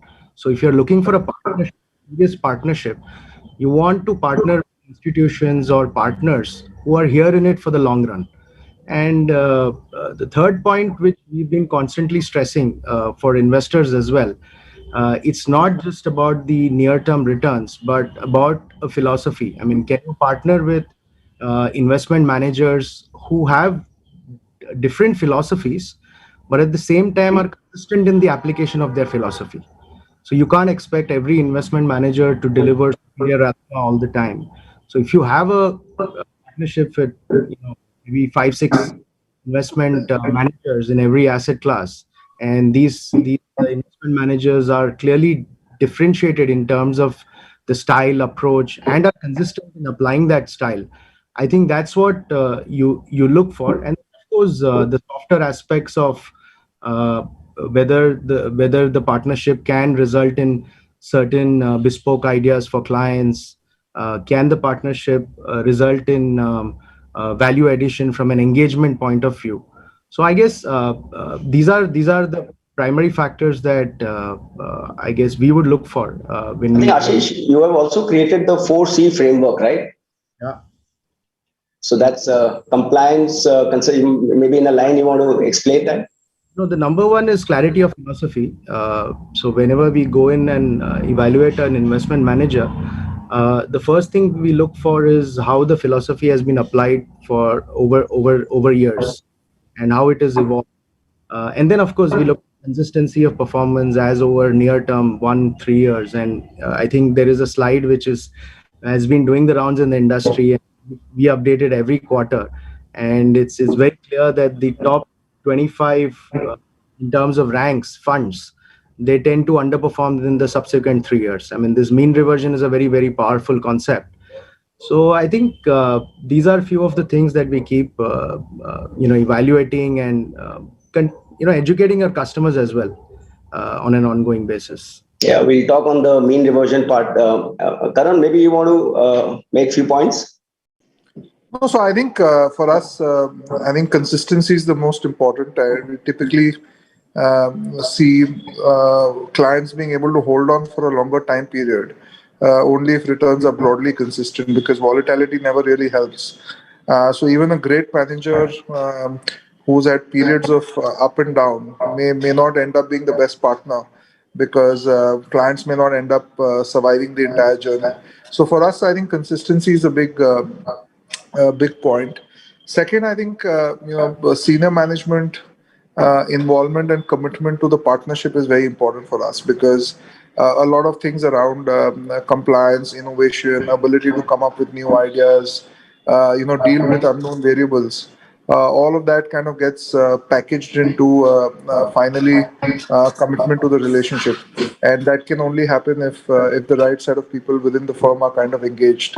And third, I think performance mean reversion is extremely important, but we found it extremely difficult to kind of be able to assess performance on a very, very consistent periodic basis. So I think that's important, but as long as we are in the top 25%, top 30% quartile, we are broadly good to go. And consistency for us therefore becomes a little bit more important, and maybe having a good relationship with the top management is very, very critical for us. Yeah, so I think in extension to what Karan and Ashish both made points on mean reversion, I think great managers who have, who practice their philosophy, their processes, these managers also go through their own cycles of performances, great performances, and then, underperformances. And Ashish, I think you made a recent presentation where on every 3-year block, the top performing funds usually in the following 3 years tend to become quartile 4 funds. So I thought that Himanshu, maybe you can share some of your thoughts. Srikanth, how do you back some of your partners when they go through their cycles of underperformance? So Atul, to what Ashish and Karan have already spoken, I would say, first of all, we look at broadly 5 parameters. Number 1, corporate governance. Can you trust the brand you are giving your money? Do they stick to their stated objectives? Do they do all things which are very, very clean?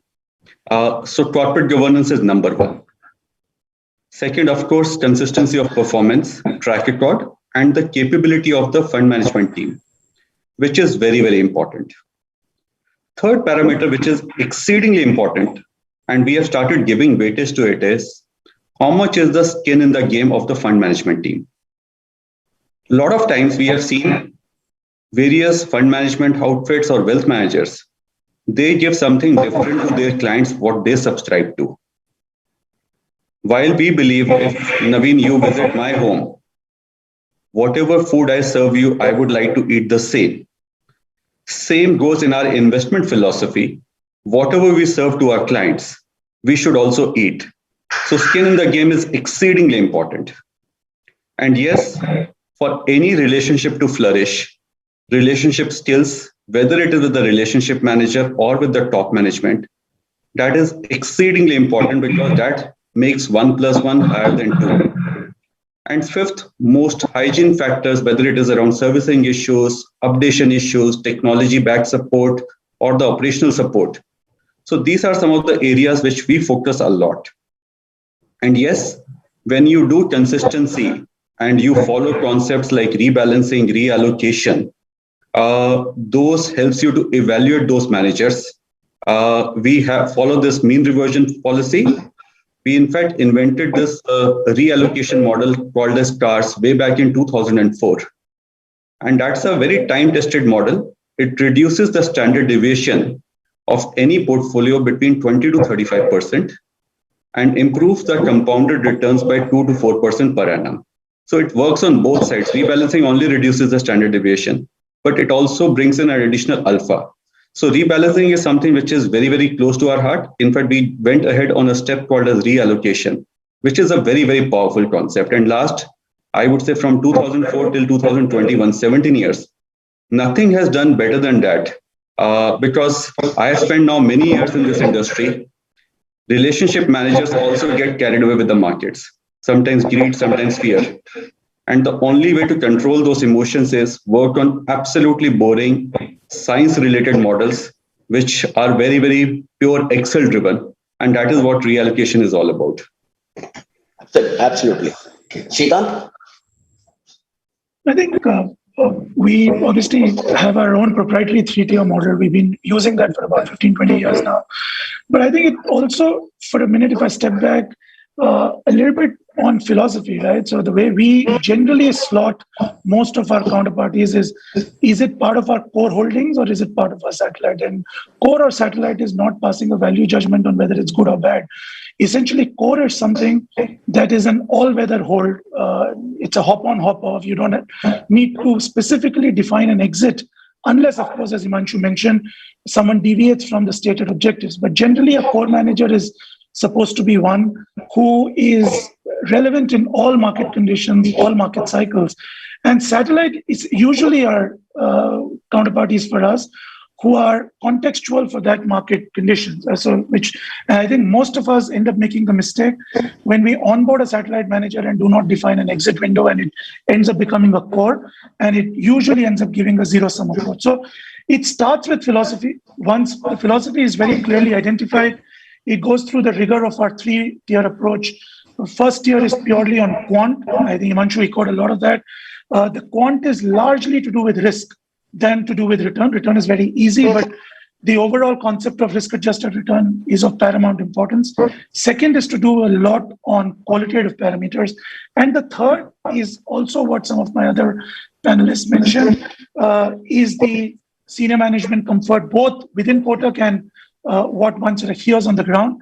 Those 3 attributes goes towards finalizing which instrument, product, AMC that one sort of works with.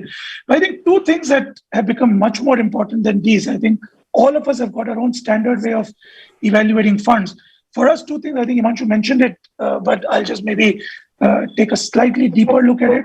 We've now started taking an approach of saying that if there is no system or operational compatibility, however good the fund is, we may sort of step aside, because in today's day and age, if I'm not able to give MIS on the first or the second or the third in a digital age, I'm okay. I'm okay giving an investor 0.5%, 1/4% lower return, but stick with consistent partners who are able to give us MIS on time, on the go. Excel sheet MISs are thing of the past. Error-prone MISs are thing of the past. So how robust is the system compatibility is extremely crucial. As many of you would know, we also run a very robust advisory platform where some of our role transcends into not just the part of the monies that we manage, but to play a slightly more aggregated role. So unless and until we are able to give investors aggregation across channel partners, it's usually of no use. And last, and I think Navin and we have had chats in the past as well, we are also equally cognizant of how important is sustainability as a concept. In fact, our due diligence questionnaires now carry ESG scoring. We ourselves are subscribed to Sustainalytics. We've not yet started using that as an elimination criteria, but we've started building the blocks where we have started using the sustainability scoring for wherever possible. Of course, we also understand that it's a little data scarce, but these are things that you can't escape anymore. So for us, ESG scoring is also slightly more relevant. Sure. Digital businesses globally are at the forefront of all wealth creation, a lot of the wealth creation. And in India, this was hitherto, restricted to, you can say, the global funds and relatively limited participation of the Indian family offices or, wealthy people. That is now changing. I think both Karan, Shrikant, you have recently raised sizable corpus on this front. Expectations are obviously running high. Evaluations are running high globally, right? How do you see this whole thing playing out? Because on one hand, there may be risks associated with this. On the other hand, there are obviously phenomenal returns that these things are, delivering, at least for the last 5-7 years globally. Even in India, for some of the global funds, maybe Karan, you want to come in, and Shrikant, you can share your recent perspectives also on this. Thanks, Navin. I think are you referring to the technology? Yes, the pre-IPO, the technology, the digital. Yeah. No, so I think from our perspective, I think and Navin, as much as you and me both know, I think we're not able to necessarily always collect all the right money at the right time, right? But it's our job to ensure that when we collect large amounts of money, the investments are sustainable and last through multiple cycles. Okay, I think so. That's going to be important. I don't think so. Late stage tech right now is going to go through one cycle only, which is going to be up, and up. Eventually, I think we will get there, but we may end up seeing a cycle over the next 3 to 4 years where we see a bit of pain. So I think we have to be prepared for that, and we have to have that kind of back-end thought process while we decide on the quality of our investments. I think if we can get that, and even if you look at our earlier opportunities of 2018-19, it's not as if returns have come one way. It's been through a cycle, and especially when you're looking at things like pre-IPO or unlisted strategies. During that period of volatility, things can look really tough because it becomes illiquid. But I think eventually you'll get there, but you have to be mentally prepared to ensure that you do investments with a perspective of ensuring capital conservation, even though you might end up maybe sacrificing 3-4% or 5% returns. So the quality of the businesses you buy right now will become extremely critical because the valuations are fairly rich. So I think there will be some balancing aspects to the entire strategy. And we'll have to be fairly careful as we build out the strategies in these lines to ensure that we don't kind of overcross ourselves. Absolutely. What are your risk filters, Shrikant? Shrikant, you're on mute. Sorry, as I couldn't agree more. I think it was almost incumbent on many of us to give the Indian HNIs a ride in what is no longer just a momentum trade, or it's no longer just a fad trade, but business models have clearly pivoted, right, to embracing new technologies. I think it's here to stay.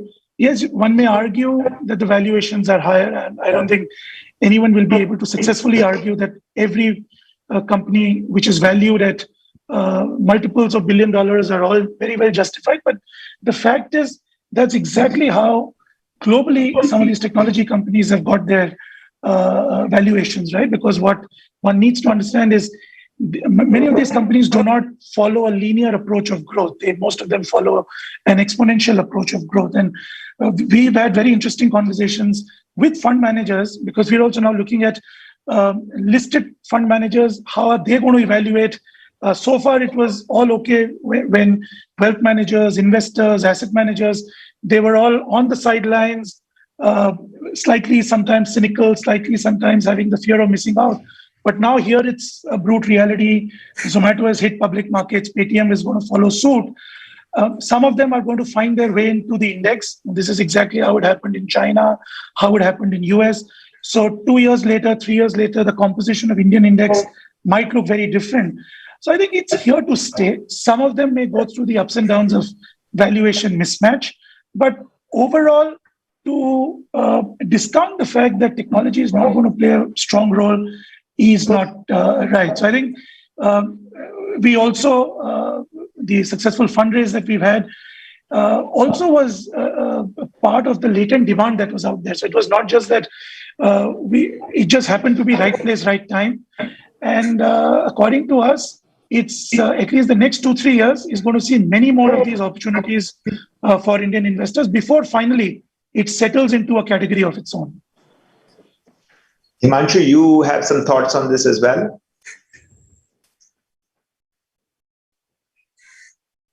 Sorry, on the pre-IPO or late tech stage investments? Yeah. So again, I would say, Navin, interest rates are really low.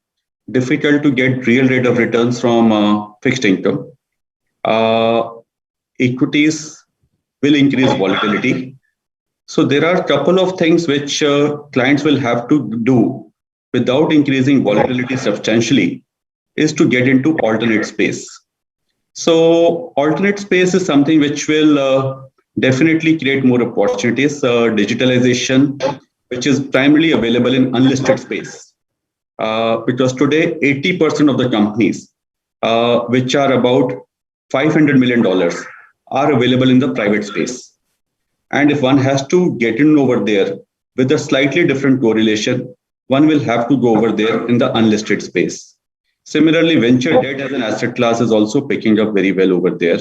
So one is also saying, okay, fine, taking slightly higher risk than the debt, I can get some real rate of returns from that asset class.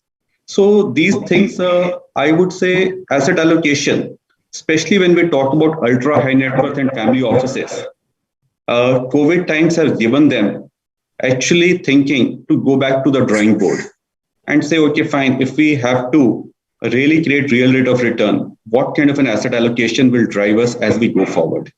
And for that, even the thinking, what I raised first point, is thinking has become very long term compared to what they used to think 3 to 5 years. Now, no one talks less than 10 years for their long-term portfolios. Right. So coming to you, Vijay, I think, during the pandemic times, obviously we have seen a huge influx of retail investors getting into direct equities. I think record number of demat accounts getting opened and a lot of activities by retail investors on their own. How do you see this whole thing emerging? Will the trend continue? More and more participation will increase. And do you see that domestic investors or retail investors will be the potential hedge for any kind of FII outflows in any kind of eventuality? Let's say 2013 we had the taper tantrum. Maybe this time retail investors might give you that that protection. So any thoughts on that? Yeah, tough to conclude the second part, but let me share with you how we've started thinking about this whole influx of people. And many people have been asking this question, whether this is one-off, whether it will continue, what's really propelling. And I think there is enough narrative around it, right? There has been a big growth in the demat accounts that you spoke about on the back of digital access, very convenient ways of doing business, valuations of equities, which itself is mouth-watering, the tepid interest rate scenario, all of that was very conducive. And that probably started off that first wave. One was thinking about it as to whether this wave is going to abate. Naturally, one thought that, when something abnormal happens, there is going to be a kind of a phase after which things start abating. We are still waiting. The abatement has not started. And one has started thinking about, what really is happening here, and are we in for any kind of a structural change that's taking place. And here is a hypothesis that's building in, which I thought I'll share.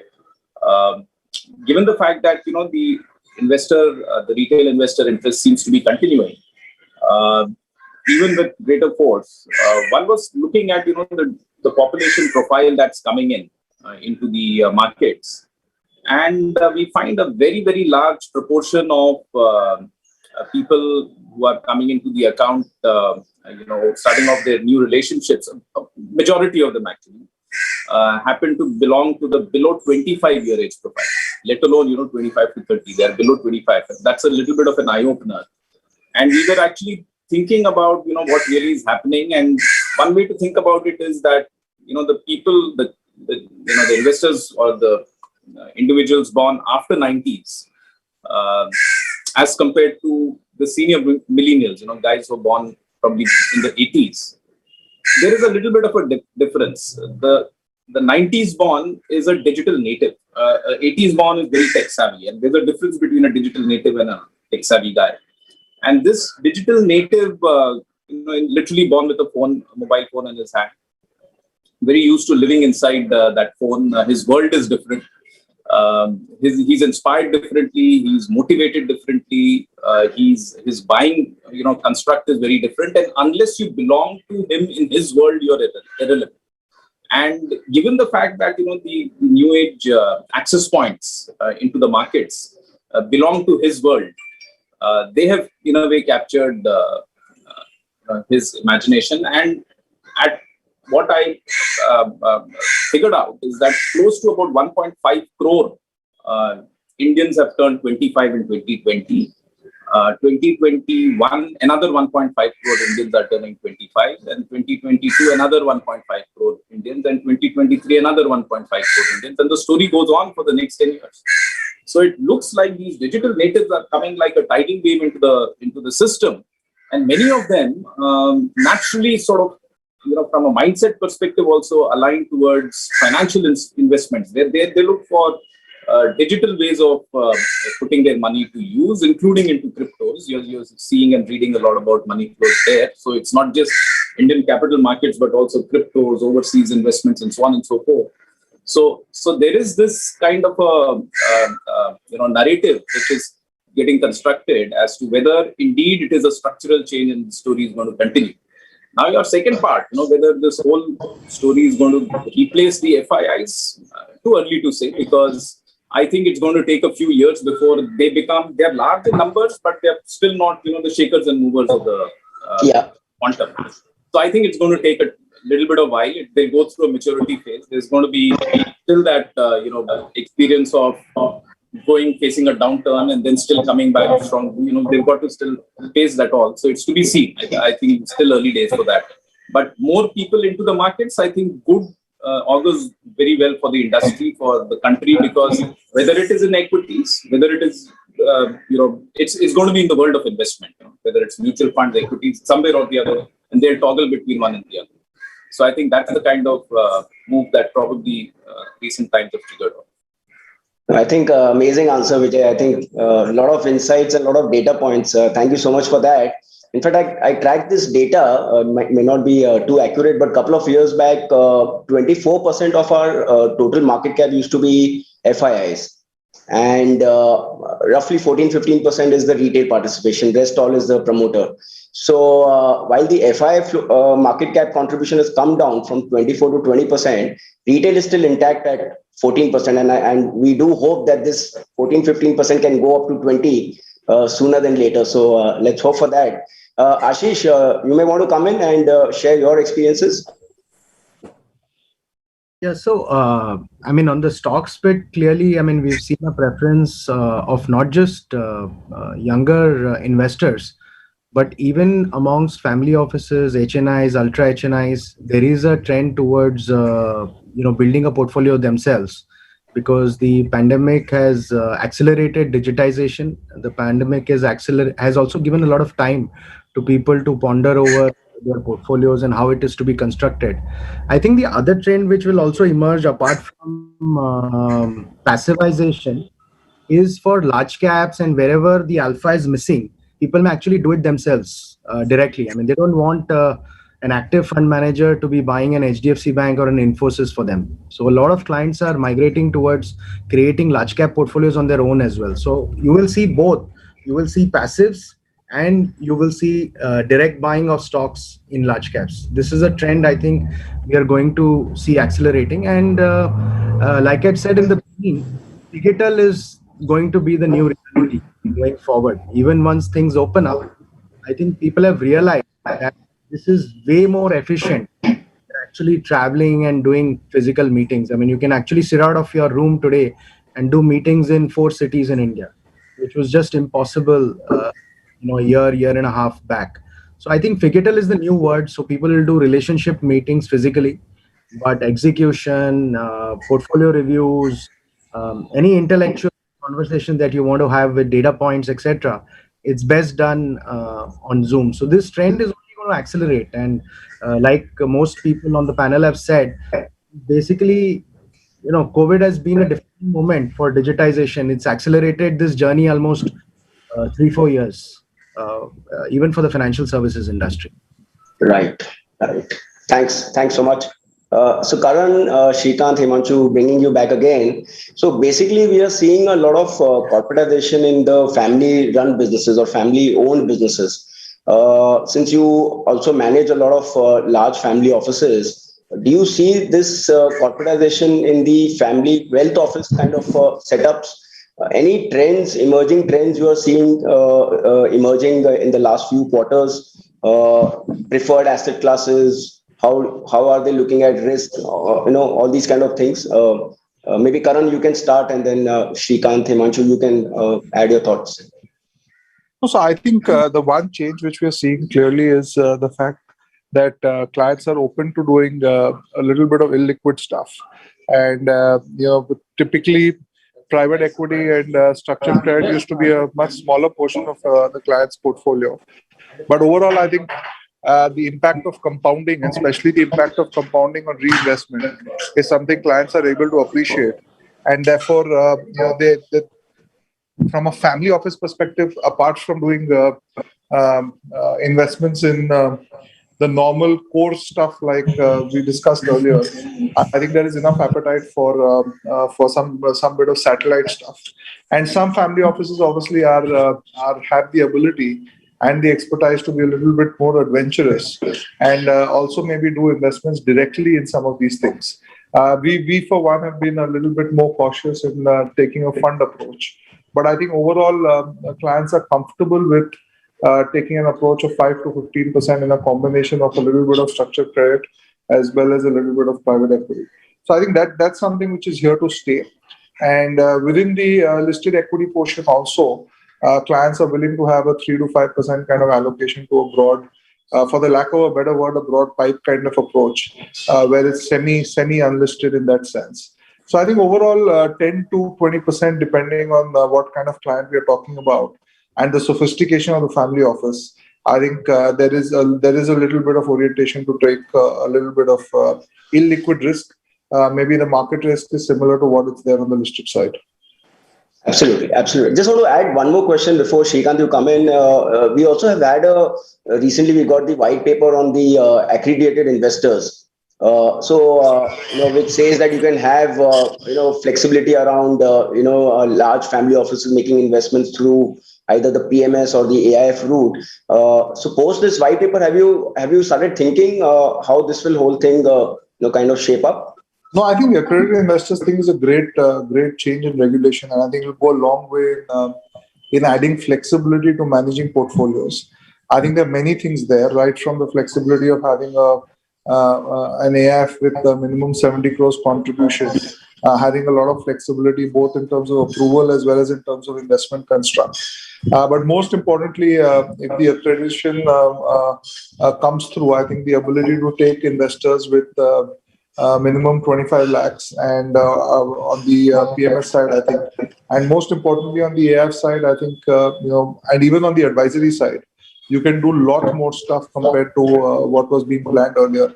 So I think overall, and for most of us on this call, 80 to 90% of our investors will be accredited investors. So I think in that sense, it will give us a lot of flexibility, even in terms of fees, counterparty regulations, ability to explain market risk to clients. I think overall it will expand the horizon much more and will give more teeth to licenses like portfolio management, advisory, as well as alternative investment funds. So I see a fairly broad horizontal and vertical impact on all these three businesses with the accredited investor regulation coming through. Right, agree with you. Shrikant? No, look, I think you raised a very interesting question on corporatization of family office. I think that's clearly a trend that is very visible. I think most of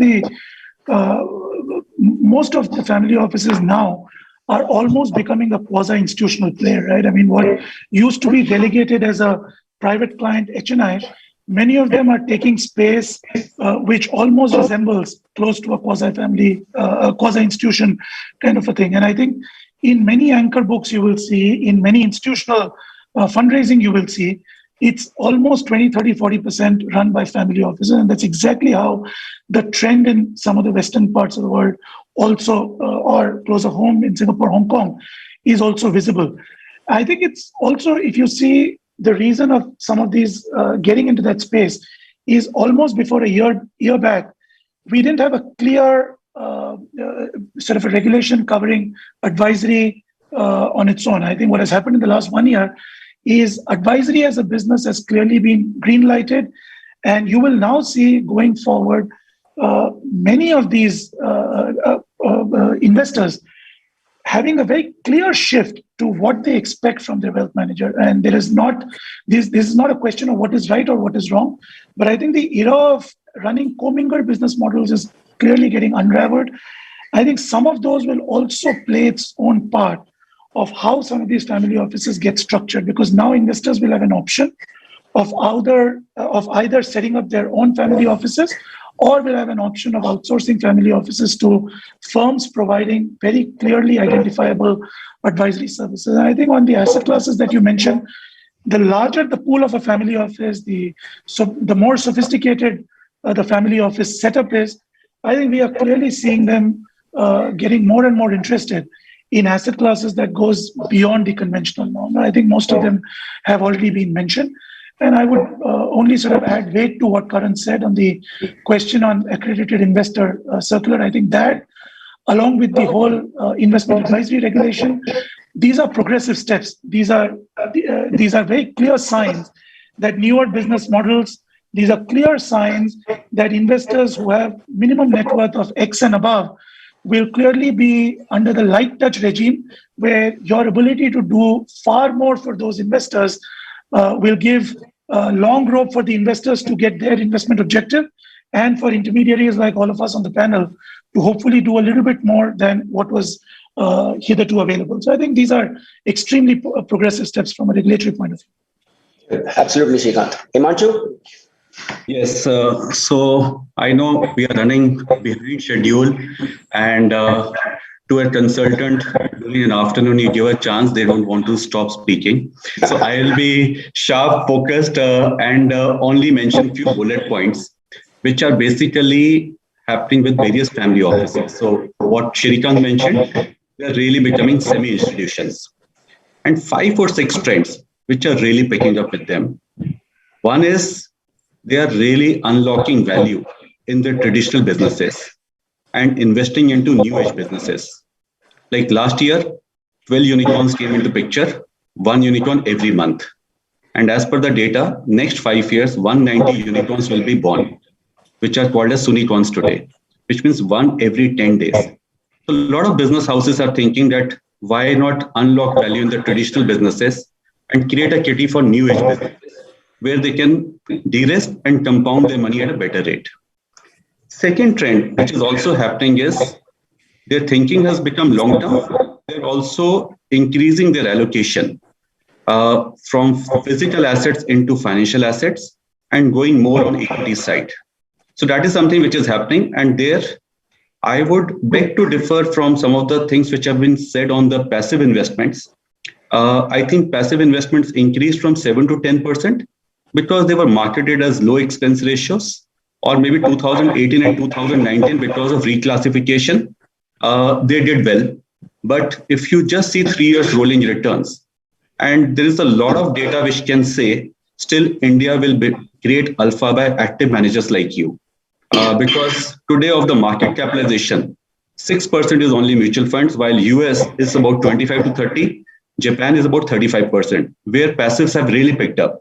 I think we still have a long way to go, but a lot of HNIs are looking at AIFs and PMSs to create alpha from their equity portfolios. And that is where the recent circular of SEBI, which is what Shrikant and Karan have already highlighted about, it's a marquee event which has happened. Third, I would say, a lot of family offices are thinking about succession planning, and also immigration. One leg is looking at maybe settling outside India, creating a family wealth structure, and also how to ring fence it from proper efficient tax planning point of view, succession planning point of view, so trust structures and family holding structures. They are playing a very, very important role in any HNI's portfolio. Another area which is happening is diversifying beyond India. Even if India is very, very attractive, and Vallabh mentioned about India becoming an asset allocation, and India is very, very attractive, but diversifying beyond India. Just to share our data, like 3 years back, we were 1% in alternate asset classes, which is unlisted space. And we believe this will go between 15 to 20% over a period of time. Today, we are at 4%. In last 3 years, we have become 2.5 times, which means this asset class has grown 10 times. Next 3 years also, we expect to grow at 25% per annum, so which means we'll double.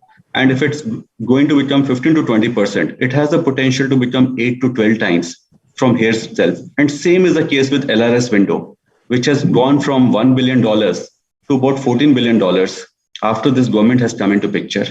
And now today, everyone is thinking, why not create an alternate portfolio outside India, especially with the family offices that is happening. So these are some of the trends which are shaping up in family offices, and models are getting aligned to cater to this pain, need, whatever you may call, for an HNI. And anyone who is able to address this, I think will flourish and grow with them. Thank you so much, Himanshu. So we make this as a last question, and Navin, maybe you. Yeah, basically, in terms of the best practices that you observe, globally, or things that you have brought in or wish to bring in, maybe Vijay and Ashish, and then I'd like to pose this to all of you. If you can share a couple of thoughts, each one of you, we'd love to hear that. I think, Navin, what we have learned over the last few years is that investing is more behavioral than not. So the biggest challenge that is in front of us is how do you control the behavior of the investor, and how do you control the behavior of the wealth manager? Because both have a tendency of getting carried away. So we had introduced, all the wealth firms have this concept in different nomenclatures, but having a predefined investment charter or an IPS statement with the customer at the point of engagement is something that we found goes a long way in terms of retaining the customer and also ensuring that bad decisions are not taken at tough times in the market. Second challenge is a lot of customers. Having said that, this is one of the best practices we are trying to adopt, increasingly gain acceptance from clients as well. But the challenge when you go out there is customers will start a relationship with a product. Right now, the whole endeavor from that starting point, how do you then start engaging across the portfolio and start giving insights, and then bring in the IPS at some point in time so that you understand the customer better, and then design portfolios which are in line with his temperament more than, we've spoken a lot about investment, spoken a lot about alpha, but 90% of engagement that I have found is very, very behavioral in nature. So if you can create a portfolio which may not generate phenomenal alpha, but which keeps the customer at peace, and the wealth manager has a pleasant conversation, at least in most portfolio reviews, it really increases the chances of retaining customers. So this is one best practice that we are trying to adopt going forward. Second is having a periodicity of engagement, a certain set frequency. As I said, during the pandemic and lockdown, the need of the customer for engagement has shot up. So how do you track that there is a constant frequency of engaging with customers, monitoring it at a business level, and ensuring that you're delivering whatever is the house advice consistently across customer is the second best practice that we are trying to adopt and grow over a period of time. So these are two things that come to my mind from a best practice point of view. Sure. Vijay? So, one of the things that we are seeing as a need for investors, particularly I'm talking about some of the younger investors who come in, they lack complete knowledge, financial knowledge, but there is still that interest to get into markets. We've created digital, what one calls digital alerts. We call it iAlerts. Before the investor actually makes investments, he is alerted on some of the things that he should be aware before he actually takes the call. Sometimes it could be that the promoter holding in that particular stock is too high, rather pledges on promoter side is too high. There are times when there are certain issues flagged off in the audit side, and so on and so forth. So there are algos that we put at the back end so that these things are picked up and nudged to customers. And we do find behavior changes taking place on account of that. On the back of these alerts, people actually prevent themselves from going ahead with those.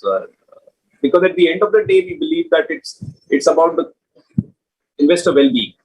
On the other side, one of the things that we've also seen on the wealth side, we've seen that the need for increasing the review of portfolios has gone up. So that has been sort of shortened, the life cycle of that has been shortened. And our approach there is actually looking at it from a macro as to what should be the sort of macro based on the macro trends, what parts of the markets will do well, and then marrying it with the micro. So that's something that we find goes down pretty well with investor.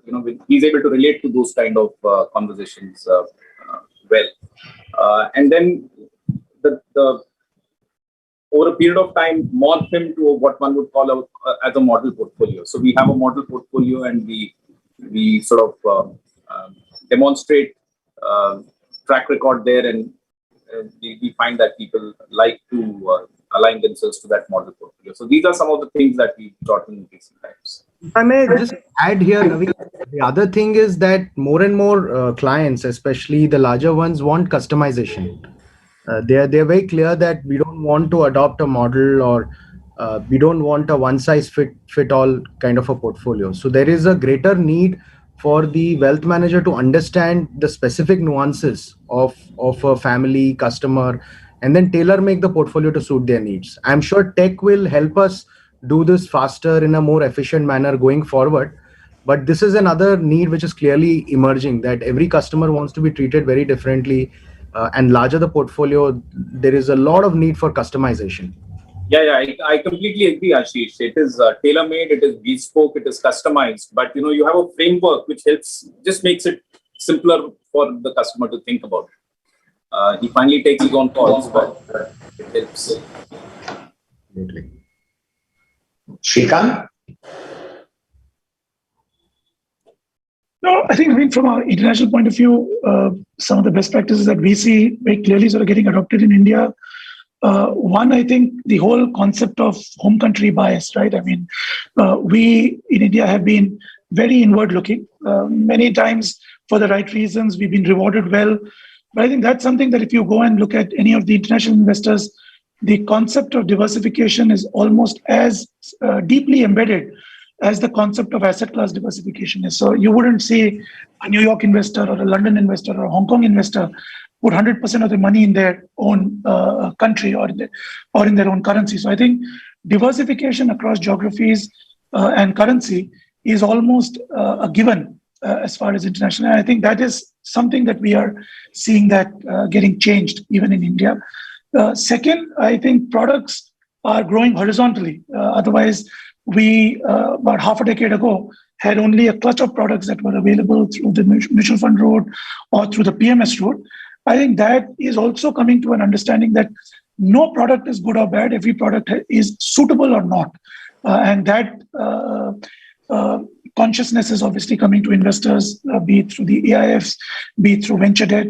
That's the second critical part. And very small, but a very growing percentage of investors are also very aware investors, that whether it is the topic of sustainability, whether it's the topic of creating long-term capital, but they very clearly know what is required, rather than maybe a decade ago when many of us were still in this trade. Investors literally took what was offered, but I think we are now looking at investors who are far more aware. And last, which I think is also something which has become very important, is establishing the right architecture with their wealth manager is also an important part of how investors have learned to at least start the whole process of wealth creation now. Whether all you need is access to different products, all you need is access to different ideas, whether you need someone to run an overall advisory for you. So I think those are very clearly visible trends in addition to all the other things that we've spoken. But I think those 3-4 trends we're seeing very critical, and we are obviously all working towards that. Sure. Himanshu?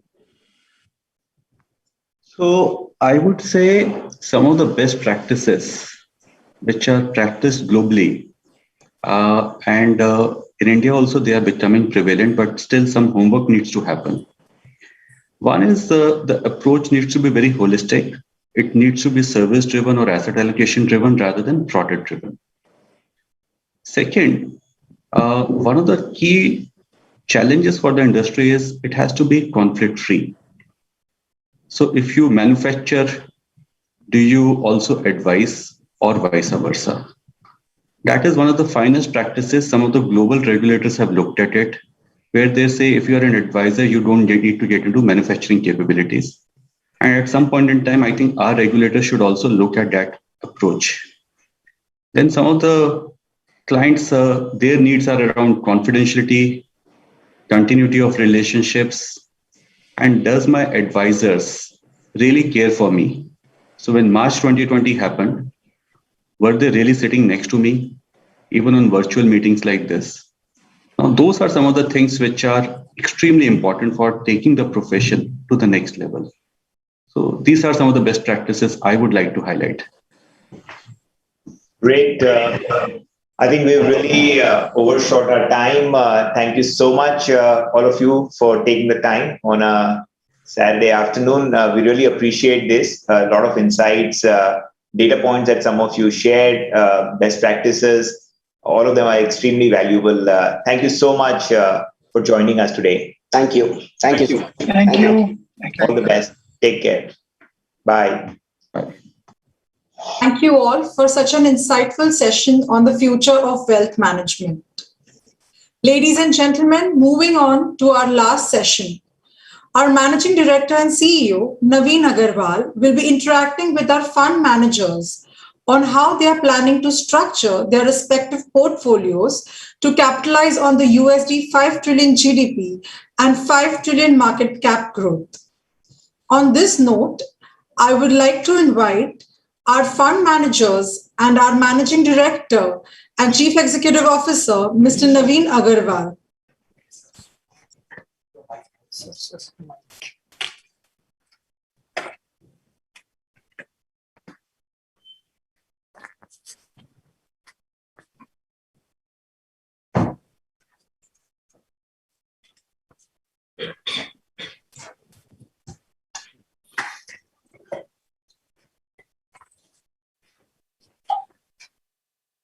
Hi.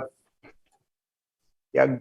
Good afternoon once again. And we usually end our Global Partner Summit with some tough talking and hard talking after all the insights that we've shared over the last 10 hours or 2 days with all of you. I hope all of you found it very insightful. With a lot more insights that we discuss internally, and now we bring to you some of those insights. So on my right is Manish Sonthalia. He needs no introduction. Right. He runs our PMS, AIF, is the CIO of that business. To his right is Aditya Khimani, running the long-term equity fund, tax plan, and the large and mid-cap fund. On my left is Siddharth Bothra, runs Focus 35, Focus 25, and a couple of other funds.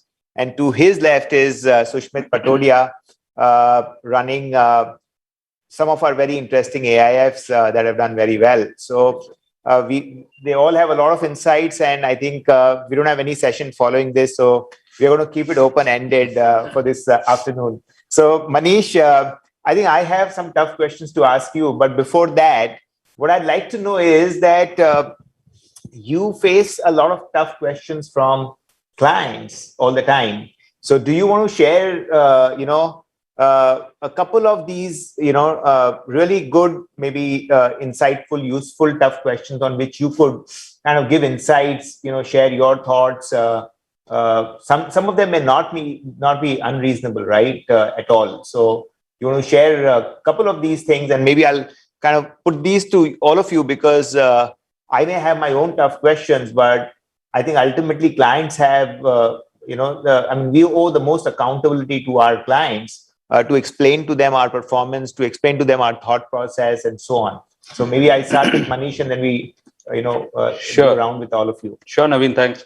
So I think interacting with client gives a lot of learning experience. That's definitely there. I mean, there's no doubt about it. When they ask you questions about companies, you understand their perspective as to how they are looking at those companies and the way they are thinking. And if they have some insights, they bring forth on the table, which we may have totally missed out, so on and so forth.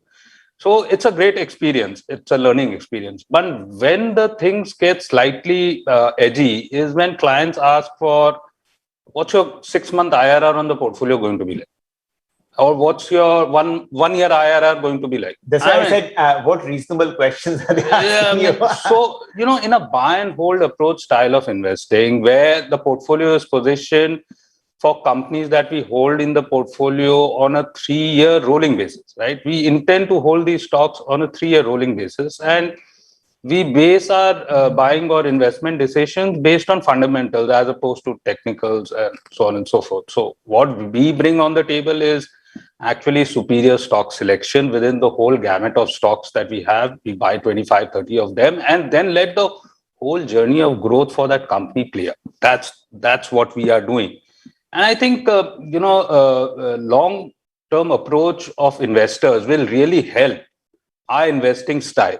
But when you are faced with a situation where clients in the investing horizon is less than 3 years, then, direction of the market, style of investing in the market, which gains flavor at times, there's style drift in markets. Somewhere you have growth style of investing taking precedence, somewhere it's value style of. We are growth investors, right?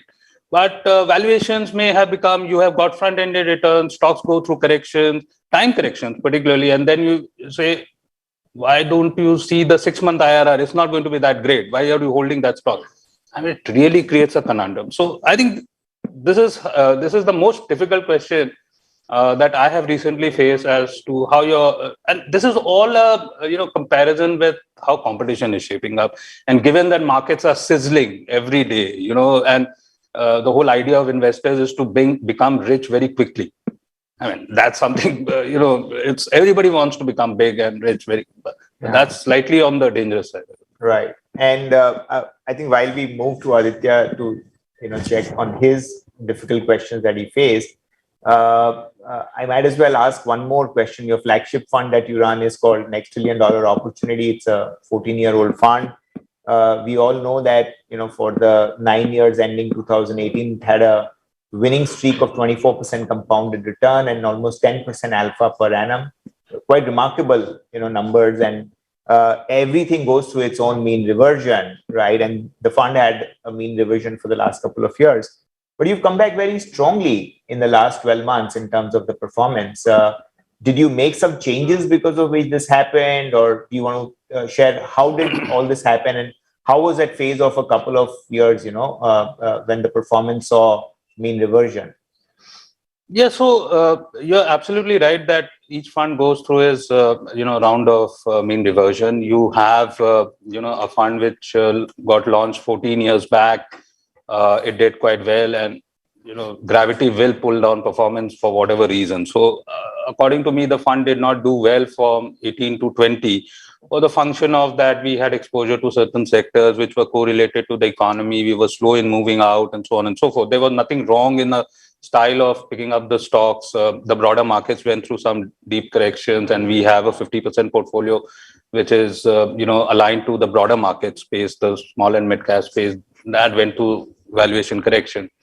I think during the pandemic, again, we were faced with extraordinary situation when the whole markets melted down in a very big way. We had exposure to mid-cap banks, etc. We have had to make deep corrections into that. And some of the themes that we picked up in the run-up to the pandemic and even beyond that, that healthcare, would be in a sweet spot, or technology would be in a sweet spot, and consumers, after the initial round of pent-up demand pickup, would go through muted period of volume growth, etc., and margin headwinds were obviously there. So some of these course correction methods, the new stocks that we have picked up with an eye on focus on having a portfolio deliver better earnings growth than the benchmark at all points in time. I think in this journey from 2020 to 2021, some of that has got achieved, and that is how valuations have become extremely sanguine. And mind you, I reiterate these points every time. Our portfolio, the TDOP and even the IOP, is fundamentally very sound. I have no doubt about the stocks that I have in the portfolio, but stocks don't move by themselves. Somebody takes it from point A to point B, and in a fund management structure, that is a function of subscriptions and redemptions. We have been facing redemptions, so what appears quite valuable, if we are to sell those very same stocks on account of redemptions, it becomes cheaper by the day. Someday, somebody will realize, some smart investors will realize that this portfolio has immense value, and it's become very reasonably valuable, in terms of valuation. Once that comes and subscriptions become more than redemptions, you will see the thing all go up. So in the backdrop, at a point in time when we were getting huge subscriptions, some of that outperformance also didn't belong to us, but markets rewarded with more subscriptions. So it became a virtuous cycle. Today it is a vicious cycle. So all these things are a part. In fact, I'll put some numbers to the narrative that you just talked about. So I remember that the NTDOP portfolio, because of companies delivering very strong earnings growth during the phase that they did well, whether it's Page or whether it's Bajaj or whether it is a whole bunch of names, the residual earnings growth, or what you saw going forward, dipped to more like 20%, but the PEG went up to 2.5 times plus, right? Because Absolutely. of that whole, let's call it the subscription phenomena. We'll coin this term. Yeah. And right now, because of the redemption phenomena, we are looking at a 24% compounded earnings growth. 1.2 peg. And 1.2 times peg. So, FY24. So 2.5 is now down to 1.2 times. So let's call it the redemption effect. So I think those are interesting. Yeah, I mean, I have not seen TDOP at a peg of these valuations. We used to trade at 3.5. Yeah. So it's all a part of the market that we have to live through. Absolutely. Sure. Yes, Aditya, let's pick your brains on this. Yeah, sure. So coming to your question on what has been the tough question from your clients. I mean, look, clients' expectation is return, but not just return, good return at all points of time. I think that's where the disconnect is. So when the going is good, obviously, I mean, everyone is happy, but it's just that when the going gets difficult, I mean, it's very difficult to explain the performance and explain the process. Because we as MOMC have a process QGLP, and any process cannot work across cycles. There will be points in time when the cycle doesn't work. Absolutely. I mean, last 2-3 years has been similar to that. But I mean, so you need a lot of patience to handle these clients. I mean, to make them understand, performance will come back very sharply. So what you've seen in the funds I manage, you've seen the performance come back very sharply over the last 6-9 months. So that's a part of the process. So I think we as an industry should help to educate the clients better that any investing process cannot perform at all points of time, because I clearly differentiate being an investor and being a trader. And for me, look, a mutual fund can also become a trading business. I mean, a fund which outperforms at all point of time, it's not humanly possible. Your process cannot perform at all points of time, which means that one doesn't have a process, which is, I think, very risky in the longer term. So one should stick to a process. There will be points in time when the cycle will be bad, but the performance will come back very strongly when it works for, when the process works for you. So that will be my this thing. Other thing is, obviously last year, I mean last 2-3 years, it's been a very polarized market.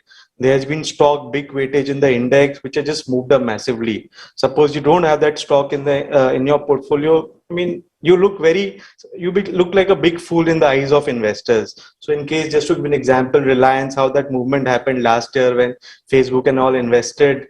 I mean, there was not a single day whenever sales call you were in on a distributor call, the question was, why don't you have Reliance in your portfolio? So, I mean, and what was your reply? I mean, I tell them that there's a process I follow. Okay. And under that process, Reliance doesn't fit into my process. And as an investor, I mean, I'm not a momentum chaser investor. I'm very careful where I'm getting into a stock. Suppose a Reliance had moved from 1,000 to 1,800. I'm too late for the party. So I will let that stock go. I will not get in at 1,800 for that last 10-20%. So I'm very careful where I'm getting in. So for me, for a stock, last year, how has that stock done? It's very important to me.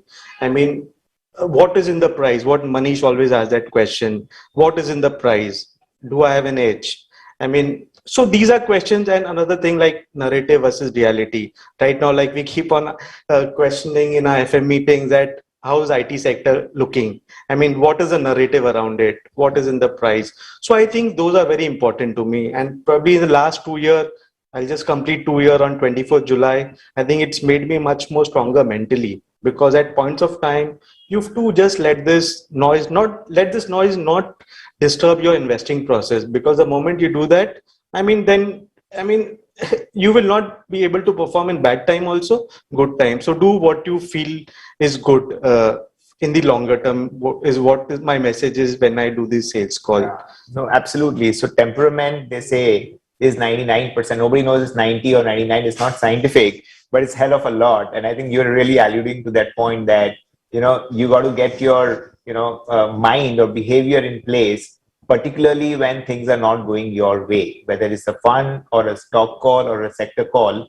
You meet with those crossroads and you have to hold your ground at those times. That's what you're really talking about. Yes, yeah, absolutely. Totally agree. Siddharth, you want to talk about, the tough questions that you have come across or faced or? Sure. So I think some of the common ones, Manish and Aditya have covered, which is to do with sometimes a shorter duration kind of comparison and all. But in my case, I think one of the most common one I receive is because, I manage the Focus 25 large cap fund. So it is to do with the perception on large cap funds. So, there's this perception that if you're a large cap fund, then, your performance could not be very different from, say, an ETF or something. So where I need to kind of, explain them in a day on, how this fund is different, because I think their perception comes from a fact that, they normally look at large caps where, they almost like quasi index, where they overlap with index, like with almost like 80-85%. In our case, we almost like 50 or, even in some cases more than 50% active weight at different times.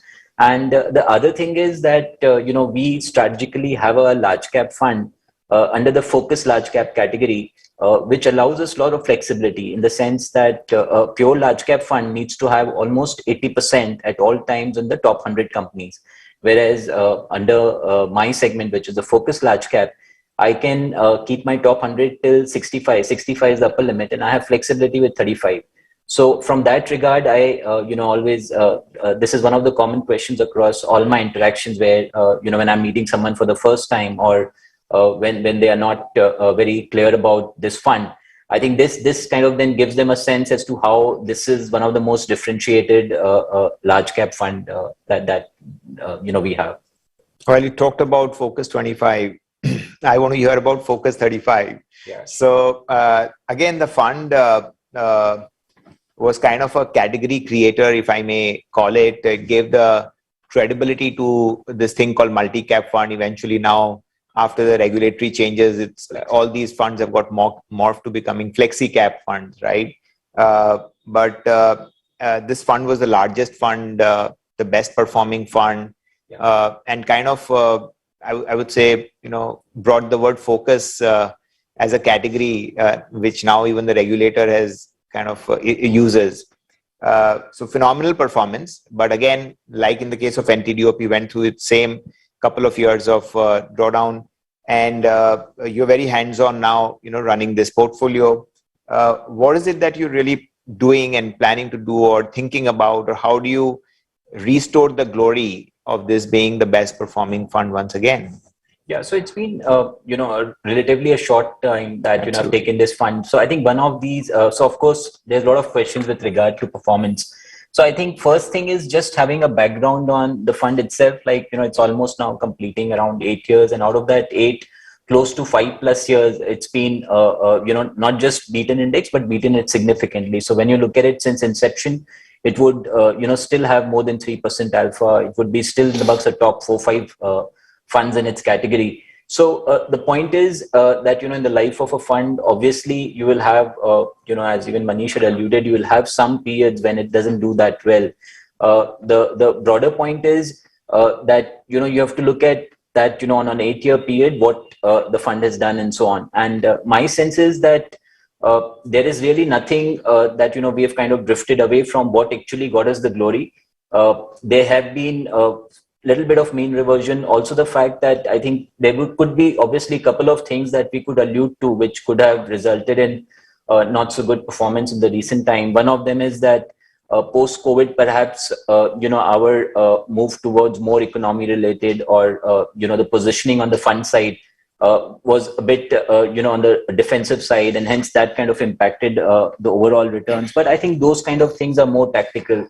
And my sense is to just do, what we have done in this fund for the most part of its life, which is, the majority period, which is to have extreme focus on, getting the best in type quality management, very superior quality management with top rung managements, and, look for companies which are, growth oriented, who have the longevity and, coming at reasonable, which is basically just follow the QGLP process that we have.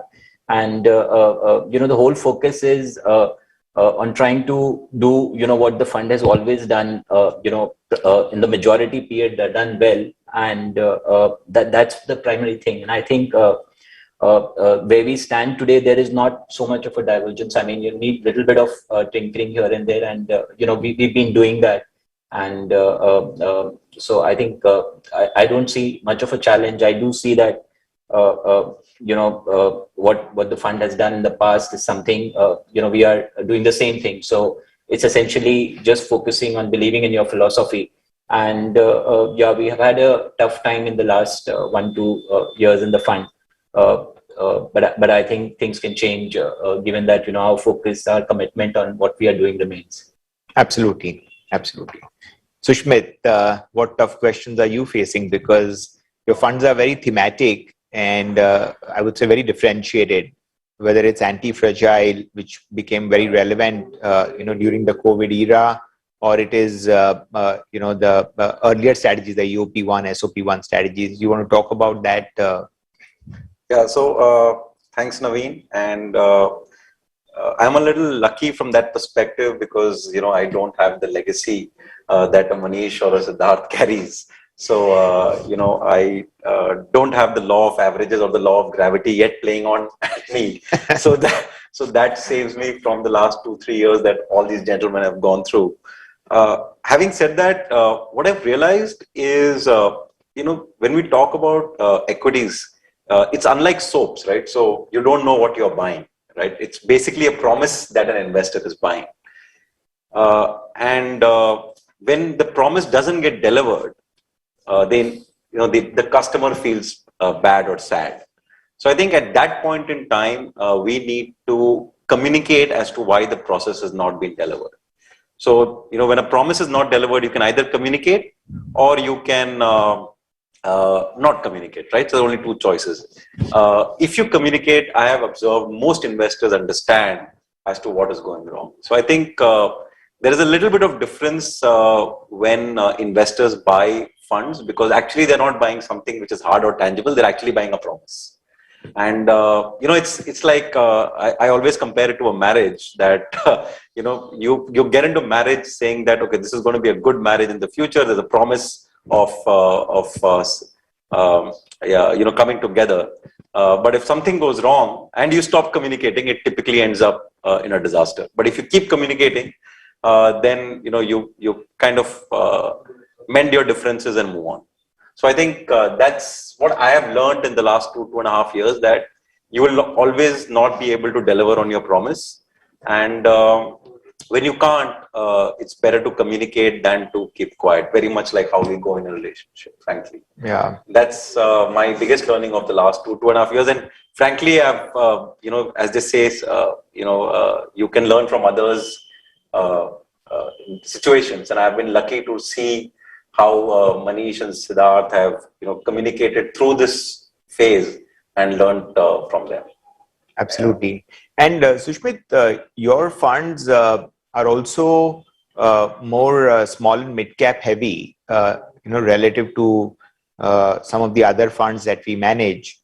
And that part of the market really suffered very badly up until last year, right? I would say went to extremes of lack of belief or disbelief in this whole category, and from there last 12 to 15 months have been quite remarkable. I mean, just exactly how equities is supposed to be, when the faith is the least. And indices itself, leave alone stocks, are up 2.5 to 3 times the lows that we saw. And that's phenomenal. I mean, for those who held on and people like you who, you've created a lot of value. But how do you see this in the longer term context? Yeah, so, just to go back to the history, I'll start from the end of the last year's talk that we had, where Manish ended the conversation saying this is the time to go and buy mid and small caps. Yeah, this is Hard Talk 2020. Please go and look at it. It's on YouTube, July 2020. Yeah. And Manish ended the talk saying this is the time to buy mid and small caps. Mid cap index is about 80% odd. Small cap index is up about 120%. Right. And, this is the funny thing about equity, that returns don't come in a linear fashion, right? Yeah. I always tell, I always compare returns from equity like taking out ketchup from a bottle of ketchup, right? They come out in spurts. You would want them to come out in a straight line, but if you squeeze ketchup out of a bottle, it'll come out in spurts. So, that is the issue with equity returns. How they'll play out. So this is the funny thing about markets. As Howard Marks says, the pendulum is never in the middle, right? Pendulum will swing from the left extreme to the right extreme. And we are already seeing that playing out in a sector, IT, where mid and small cap IT is now trading at a premium to large cap IT. See, whenever that happens, there is obviously good enough reason for it to happen. Otherwise, it will not happen, correct? But that just gives you an example as to when, I think last year, same time, we were at 25% discount to large caps, mid caps, not even small caps. And today we are at 30 to 40% premium. Right now, 25% was not right. Maybe 30 to 40% is also not right. Yeah. So we always want things to stand at the center, but unfortunately in markets, they never do. Right? So, like the pendulum. So I'm pretty certain that there will be a narrative when mid and small caps will go at a premium. Now it's only happening in one sector, but I think it will happen across sectors. Like it's happened every time in the last 15 years. Yeah. So, Manish, they say that money is never made by buying and selling stocks. It's really made by sitting on stocks. And who can sit on stocks better than you? I mean, you want to just talk about the emotional upheavals that one goes through when one has, that long phase, because, when we run our businesses, we go through a lot of ups and downs. And having run businesses now for 3 decades, it gives you the emotional grit to embrace the downturn as wholeheartedly as you embrace the upturn. But investing is not that simple as running a business, because it provides you an exit opportunity or a window. You want to talk about this behavioral aspect of investing, which I think, at least for the 15 years that I've seen you, remarkably stands out. So I think it comes with emotional maturity, right? It's something which has to be cultivated from within. There is a natural propensity to flip your trade, given the number of ideas that come through on a daily basis. But as they say, money flows from the active investor to the passive investor. There is always a learning curve in a new company that you're going to buy. And more often than not, everything is there in the price for the next 2 years of growth.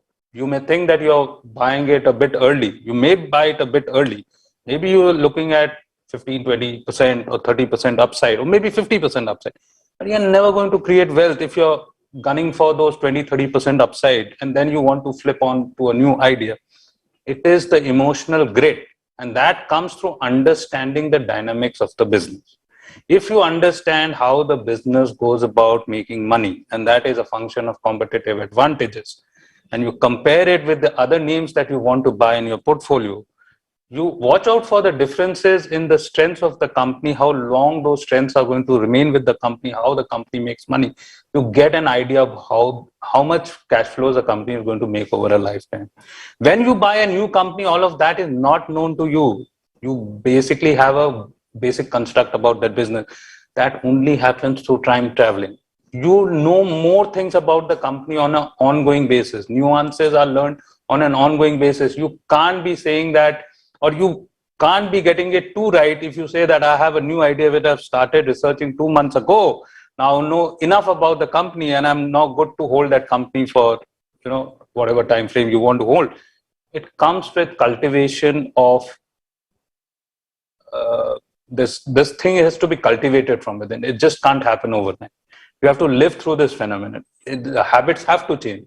I mean, I remember when I came to markets and investing some 25, 30 years ago, I also was with the same, money making is very easy. You buy, sell, buy, sell. Those are mistakes. And that is a learning cost that one has to bear if one has to make it a success in the stock market journey. Yeah. But in this kind of a market with fanciful IPOs opening every day, the lure of the next best thing is harder to resist than ever before, right? So we have defined the paradigms for ourselves, right? We can't own more than 30 stocks. Market is full of 3,000 stocks. Each new day you have a new listing IPO. So, I think the noise is immense. Tons of data thrown at you, very little information. You have got to decipher the information. There are no free lunches. Where the sell side throws ideas at you, there are no free lunches. Believe you me. You got to do your own work about these companies, no matter how with whatever conviction these analysts, you got to understand it. You can't be leaning on borrowed conviction. It is a disaster. And we have a fiduciary responsibility on account of our clients that we'll do our best when it comes to implementing the process, when it comes to practicing that. You can't be saying that the sell side came and told me this and now I've lost money. Of course, mistakes are going to be made. Nobody is a god. But if we are able to increase our strike rate from whatever levels we are at, we're only going to get better. So I think the whole thing is again to, make yourself mentally more tough. That's a sure must in the age that we are in, where markets are hot and, sizzling every day. A lot of ideas, but you got to weigh the pros and cons as to how much you understand what is there in the price, what is the edge that we have remaining within the circle of competence, rather than just the flavor and glamour around many of these names. Look, if a stock is very popular, then either you are going to be the sucker who is going to hold the last bit, and you'll be ending up selling losses, or there's something very unusual about that business that you still have to. So I think it's hard work, 24/7, 365. Keep learning something new every day. There are no shortcuts. If somebody tries to get a shortcut, trying to get too rich quickly, it's going to be dangerous and disastrous. So this is the second aspect of temperament. We spoke about the earlier one, and this is the other aspect. So temperament has many facets. I think through this conversation, maybe we uncover more of them, because that's really 99%. Aditya, you are just 1 second. I mean, talking of hard work and 24/7. I mean, our meeting was supposed to start at 2 o'clock. I went to Manish room at 1:50. He was hearing TSMC calls, trying to gauge what is the semiconductor shortage and how long it will continue. I told him, let's go up, let's go down. He said, no, let me complete the call. So that is hard work for everyone, in case people don't know Manish. Yeah, no, absolutely. I mean, that is something that arguably is quite underrated, if I may, on the buy side, because normally the first feeling is that it's an easy job, but I think it's arguably far harder, because making your mind work all the time is, I think, far more difficult than making your bodies work for long. And that's something that I'm getting to learn, stepping into the asset management business. And to add on to that, I mean, I entered this business 16 years back. I mean, 10 years back, there was limited businesses. But I'm a very bottoms up stock picker kind of person. So today, if I see, like, there are so many businesses which have listed over the last 10 years. I mean, there's a AMC business, there's a life insurance business, there's a general insurance business, there's a card business. Now, I mean, there's a food tech business are getting listed. So, I mean, there's no shortcut to hard work. So, I mean, just to add on to what Manish has said, that, I mean, life of a active fund manager is getting much more difficult by the day. So we have to rise to the challenge by slogging as much as possible.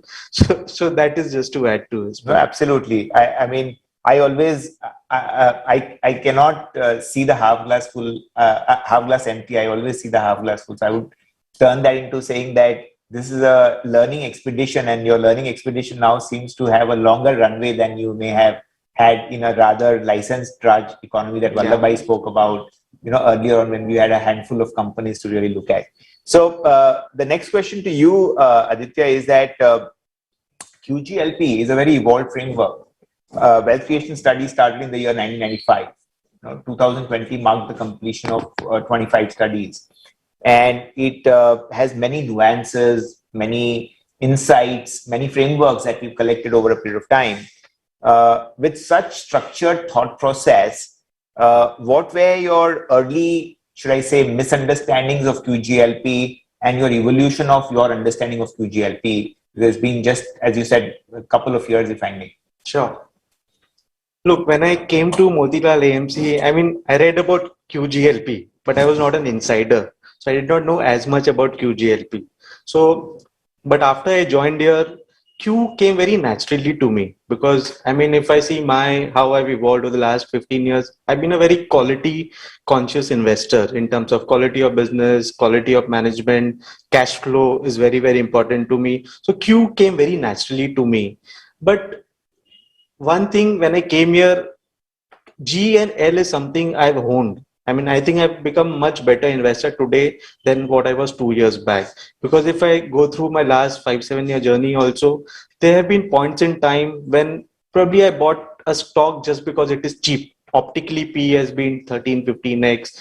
I mean, ITC today is 13-15x. Not to this, I'm just giving you an example. So probably 5 years back, I would have just bought ITC thinking it is cheap. So let me buy it. It's there in the index. Let me buy some bit of it. But I think with Raamdeo ji and all, with the discussions, I have understood that any stock is cheap for a reason. I mean, just because you buy a 13-15 PE stock does not mean you cannot lose money on that stock. One is that. And secondly, just because you bought cheap, that doesn't mean that stock will outperform the index or that will do very well. So one has to be very careful as to the G and L is there in the stock. So that is one part. Second part is, historically, I have not liked businesses which have required a lot of capex. Okay, those businesses might be a 15% ROIC business, but they require a lot of capex. So I have not liked those businesses in the past. But now I think reinvestment rate is very important to me. I mean, to Raamdeo only has made us understand reinvestment rate is very important. So in case a business can take in a lot of capital, but still give you a 15% ROIC, I think that business can generate a lot of return for shareholders. Just to give an example, real estate is one sector. We keep on debating where is the ROC in a sector, where is the ROIC in sector. Optically, it looks 10-12%. But I was wondering, again, a lot of these good real estate names like a Goodrich Property or a Oberoi. I mean, these are names which are very, trust is very important in this business.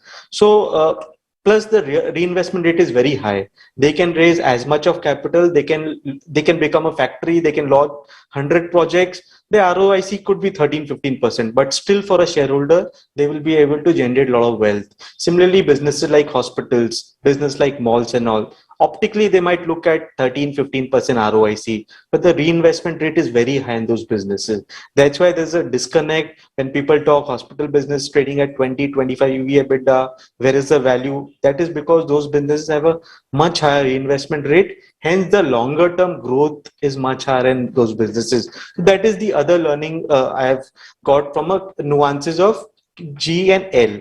The fourth is P. I mean, there's always been a debate. When I came here, I used to wonder, why does P come after QGL? So does that mean QGL is more important and P is less important? But I mean, as an outsider, I had those questions. But over time, I've realized QGL is basic. You have to follow QGL. There might be 100 businesses which have that QGL characteristic in them, but we cannot buy 100 companies because as a style, we have less than 30 names across our portfolio. So P becomes very, very important. P is more important or equally important than a QGL. So I think last 2 years, P to me has become very, very important. So that's why I meant in my initial comment, what is there in the price, what Manish keeps on saying. So how do you see what is there in the price? So one way I look at that is, how has the stock done last 3 years? Okay. And secondly, how has been the earning last 3 years? In case there's a big disconnect between the two, in case the stock is up 200% and the earning is only up 50%, which means a lot of the narrative is already in the price. So, I mean, there's a lot of debate internally now when I buy a stock that P has to be, you have to make return from the current point, because at times we get swayed. I like this company long-term, 5-year, 10-year, but that doesn't mean anything to me. You have to make a return in a stock for the next 3 years. I mean, then you see, will this stock make me return next 3 years? Okay, in case it will make you return next 3 years, then you see, will it make you a return next 1 year? Because you have to break down that bigger periods into shorter time frame. Because you have to understand, I mean, recently we did a meeting with one of the CEOs of a leading mutual fund. He mentioned that point, we are in the business of investing. So I've always thought we are into investing. But there's a difference between investing and business of investing. So I think last 1-2 years, it has made me a better person, realize that we are in the business of investing. So longer term stock and all good, you have to evaluate the business model, but at the same time, be careful, be sure that stock will give you return next 1-3 years. So those are the things I've understood in a QGLP framework. And you know that, I mean, we keep on debating, discussing, I mean, so that the process evolves. I mean, like metals is a sector. When I came in here, probably I would have not looked at metals. QGLP seemed at loggerhead with metals. But now, I mean, we are also open to change, process also evolving. So there's an open mind to it. So we are learning on the way, but these are the some things I've learned over the last couple of years, and maybe it will make me a better investor. That's a lot of learnings, I must say, in a couple of years. Yeah, in a 16-year career, you're still learning at a steep learning curve pace, I would say. So Siddharth, I remember a few years back when the world was worried about the triple-digit multiple of DMart, right? You made a very exhaustive presentation on, DMart is Flipkart several decades ago, and that the P then was not reflective of really the potential, and it could actually be higher, or even buying at that could give you a runway. I'm reminded of this Einstein quote that, not everything that can be counted counts, and not everything that counts can be counted. So again, you go back a century and what counted then was transportation, chemicals, industrials. That was the railroads, steel making companies. Yeah, that was the buzzing thing. Materials. Today, 50% of all of the market cap of United States is intangibles, asset-light businesses. So the world has come, a full circle. So I think you kind of represent that thought process a lot. And when one looks at your portfolio over a period of time, you practice that quite meticulously. You want to share some thoughts on this, building on the QGLP framework, and then the times that we are living in when these things become quite important. In fact, I recently read something very interesting which said that Graham is not wrong. It's just that you don't understand intrinsic value. I mean, intrinsic value is defined as tangible plus intangible assets. But if you don't value those intangible assets, you may feel like Graham is a fool, but probably you are a fool, right? So how do you think about this?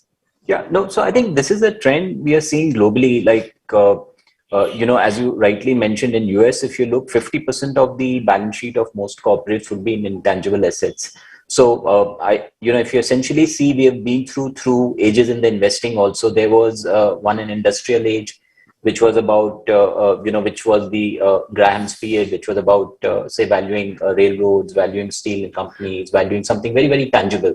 So when you look at the value of a company, maybe 90 or predominantly it used to be tangible assets, hard assets, which you could value and so on.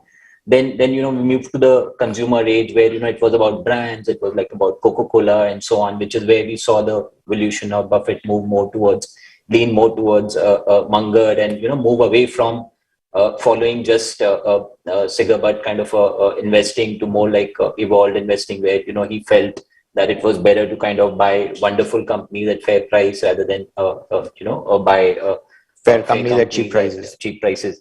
So, and from there, I think now we are moving to an age which is about, information age, about platform businesses age. It's an age where essentially it's about asset-light businesses. It's about intangible assets a lot more. So, if you look at most of the large companies today, they don't need tangible assets to create wealth. I mean, in fact, bulk of the value that they have lies in the intangible side. So, when we talk of intangibles, it could be intellectual property, it could be brands, it could be human capital when you're looking at some services company, or it could be just network effect. So the point is that unless you value that, you would never be able to kind of get a sense of the value of a company. So I think that's the point one. So I think for me, I think management has always mattered. I think who runs the business or, who are the people behind it. I think people make a big difference. So, if you have, say, two HFC companies and say one is run by a different kind of a management, like let's take the case in our, of one of the HFCs. Like during their last 2-3 decades, they have kind of created not only one of the biggest private bank companies, they've created one of the largest asset management companies, they've created one of the best life insurance companies. So it's all about getting the human capital right. If you would have just measured it on a pure numbers basis, you would have never got the thing. So I think for me, it's always been focusing more on the, rather than just the quantitative part, more on the qualitative part, more on the intangibles, because I think that's where you can create a differentiation. Because today, even a normal software screen can, try and tell you which is the cheapest one or where the next 2 years growth is highest and so on. I don't think you create an edge in investing by doing that. So the focus needs to be a lot there. And I think the other point which you rightly mentioned about Graham is right. I think, in fact, I think even if you go back to the Graham book, because, I come across many people or some of my, very good friends and all, they also have this conception that, if it's a 15-20 or if it is 1-time, 2-time book, or they put a numerical number to it, then it's cheap. Otherwise, it's a no-go. Then it's value. Otherwise, it's it's a hope thing or something. But if you read Graham's book itself, The Intelligent Investor, and read the revised version of 74, there himself he's given, his formula of growth is given. His formula of growth is that the value of a company is EPS into, he writes is at 8.5 plus 2G. which was his first one. So this was when, essentially it means that if, you think the growth is 10, then multiplied by 2, it becomes, 20, you add 8.5. So 8.5 for him was the multiple for a completely no growth company. So that is the value he would give to a company. That is EPS into this. And then, in 24, in his revised edition, he actually, bought in the thing which was missing in that, which is the interest rate. So he further divided it by 4.4 into, he kind of divided by the interest rates of the AAA corporate bonds in US. So if you do that, then you will see that, there is really not much variance. So, he never was of the view that you can't buy growth companies and all. It's just that at that time, growth used to be transient. Like, think about it, like, if you just think about it, why it was so. Because if you are in the business of making paper or steel, the moment a cycle comes or you do 2-3 years good, your competitors can set up another plant or something, prices can come down. So, your advantage can be competed away. You cannot have a prolonged period of competitive advantage. But that changed the moment you move to the consumer world where, brands like Coca-Cola invested like hundreds of billions of dollars in building their brands. And it's an enduring mode. No one else can come in and disturb that. So they can have a very, very prolonged period of growth. We've already seen so many consumer companies which have like now 100 years or 200 years in case of some capital goods and all, and they're still called growth companies. So that was unheard of at his stage, at the kind of companies which are available. And now what we're having is completely different. It's like platform companies. And these platform companies are about network effect. So unless, I think this would be the enduring theme for the next few years. Globally, it is already there, even in India. Because network effect is something which just gets bigger and bigger the moment you keep because it's about having an advantage at one end on the on the consumer end, and the other the one you are transacting with. And if both the sides you keep growing, then unlike other companies where say if you are a paper company and sales goes from you become from 1 million to 2 million, and say assuming at 1 million you were making say 100, and you move to 2 million, you make 110. But in these kind of network companies, the moment you move from 1 to 2, your advantage is actually disproportionately higher. So I think unless one values or gives them a lot of importance as such, you will miss the point. I mean, you'll miss the point, and the point that you kind of put everything on Graham, or you try to be purist. Like a lot of the people who shrug it off have a view that I'm a purist. I go by value. So I think perhaps you're not even going by value, because I mean Graham in his book has mentioned how to value growth companies, and these are aspects which he's talked about. Maybe at that time it was not so prevalent, and today all businesses are like that. Like so, if you look at my portfolio, most of the businesses you rightly mentioned, they would be very asset light. These would be businesses where the intangible assets are more important, which sometimes don't get reflected in your next year's earnings and so on. But the valuation of a company captures that.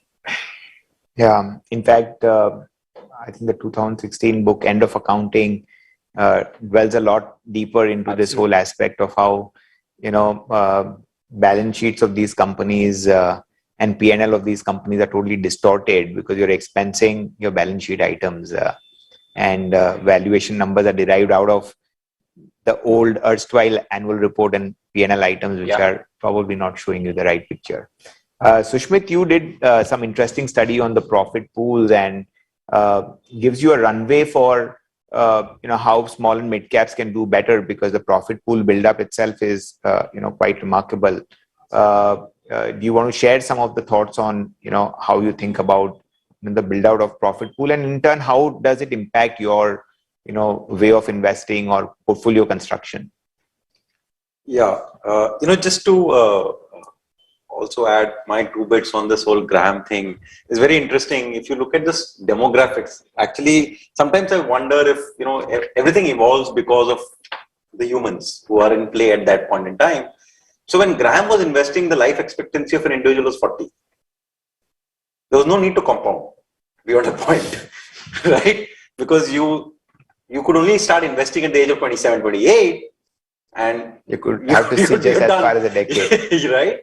But I think when Buffett started investing or Munger started investing, the life expectancy moved to 55, 60. So you had to compound. right? Today our life expectancy is hitting 75, 80. So that I think it'll be something else. I mean, it'll not be compounding, but we'll have to hyper compound or blitz compound, right? Because none of all models will break down. I don't think any business is also made to survive for 60 years or compound for 60 years, not survive, but compound. So somewhere I think that the society or the socio-economic of the society defines the commerce. Right? Sure. So interesting. So somewhere I got this idea because if you look at Spanish flu, it's very interesting. They didn't go for a lockdown. Why? Because the life expectancy was small. So, so for them, the number of years left was not so much to let 2-3 years go away. It was 5% of their life to get locked down. Today, we are ready to get locked down for 3 years because it's 2% of our life. Right? So I think somewhere humans or humanity defines the commerce as well to an extent. Yeah. Coming to the profit pool, what we've realized in terms of profit pool is, when you when you look at a simple metric like corporate profit to GDP, right, which is, let's say, 1.8% at the bottom, people are talking about FY21 to be as high as 4%, right? Within that, how it behaved is what gets very, very interesting, right? So in the last 7 years, India, for, I would say not 7 years, but 4 years starting from DMON, Indian companies which looked inward had a very troubled time, right? Because you had DMON, GST, IBC, RERA, and COVID, right? I think these are 5, if there were earthquakes, they were on the Richter scale of 8 happening in India every year, right? So they kind of rocked the economy. And if you look at small cap and mid caps, very interestingly, 80% of small cap and mid caps are companies which are inward looking, right? Most large caps are actually outward looking, right? Or either their clients are from the West world or they get capital from the West world. So like, for example, I think some of the leading banks in India actually are West looking, while they look internal, but they get all their capital from the West, right? HDFC is primarily owned by foreigners. HDFC Bank in turn is also primarily owned by foreigners, right? So when the local economy doesn't do well, large caps start, they don't get so impacted, so they continue to do well. But when the economy recovers, like we expect it to over the next 3-4 years, and corporate profit to GDP recovers, majority of that recovery actually will come from domestic facing companies, right? So if I were to strip out that 1.8 going to 5 in the next 2 years, it will be domestic profit pool actually going from -2 to +2. Right. Right. So that is the beauty that happens when you have that cycle change. And I think Mr. Vallabh sir said it so beautifully that this $150 billion that is created is such a big currency for us, right? And they deserve to be large caps, right? Because I think, he used the word that Mr. Murthy has done a service, the biggest service to India since independence. I think that really has given me a lot to think about. But it is so true. If you don't have this $150 billion currency, we may not be sitting in such a beautiful office or on a wooden oak table and comfortable chairs, right? So, but this cycle to me looks like if you were to go to a granular level, the domestic facing companies would probably go from a -2% to a +2% corporate profit to GDP. Yeah. And in that context, the funds that you run and the small and mid cap focus that you have, how does that? There's a lot of talk about, winner takes all, big becomes bigger. It sounds like this whole segment is very victimized. Yeah, somewhere, I think so. I've always been very wary. I've been very wary of this unorganized to organized, right? I believe that the bigger theme is formalization. It is not unorganized to organized, right? Because unorganized to organized, as you very rightly said, is a very victimized kind of theme, right? Because it's basically telling you that the unorganized is going to die, wash away, and the organized bigger will get bigger, right? But I strongly believe it is formalization. India is a land of entrepreneurs. The sad part in India is not the number of entrepreneurs, right? We have 6.3 crore enterprises, but we have only 22,000 whose paid up capital is more than 10 crore rupees. That is the sad part, right? I think Manish Agarwal, again at the conference, very beautifully said, the problem in India is not jobs, it is wages, right? So I believe formalization removes all this cholesterol for companies to become bigger.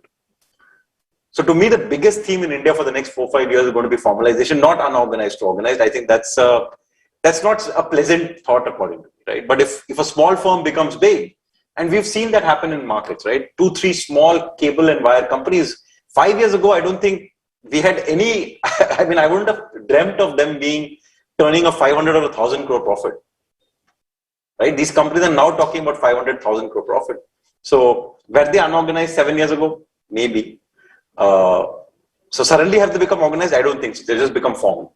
And all this is even without the full benefit of these reforms, where we didn't have an economic upcycle to really leverage a full impact of GST or a full impact of RERA. And I think many of them may unfold in the next 5 years' time. I think till now it has just been people who have opted to formalize. Yeah. I think after a year, people who don't formalize will actually die, right? So I think it is informal to formal rather than unorganized to organized. Just to give you a little example, when you run, they say investing and businesses are joined at the hip. So when we run businesses, we see what you're saying. So people talk about number of brokers coming down and the share of top 10 brokers going up. And that's very true. But again, it's not that, kill the small broker or death of the small broker. In fact, they're becoming far more prosperous because they're aligning themselves as franchisees of the large brokers, and in the process taking out cost and getting far more scalability because of risk management, research, brand equity, and so on. So it's really actually win-win. It's not, it sounds like very win-lose. So that's not the case. So Manish, turning to you, you run a small and mid-cap portfolio, IOP, as it is popularly called. And that has again done remarkably well in its early phase, went through its drawdown, but it hasn't participated as much as the fancy or the crazy run in the small and mid cap indices. And that's not surprising because most active managers have not been able to catch pace with the crazy all pervasive market move driven by a lot of retail investor activity currently. How would you think about IOP as a strategy from the next 3 years perspective? So I think it's one of the safest portfolios. All stocks are multi-baggers. At what point in time will that happen? It's only anybody's guess. What I can say is that 30 stocks picked on a bottom-up approach basis. This is how we started even the TDOC portfolio, right? As a small cap, mid-cap portfolio, where the vision was that some of these businesses will become very big. Yeah. It has become a multi-cap. It will eventually become a large-cap strategy. So it's a similar journey. It's not a one-way journey. There are ups and downs. 100 rupees first became 40 rupees or 50 rupees in TDOP also. That's the phase of IOP that we are going into. So talking about what happened last year is that we have had to take course corrections in mid-cap banks, etc., which obviously in the post-pandemic environment were not to do well. And that has cost us on 25% of our total fund size. That has cost us 25% allocation. Some of it has got made up with some of the differentiated stocks that we have bought. Some of the IT names, which have done superlatively well over the last 1.5, 2 years, 5x, whatever number, that is one piece that we have to solve in IOP, but valuations look extremely prohibitive. Even if we talk about the fact that we are in mid-cycle valuations, growth is going to last, let's say, 4-5 years. So apart from that piece, I think the key themes that is being played out in IOP and IOP V2, incidentally, IOP V2 did very well, is that you can't buy all the 100 components of the index, right? NSE small cap is made up of 100 components. We can buy 30 components out of that. So you prioritize some of the themes according to what is likely to do very well. In my portfolio in IOP, I'm prioritizing three themes at this given point in time, apart from individual stocks picked on a bottom-up. One is your healthcare, which is pharmaceuticals. It's going to be a structural theme over the next 3 to 5 years. It's likely to stay that course. Not only will earnings expand, but valuations are also likely to extend. Gland Pharma, Alchem, Ipca, all a part of that. Then we're looking at the building materials. I think, there's been ample, commentary on this forum as well about how the real estate space is in a nascent stage. You don't have too many actual real estate companies in the small and mid caps, but you can play through building materials, cement, tiles, plyboards, so on and so forth, leaning on that side, even adhesives and so on and so forth. And the third is basically autocoms. Autocoms which are actually not getting hindered to a very large extent because of the EV disruption. So you have fasteners, which in all likelihood not going to get impacted with EVs. Or you have, let's say, shock absorbers, which are not going to get impacted with EV or ICE, right? Or Suprajit, you talk about cables. You're going to require cables. You're even looking at motors, so on and so forth. This space is going to see an increased opportunity within the overall increase in the number of automobiles, whether two-wheelers, fast cars, or four-wheelers. Lean on that space, which is an out-of-favor sector. Apart from the rest, it is all bottom-up approach, where these are not very, or let's put it, these are anti-consensus ideas. When you buy anti-consensus names, much beyond what is there in the flavor, and you have this earnings trajectory of 18-24%, which I say is doubling of profits every 3 to 4 years. I think it's likely to do very well. As has been the journey of IOP, did very well. It's not going to be a one-way journey. It's going to be this is the most volatile segment of the market. This is not a product for all investors. Those who have got a strong heart to see 20-25% deviation that is dipped from the capital level, they can only create multi-baggers out of the portfolio. But I have very strong conviction in this portfolio. I have very strong conviction on the safety of this portfolio at this given point in time, the valuation concept. That's how I look at it. Sure. Aditya, turning to you. You had positioned your portfolio, quite in favor of economic recovery, and that's why something like a COVID obviously set you back for a little while. And this spans across consumer discretionary companies, to industrials, to financials, to a whole bunch of.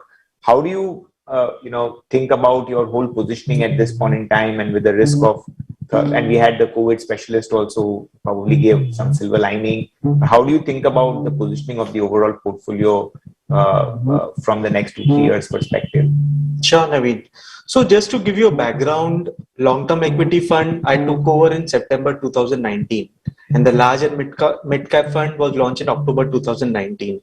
So in the first 6 months I was here, I constructed a portfolio, bottoms-up portfolio of 27-28 names. The portfolio was doing pretty well till the time COVID struck us. But came March 2020, and within no time you saw all the stock be down 40, 50, 60%. So at that point of time, positioning was, I was overweight on financials, I was overweight on consumer discretionary. Okay, so COVID struck us, stocks being down 40, 50%. I had two choices in front of me. One, to get rid of all those stocks, all those impacted stock sector, and get into the flavor of the month or flavor of the quarter at that point of time. The other thing was, I looked into my portfolio. Who are these companies I bought in the portfolios? The 28 companies I have in the portfolio, most of the companies are leaders in the entire space. Okay, so what came across me is that, in any adversity, a leader will become stronger and better. We've seen through Demon, GST, and COVID is the mother of all crises. So, the portfolio had to do well once the normalcy came in from that point of view. And I was sure that the portfolio companies will become much stronger in times to come. So I stuck to the second thing, let me not sell those stocks. Let me stay with these businesses. They might do badly next 6-9 months. Like company like a United Breweries, when the bars are shut, how is the company expected to do well? When a Phoenix Mill, when the malls are shut, how is the company supposed to do well? And to combine with that, the market has become a very just in time from that point of view. When the company does well, market tends to reward company at that point of time. That is a trend I'm seeing over the last few years. That's why a lot of these companies where business has not bounce back. You have not seen the stock bounce back in the same way. And companies like IT and all, which haven't had disruption, they have bounced back in a much stronger way. But I'm sure in the next 6-9 months, you've seen some bit of it last 3-6 months. But going ahead, as and when normalcy comes in a fuller manner, you will see these stocks everyone will want to buy in the portfolio. I mean, I asked myself a question: in case someone consumes beer, will he not go back to consuming beer as and when things become normal? I mean, will we not go back to visiting malls, being a part of our entertainment, this thing, one thing resume? So I've stuck to my positioning. I have not changed too much of the stocks in my portfolio. The other thing I've done is, I mean, I don't like momentum as a style.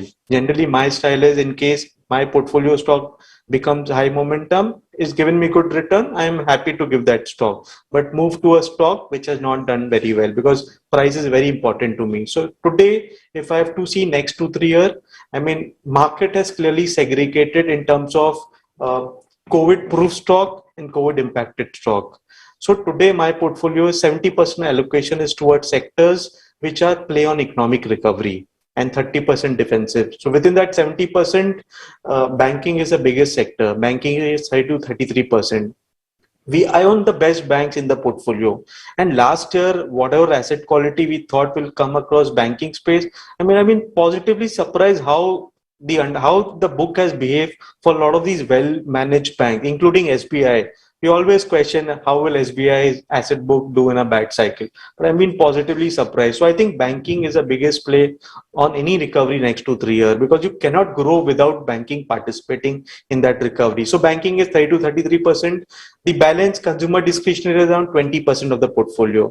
I mean, consumer discretionary, I believe in small ticket size consumer discretionary items, because that is a segment where I think income loss won't have too much impact on the segment growth. Something like a beer, something like a baguette, something like a pizza, I mean, restaurant or something. Because I think last 1 year, I mean, we have realized that people want small moments of happiness. So I think these small ticket size items will become, I mean, where people would like to indulge as and when things become normal, because we've been so stuck at home. I mean, I was reading that UK breweries are completely sold out. There's no capacity in brewery, and we're reading from US, UK, what's happening there. So I think same thing will happen to India next 2-3 years, because I mean, a lot of people look at these businesses, they say they're optically high on a PE basis. But one thing you have to remember, that in a bad time, the most impacted company will do the most cost rationalization. So these businesses have rationalized their cost so much in the last 12-18 months. So when they return to the same amount of sales, the margin, people will be completely surprised from that point of view. So consumer discretionary is one part of 20% allocation. The balance, I'm very positive in the real estate sector, but I'm playing more through the ecosystem around it, like cement. I mean, cement is 8-9% of the allocation. I meet a lot of people who don't believe in the sector like cement. They say it's a commodity. I mean, I'll tell them, cement is what, 350 rupees per bag, 50 kg bag, 7 rupees per kg. It is the cheapest commodity on earth, 7 rupees per kg. And for every 1 ton cement, you need 4 to 5 ton of movement of material. You need fly ash, you need limestone. So it's a very difficult business. It's a very supply chain led business. So as a company, in case your mine is near the limestone reserves, you need to have market around it. So it's a very, very difficult business. I mean, which business? It's a business which has a negative working capital. So after expansion, I mean, you've seen Shree Cement after the 5 expansion has 5,000 crore debt on the balance sheet. So real estate ancillary, like a cement, like a tile maker, like a electrical good maker is one part of it. The fourth bucket I'm playing is infrastructure and capital good. There, I'm a bit short on it. I want to add a few names more. I have one construction company, and I have a city gas distribution company, Gujarat Gas, in the portfolio. So these are the 4 buckets, 70% allocation among these sectors, the balance in 30 in defensive. And within defensive, just like Manish, I'm very, very positive on Indian healthcare. It's 15% allocation. Again, coming to COVID, I think the most important realization to all individuals is how important is our lives, hence how important health is. So I think spend across the healthcare chain will remain high for a long period of time. So I'm more positive on the domestic pharma names, from a domestic pharma company, IPM-led company, to a diagnostic company, to a hospital, because I think that chain will make a lot of money in times to come. I was just reading something, why is hospital so attractive? I mean, when we go to any store, we have decided we want a soap or we want a detergent, but hospital is the only place where we go and we don't know what will be served. I mean, it's like, so that goes to show what is the pricing power a hospital has from that segment. So healthcare is one thing I'm very positive. And even though I've classified that healthcare in a defensive, but I think that's also recovery play. I mean, people have had no surgeries last 1 year. So just understand, I mean, the amount of surgeries, elective surgeries will take place, hence the diagnostic test, and the consumption of more acute driven medicine will take place. So that is 15% allocation, and I'm underweight IT. So net 70% allocation is towards a recovery led sector. And more than just sector, Navin, I'm very agnostic on valuation. So I categorize my portfolio into 3 buckets. I mean, what is a value component in my portfolio? What is a GARP component, and what is a growth at any price component? And my style is I would like to buy companies which are either value, which will move to GARP at some point of time, or GARP, which will move to growth at some point of time. For example, stocks like a Jubilant Foodwork or a Dr. Lal. I mean, those are stocks I bought at slightly GARP, but they have become now very expensive, hence growth. But Gujarat Gas I bought at value. So, I mean, right now portfolio positioning is 20% value, 50% GARP, and 30% growth at any price, because I want to position the portfolio next 3 years when the economic recovery happens. You will see this part of the bucket, value and GARP, do very well actually, because I mean, growth gets opened. We are not willing to value a company which is growing at 15% at a much higher multiple when there are tens of companies which can grow at that rate. So just to summarize, 70% allocation towards economic recovery play. I think that should help the portfolio. Second bit is higher allocation towards companies which are more value and GARP, more GARP in the entire portfolio. For example, recently you would have seen I've added SBI 5% in the portfolio. So that, because that is the trend, I think next 2-3 years, investing, I mean, you will make much more money in terms of being positioned towards value and GARP side of the market rather than growth being at any price part of the market. Because that's where, I mean, coming to my earlier point, business of investing and investing, these are 2 separate things. So at points of time, you have to think, will this stock make money next 3 years? For example, a stock like a Dr. Lal. I mean, I bought at 1300-1400 rupees, now 3500 rupees. I think, should I sell that stock? It has become very expensive. So it is challenging, but endeavor is to move money from that part of the bucket into buckets, which has a much higher IRR for the next 3 years. Because you know that, I mean, when this large and mid cap fund was getting launched, Motilal Oswal put the biggest money into the fund, and you were the investor into the fund. Yeah. So you asked me, what is the IRR you're going to give me, just like a distributor asked me the question. So, I mean, 3-year doubler is what we had targeted, which means a 25% annualized return. So, I mean, so far in the 20 month, it's given a 27% annualized return. So I think return becomes a paramount in terms of deciding how to manage the portfolio. That's where I'm very confident that portfolio should do very well next 2-3 years from that point. Absolutely. Yep. Thanks for that elaborate answer. Sid, turning to you, final question to you. How do you see, the future? I mean, there's obviously this whole recovery led narrative, which is very strong.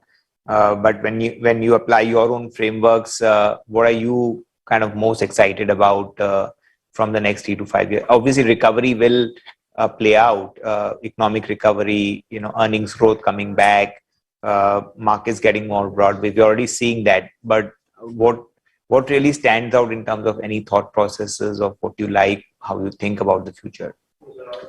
Yeah, so I think there's 2-3 things here. One is that the economic recovery plays are definitely very attractive, because what's happening is we are seeing several sectors and all. Like, say, let's look at the investment side. We've not seen anything at all for almost like a decade now. So those are segments where things are just getting started. When you look at the capital goods sector or many of these things, like I even like cement, which Aditya alluded to. So these are things where you already allocated, and the idea would be to, as in when you get more and more evidence of, your entire recovery theme actually playing out, you would want to increase your weightages. But I think other than that, I think one theme which I definitely see is the new opportunities that you're getting. There are many kind of businesses which were not available to be invested in India. I think in next sometime, say in a year or something, you will get some of those opportunities. So I think that's where I see another opportunity other than the economic recovery plays. And I also see that, since market is always so dynamic and, moving at a particular this thing. So now, since everyone's so focused on the economic recovery plays, I also feel what's happening is that, pure enduring plays where businesses have done well for, decades, which are, generating huge free cash flows and so on. They've corrected so much that I think there's a lot of value there itself. So I think the way I see market today is like, though optically it looks like the market's very expensive and it's run up quite a bit. But, for a bottom-up investor, I think there are a lot of opportunities in different pockets. And I have never seen market this broad-based in the last 6-7 years that, when I look at my immediate history, it was always the opportunities seemed concentrated in one or two segments. Either you were looking at the consumer side or you looked at a particular side, and, you never had such a wide array of opportunities. I think today it's quite wide, and I think so it just goes down to very bottom up. So it doesn't matter whether it's economic recovery play or not, but if the stock you're owning is something where you think the earnings are going to be very strong, the fact that it's not got impacted doesn't matter, right? I mean, because that play is now behind us. We were looking at a phase where in say March 20, the immediate 2-3 quarters, there were some companies where the business got really decimated. So, this whole thing about economic recovery and, the next year being stronger, the base play and all that was there. I think those things are in another quarter will be behind us. It comes back to, how strong your businesses are. I mean, are they enduring plays? How good the management quality is, because it's more like a 1 year kind of a thing, right? I mean, the reset is just a 1 year thing. Yeah. You completely saw a decimation, and maybe everything will not come back in a year. But now that, we already 1 year ahead from the COVID period, and as we move one or two quarter ahead, a lot of it would have got played out. So, I would be more focused on just looking at, very bottom up, and there are opportunities across today. It's very broad based opportunity. Yeah. So, I think, I'm spoiled for choices kind of a thing. I mean, this is one of the, very few occasions in my investing career where, I kind of have to figure out why not problem of plenty. It's just problem of plenty. And this is at a time when, so you could say just because market, it's not that, even when the time when markets are optically so high, you're still finding companies with 170% ROIC, companies which are, giving 90% payout ratios available at 15-16 times, forward multiples. So it's not like valuation is an issue. It's not that, business is an issue. It's not like growth is an issue. So I think for a bottom-up investor, there's enough opportunities. And so I remain that way positive, and I think there are enough opportunities. Yeah, yesterday Rakesh Jhunjhunwala talked about the runway and how you are sounding right now that it's more broad-based than I've seen ever. Absolutely. And there's no dearth of opportunities. I think every investor, whether he brings the, whatever mindset, has his own enough fodder to, really chew in this market, I think. So that brings me to the last question. I'll get Sushmit to probably answer that, and then Manish to add the last words on that question. Is that this conference, there was a lot of optimism, right? The COVID session was optimistic. Manish's session was optimistic. Rakesh obviously has to be optimistic, but even Vallabh's session, optimistic. So I would say that there's a lot of optimism. Even the, strategists thought that things were looking pretty good. So there's so much optimism in the air, and markets are at an all-time high. What are the risks that one should think about at this point in time, Sushmit? And then Manish, you may top that up with a few of your thought processes on that. Yeah, I think, actually I was very happy 3 months ago because inflation was a risk we all could hold on to, right? So we could prepare for that risk. But inflation came, and GSEC responded the other way, and the last risk that we were holding on to went away, right? So, in fact, to me, the biggest risk today is we don't see any risk. Yeah. if you ask me, that's why I said, 3 months ago, I could see a risk. We all could talk about a risk. Yeah. Today, there is no risk that we're talking about. Yeah. Inflation has been rubbished. I mean, there is inflation, but the market reaction to inflation has surprised all of us. Yeah. Right. I keep telling people that 6 months ago, if I told you 5% CPI in US and 1.4% 10-year GSEC, you would have bet a lot of money on it. Yeah. Right. So I think that is really the challenge to me today, which is whenever I get into a phase where I can't see a risk, is I start. You don't know where it comes from then. Yeah. Then it's, that you are actually getting blinded to something. Right? Yeah. Yeah. So that is really the risk. The second is the speed. I think it's very possible that everything happens. The panel of strategists we're talking about with Manish and Siddharth, $5 trillion market cap. What if we reach 4 trillion in the next 3 months? Yeah. Right. Then what? And we are 3.1 today. Yeah, we're already 3.1 today. What if we reach 4 trillion in the next 3 months? Then you could have a lull period for some time. Right? Yeah. So I would say the speed and the fact that most of us can't see a real tangible risk are the two things that I would worry about. Speed is not a bad thing, right? I mean, if Rakesh was on the other side of this conference, he'll say, "To kya hua? Speed mein kya galti hai?" Yeah. Right? So speed is good, but we should not put more money at the end of that speed stop. It's a pit stop that we will require, I guess. Yeah, no, Karan said that most money comes in times like this, so you can only invest sensibly, but it comes when it comes, so you can't really in fact, calibrate that. If you read this book called Influence by Robert Cialdini, and he makes a point as to why all the car companies hire good-looking men and women, right? Because likability is the first step of influence. Right. Correct? Now, if you take that parallel to investing, the last 12-month return is very likable.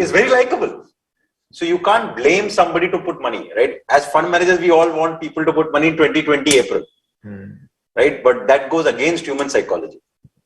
And that's another facet of temperament, be greedy when others are fearful. Yeah, it is so difficult. That's why Buffett says it, and it's still so adhered. It's so revered, right? Yeah, absolutely. Absolutely. True. Manish, crystal ball gave some risks. We need it. I mean, I'm just looking at it from a behavioral investing point of view. There's FOMO factor, fear of missing out. Okay. This will play out in a crescendo, right? With or without inflation, with or without this $4 trillion money sloshing around in the global markets, looking for return, chasing returns, whatever you may call it. This will end in a crescendo, and then we are likely to see the same happen. It's never so easy to make money from stocks as it's seeming like now. And this comes from experience. It seemed like very easy in the run-up to the global financial crisis. We all know what happened. So inflation remains a risk, at least in India's context, and I firmly believe we're in an era of high growth, high inflation, and that will weigh in on, returns from the capital markets as well. Equity markets, it will play out for some time. If we have galloping inflation, it will come down in a third, right? Of course, the US is not exhibiting any inflation even with this. But in India's context, it's going to be likely overeating since our productivity, efficiency of capital is still quite low. Commodity prices, oil may jump up to more than $100. I mean, those are really serious warnings. The markets may play along for some time, but those are serious red flags. And another factor, even with the introduction of new age businesses in the market cap of India, we have seen this 25 to 30 PE multiples on a 1 year forward basis really not sustained at a market level, really not sustained for a very long period. Now, if history doesn't repeat itself, it does generally rhyme, right? So we got to have those red flags. So companies which are trading at some, even with superlative earnings, if they're trading at some exorbitant multiples, we should be mindful. Absolutely. Great. Thank you all. And it's very insightful as always. It didn't turn out to be as hard talk as I had imagined. We try and make it harder the next time. But thank you all for joining us today. Thank you. Thank you. Thank you. Thank you all for the wonderful session. With this, ladies and gentlemen, we have come to the end of the second edition of Motilal Oswal Global Partners Summit.